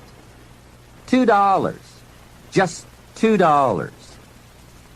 A couple of hours later, we were having some refreshments, and my lady looked across the table and said, "Jim, I just thought of something." I said, "What's that?" She said, "I think I'm the only lady in Carmel today carrying a rose." I said, "That's probably true." For $2, can you imagine $2? Remember, it's not the amount. Hey, just 2 ideas and a total cost of $4 for unique experiences and sweet memories. Just 2 modest examples of how easy it is to put style in your life. Make sure you don't miss out. Don't miss anything you can enjoy. Be sure you live your life in style. Here's something else to think about. Did you ever hear where the expression tip came from? As in tipping the waiter or waitress in a restaurant. Mr. Schoaf taught me that it began as a symbol for the phrase, to ensure promptness. Now, Schoaf said, if a tip is to ensure promptness, when should you give it? Answer, up front. See, I didn't know that. I said, no, you have lunch, and if you get good service, you leave a good tip. If you get lousy service, no tip. And he said to me, no, Mr. Rohn. Sophisticated people don't take a chance on good service. They ensure good service by giving the money up front. I said, wow, what a way to live. I had never thought of that. So the next time you have someone special to take to lunch, call the waitress over, arm around the shoulders, and say, here's $5. Would you take good care of me and my friend? Schoaf said you won't believe what happens. They do what's known as hover. They hover around your table. Without the insurance, you are usually looking around saying, where is my waitress? Has she gone on a break? Same money, different style. One last major point. Life in style is also life in balance. Make sure you pay attention to all the values and dimensions of your life. One is family. If you have someone you care about, there is no value to match that. One person caring for another is life in the best of style and value. Protect it with a vengeance. If a chair gets in the way, I suggest you destroy the chair. It was wisely said so long ago, but is still true for today. There are many treasures, but the greatest of these is love. Better to live in a tent on the beach and have a love affair than to live in a mansion by yourself. Ask me. I know. Family must be cultivated like an enterprise, like a garden. Time and effort and imagination, creativity and genius must be summoned constantly to keep it flourishing and growing. Next is friendship. A priceless value, friendship. Friends are those incredible people who know all about you and still like you. Friends are those people who are coming in when everyone else is leaving. And, as someone once suggested, be sure to make the kind of friends on your way up who will take you in on your way down. Life is a bit of both up and down, but with true friends, friends who care regardless of your circumstances, the ups are more automatic and the downs less devastating. Traveling around the world, I have made some unique friends. I've also got some strange friends. One of them is a thief. He steals, but you'd love him. He's really a neat guy, but he really does steal. Now, he's not a big thief. He's just a little thief, but he is a thief. Once in a while, someone reminds me, your friend steals. I say, I know. What can I do? I talk to him about it. He's just my thieving friend. I do have one very special friend, though. If I was stuck in a Mexican jail and accused unduly, I would call this friend. Guess why I'd call this friend? He would come and get me. Now that is a friend. Someone who would come and get you. Guess how much you would spend to get me? Right, as much as it would take. Guess how long you would try to get me out? You're right, as long as it would take. That is a friend, someone who would come and get you. Now, I also have some casual friends who would probably say, call me when you get back. I guess we all have some of those friends. But friendship is so vitally important to those in search of the good life. Make sure your friendships get the attention and the effort they deserve. Properly nourished, they will give back to you that priceless treasure of both pleasure and satisfaction called the good life. And remember, the good life is not an amount. The good life is an attitude, an act, an idea, a discovery, a search.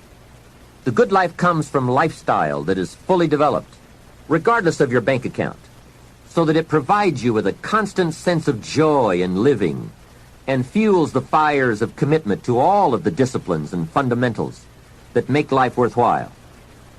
What is wealth without character? Industry without art?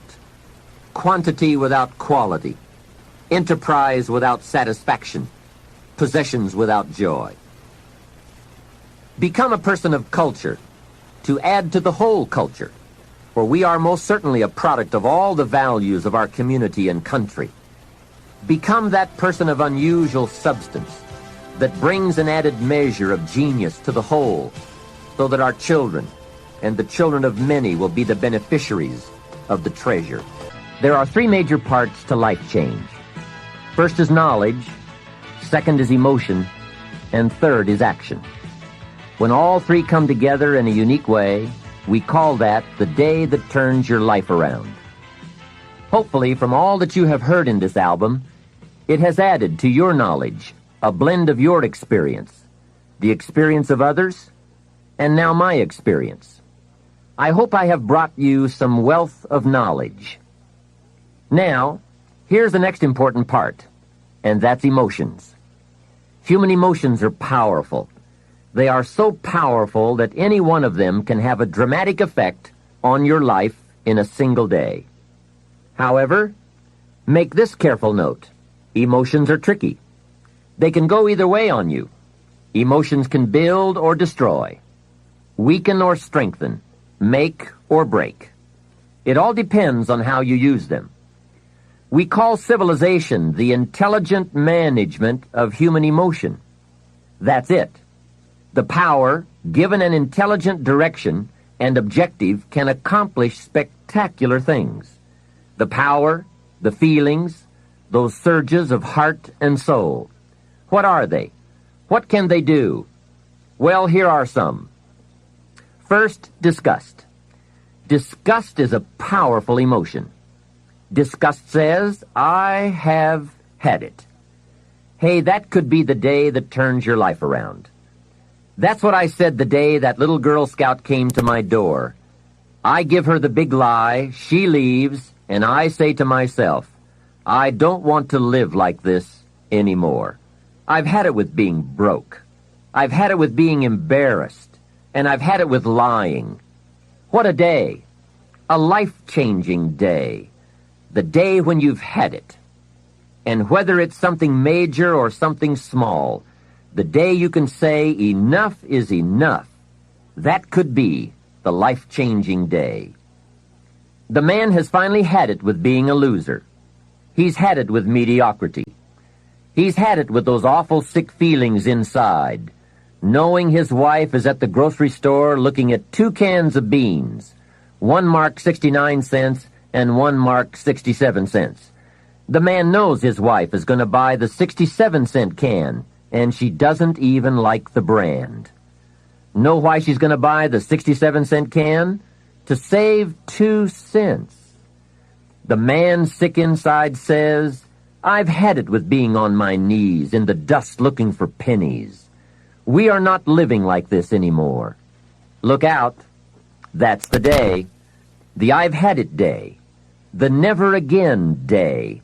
The enough is enough day. Powerful. Hey, nothing is so life-changing as a powerful disgust. And there's probably nothing so pitiful as a mild disgust. The man says, I kind of think I've had it. How sad. Not powerful enough for life change. Now here is the second emotion, decision. Decision-making is emotional. Those knots in the pit of your stomach, waking up in the middle of the night, lying there in a cold sweat, trying to decide. We sometimes call it inner civil war, conflict, battle of the mind, heart, and soul. It's emotional. It's powerful and critical. It sets the course or blinds the course. It sets the mind or leaves us helpless, drifting, not being able to make up our mind. Well, for progress we must decide. Come to grips with the surges, the tides, the conflicts. The best advice I can give you is, if it's easy, do it easy. If it's hard, do it hard. Just get it done. If after listening to this program you cleaned up a whole list of decisions, that might furnish enough inspiration for the next 10 years. And I might add, sometimes getting on with it is easier than deciding. Sometimes deciding is the toughest part. But once you have waded those waters, you can climb the mountain.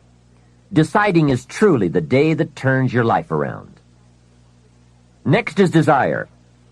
Wanting to bad enough. And I don't know how to tell you to want to. You have to come up with that. There are 2 things, however, that I know about desire. First, it comes from inside, not outside. You don't send off for it, although some people try.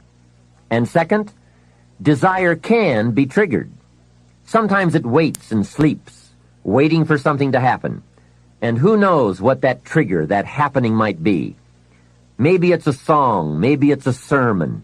Maybe it's a movie, a lecture, a seminar. Maybe it's a conversation with a friend, a confrontation with an enemy, an event, a day, a bitter experience. Whatever it is, it's good. Sometimes from the bitterest experience comes the greatest awakening. Here is some of my best advice to you. Welcome every human experience. You never know which one is going to turn it all on. Don't keep up the walls. The same wall that keeps out disappointment keeps out happiness. Let life touch you. Don't let it kill you, but let it touch you. It could be the next touch that makes the day that turns your life around. And here is the last emotion, resolve. Resolve says, I will. Two of the most powerful words in the language, I will. Benjamin Disraeli once said, nothing can resist a human will that will stake even its existence on the extent of its purpose. Shortly put, I'll do it or die. That could be the day. The man says, I will climb the mountain. They've told me it's too high, it's too far, it's too steep, it's too rocky, it's too difficult. But it's my mountain. I will climb it. Pretty soon you will see me waving from the top or dead on the side because I'm not coming back. Hey, that's powerful. Time and fate and circumstance call a hasty conference, and they all agree. We might as well let John have it. He says he's going to get it or die. Wow, that's it. Resolve. The best definition of resolve I ever heard was from a junior high girl in Foster City, California. I'm talking to the junior high kids, and I asked the question, who can tell me what resolve means? I got several hands. Some were pretty good, but the last one was the best. She said, I think resolve means promising yourself you will never give up. I said, that's it. Best I've heard. Promise yourself you will never give up. I asked the kids, how long should a baby try to learn how to walk? How long would you give the average baby before you shut him off? You say that's crazy. Any mother in the world would say my baby is going to keep trying until it learns how to walk. No wonder almost everyone walks.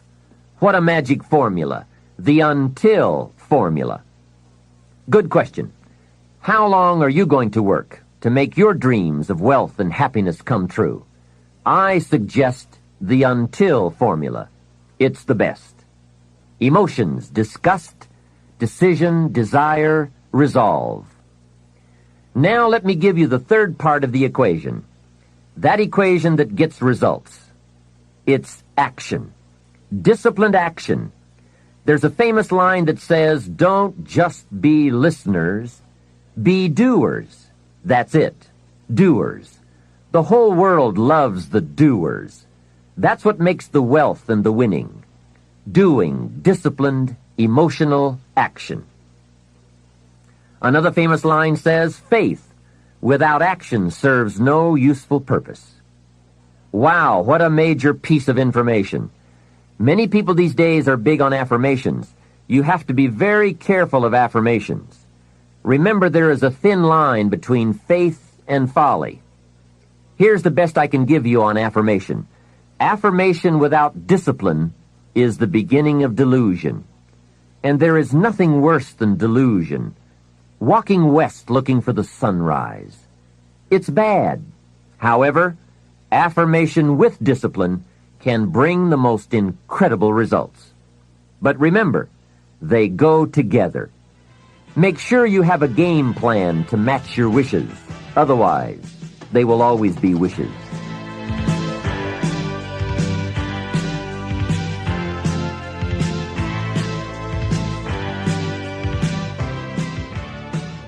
Now, in closing, I ask you to consider these 4 questions. I call them questions to ponder. The first question is why? Why should you try? Kids often ask, why? It's a good question. Ask yourself, why get up that early? Why work that hard? Why read that many books? Why make that many friends? Why go that far? Why earn that much? Why give that much away? Why put yourself through all those disciplines? Why is an excellent question. The best answer I know to the question why is the second question to ponder. Why not? What else are you going to do with your life? Why not see how far you can go, how much you can earn, or read, or share? Why not see what you can become, or how far you can go? Why not? You have to stay here until you go. Why not? The third question goes a bit further. Why not you? Some people have done the most incredible things with a limited start. Why not you? Some people do so well they get to see it all. Why not you? Why not you watching the morning mist rise over the mountains of Scotland, soaking up history in London, or exploring the mysteries of Spain? Why not you having lunch in one of those neat little sidewalk cafes in Paris? There's nothing like a stroll through the Palace of Versailles. Someday you must gaze directly at the Mona Lisa. Why not you on a sailing schooner in the Caribbean? 2 weeks there and you lose all your cares. I can show you where to find the most exquisite seashells in Australia. I know where they are. Why not you? Why not you shopping on Fifth Avenue in New York City, staying at the Waldorf, or having sliced roast goose on a bed of apple strudel at Luchow's? Stop off and drink in an Arizona sunset. Take a quiet walk along the beach with that incredible feeling, knowing you are enjoying the result of a disciplined effort. Why not you, with an unusual awareness to the heartbeat of life? Why not you? The last question is the key to action. Why not now? Why postpone your better future any longer? Get at it today. Get some new books, make a new plan, set a new goal. Ask some new questions, lock onto a new resolve, make a new effort, and do it all now. Another thing is to ask for God's help, which may sound a little strange. This is not a religious program. My personal word would be that humans are unique, but we could all use a little extra help. Of course, it's a two-way street. I think God will do His part if we will do our part. During this program, we have talked about our part. There is a story about a man who took a rock pile and in 2 years turned it into a fabulous garden, and people came from everywhere to see it. One day a man came by, saw the garden, and thought it was fabulous, but he wanted to make sure the gardener did not take all the credit. He had this deep feeling inside that a lot of people leave God out. So he toured the garden and had a chance to meet the gardener. When he met him, he shook his hand and said, "Mr. Gardener, you and the good Lord together have made this beautiful garden." The gardener understood his message and his point, so he said, "I think that's true.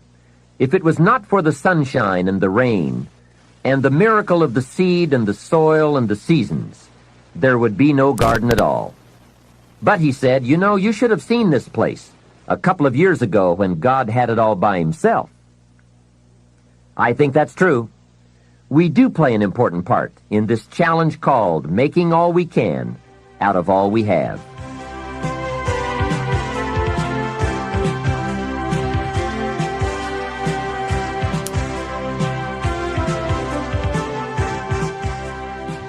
Well, we have shared a feast together during these cassette sessions, a feast of ideas that can, if we'll digest those ideas, satisfy our lifelong appetite for both wealth and happiness. Here's what I want to offer in the way of a suggestion. Now that we've feasted on the philosophical side, the theory side of the fundamentals, let me encourage you to participate in what should always follow any feast, and that is activity, exercise, and effort. In this case, the active and intense application of all that we've learned and shared together. I want to appeal to you right now to go to work. I appeal to you to review your associations with those people around you. I appeal to you to set your goals, to begin the quest for developing yourself, and to embark on a journey leading to your own financial independence by following a well-defined plan. I appeal to you to enjoy your life as you seek to improve it. I give to you my strong appeal to seek knowledge so that your value to yourself and to others might increase. And finally, I appeal to you to discipline yourself for the control and management of the precious commodity of which we are granted only a limited amount, time. Work on all these areas, but by all means work. It is always easier to think than to do. It is easier to promise than to achieve. It is easier to pretend than to produce. It is easier to plan than to act. I ask you not to do what is easy, but to do what will actually bring you the achievements you seek. Those who enjoy wealth but not happiness, those who are happy but not prosperous, as well as those who are neither happy nor wealthy, seem to ignore some or all of the fundamentals we've discussed. They are perhaps too busy, too tired, too preoccupied, too lazy, and perhaps even too rich to give attention to the basics. But don't let that be you. Go to work today on the fundamentals and commit yourself to yourself. The results will be well worth it, I promise. This is Jim Rohn giving you my final appeal. Let's do something remarkable.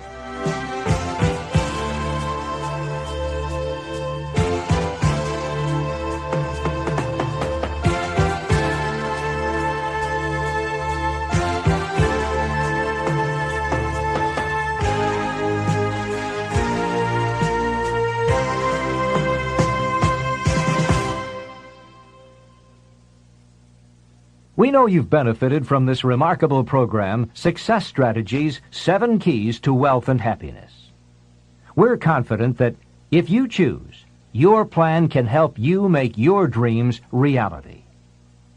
This is just one of the many programs Nightingale Conant produces to help you reach your highest potential. For instance, listen to this excerpt from another of our dynamic products, Unlimited Power by Tony Robbins. Robbins discusses the power of neuro-linguistic programming and how we can all use our personal power to produce new behaviors and emotions. In this segment, he talks about how movie maker Steven Spielberg got his start by using his personal power. He's known he wanted to be involved with movies. He's had a love for movies since he was 13 years old. When he was 17 years old, he decided to go on the Universal Studios tour in California. And he went on the tram and got real bored real fast. He said, I want to see real movies. So he had a thing called personal what? So he got himself to take action. He snuck away from the tram, and he got down to the movie lot, and he actually stepped onto a filming and actually watched some filming going on. He wasn't supposed to be there. But he also had a tool called rapport. And he developed rapport with a director and started talking with this man. And this guy liked this moxie little kid, young kid, right, who seemed to have this real desire, and he loved the creativity and the intensity that he saw in this young man. And so he told him about what it was like to be a producer and a director, and told him it was the greatest career he could ever have, and he should do whatever it took to become one.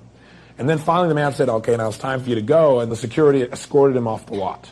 Now for most people that would have been, God, what a neat story, huh? You're 17, you get to meet a real director, watch a real filming instead of just going on the tour. But see, once again, this man was totally committed to a dream. And so guess what? Using his personal what? Power, he took action. And the next day, he came up with a plan. He showed up at Universal's lot wearing this one suit that he owned and borrowed his dad's old briefcase, threw in there a candy bar and a couple sandwiches, and he walked by purposely, congruently past the guard and went, hey, how's it going, Harry? Of course, he got the guy's name by reading his name tag. But he was so congruent that Harry just went, hi. And he walked right on by. So now he's in the lot where he now goes around meeting people, watching movies, learning, right? Knowing his outcome, taking action, getting some sensory acuting, learning what worked and what didn't work in movie making. And he went there every day after school and throughout the summer. So people began, the guard would say, Harry would say, hey, how's it going, Stephen? How are your movies coming? Hey, great, it's really fabulous. Right? He found himself an abandoned trailer. There are lots of them on Universal Studios lot. He found one, cleaned it out, got some plastic letters. On the outside he wrote, Steven Spielberg, director. People say, where's your office? He's over there at, K9 and everything else. People come to his office. One day, finally, a director said to him, well, let's see one of your movies. So he pops out this Super 8 cartridge. He said, well, wait, we got to see a real movie. He said, you seem to know a lot about that. How did you learn so much about movies? Well, he spent 2 years or a year on the lot, right? Being there, developing acuity, developing and stuff, getting creative, letting his mind run, totally committed to his outcome. So finally, he said, look, if you'll make a film and show it to us, a short film, he said, we may hire you. So he went out and convinced one of his friends who was in my seminar last week, and I told the story, and this guy got up and said, I financed that original film. It took $10,000, and Steven Spielberg made this little film about a group of teenagers that went from the desert and hitchhiked to California. And this guy financed it. It was amazing. Anyway, bottom line is, he showed at Universal Studios, and they hired him with a 7-year contract to make television programs. Not bad. Why was he there? Because he had this great gift. His great gift was commitment to an outcome. He'd do whatever it took. And out of his personal power, he took action until he found a way to make it work. That's where the power is. Commitment to practice what is important to you, to do whatever it takes, and not to accept less than you can be, not to accept results that are less than you deserve or anyone that you support or represent. That's critical. If you'd like more information about unlimited power or any of Nightingale Conant's inspiring audio and video programs, call us toll-free at 1-800-323-5552. Thanks for listening, and come hear us again.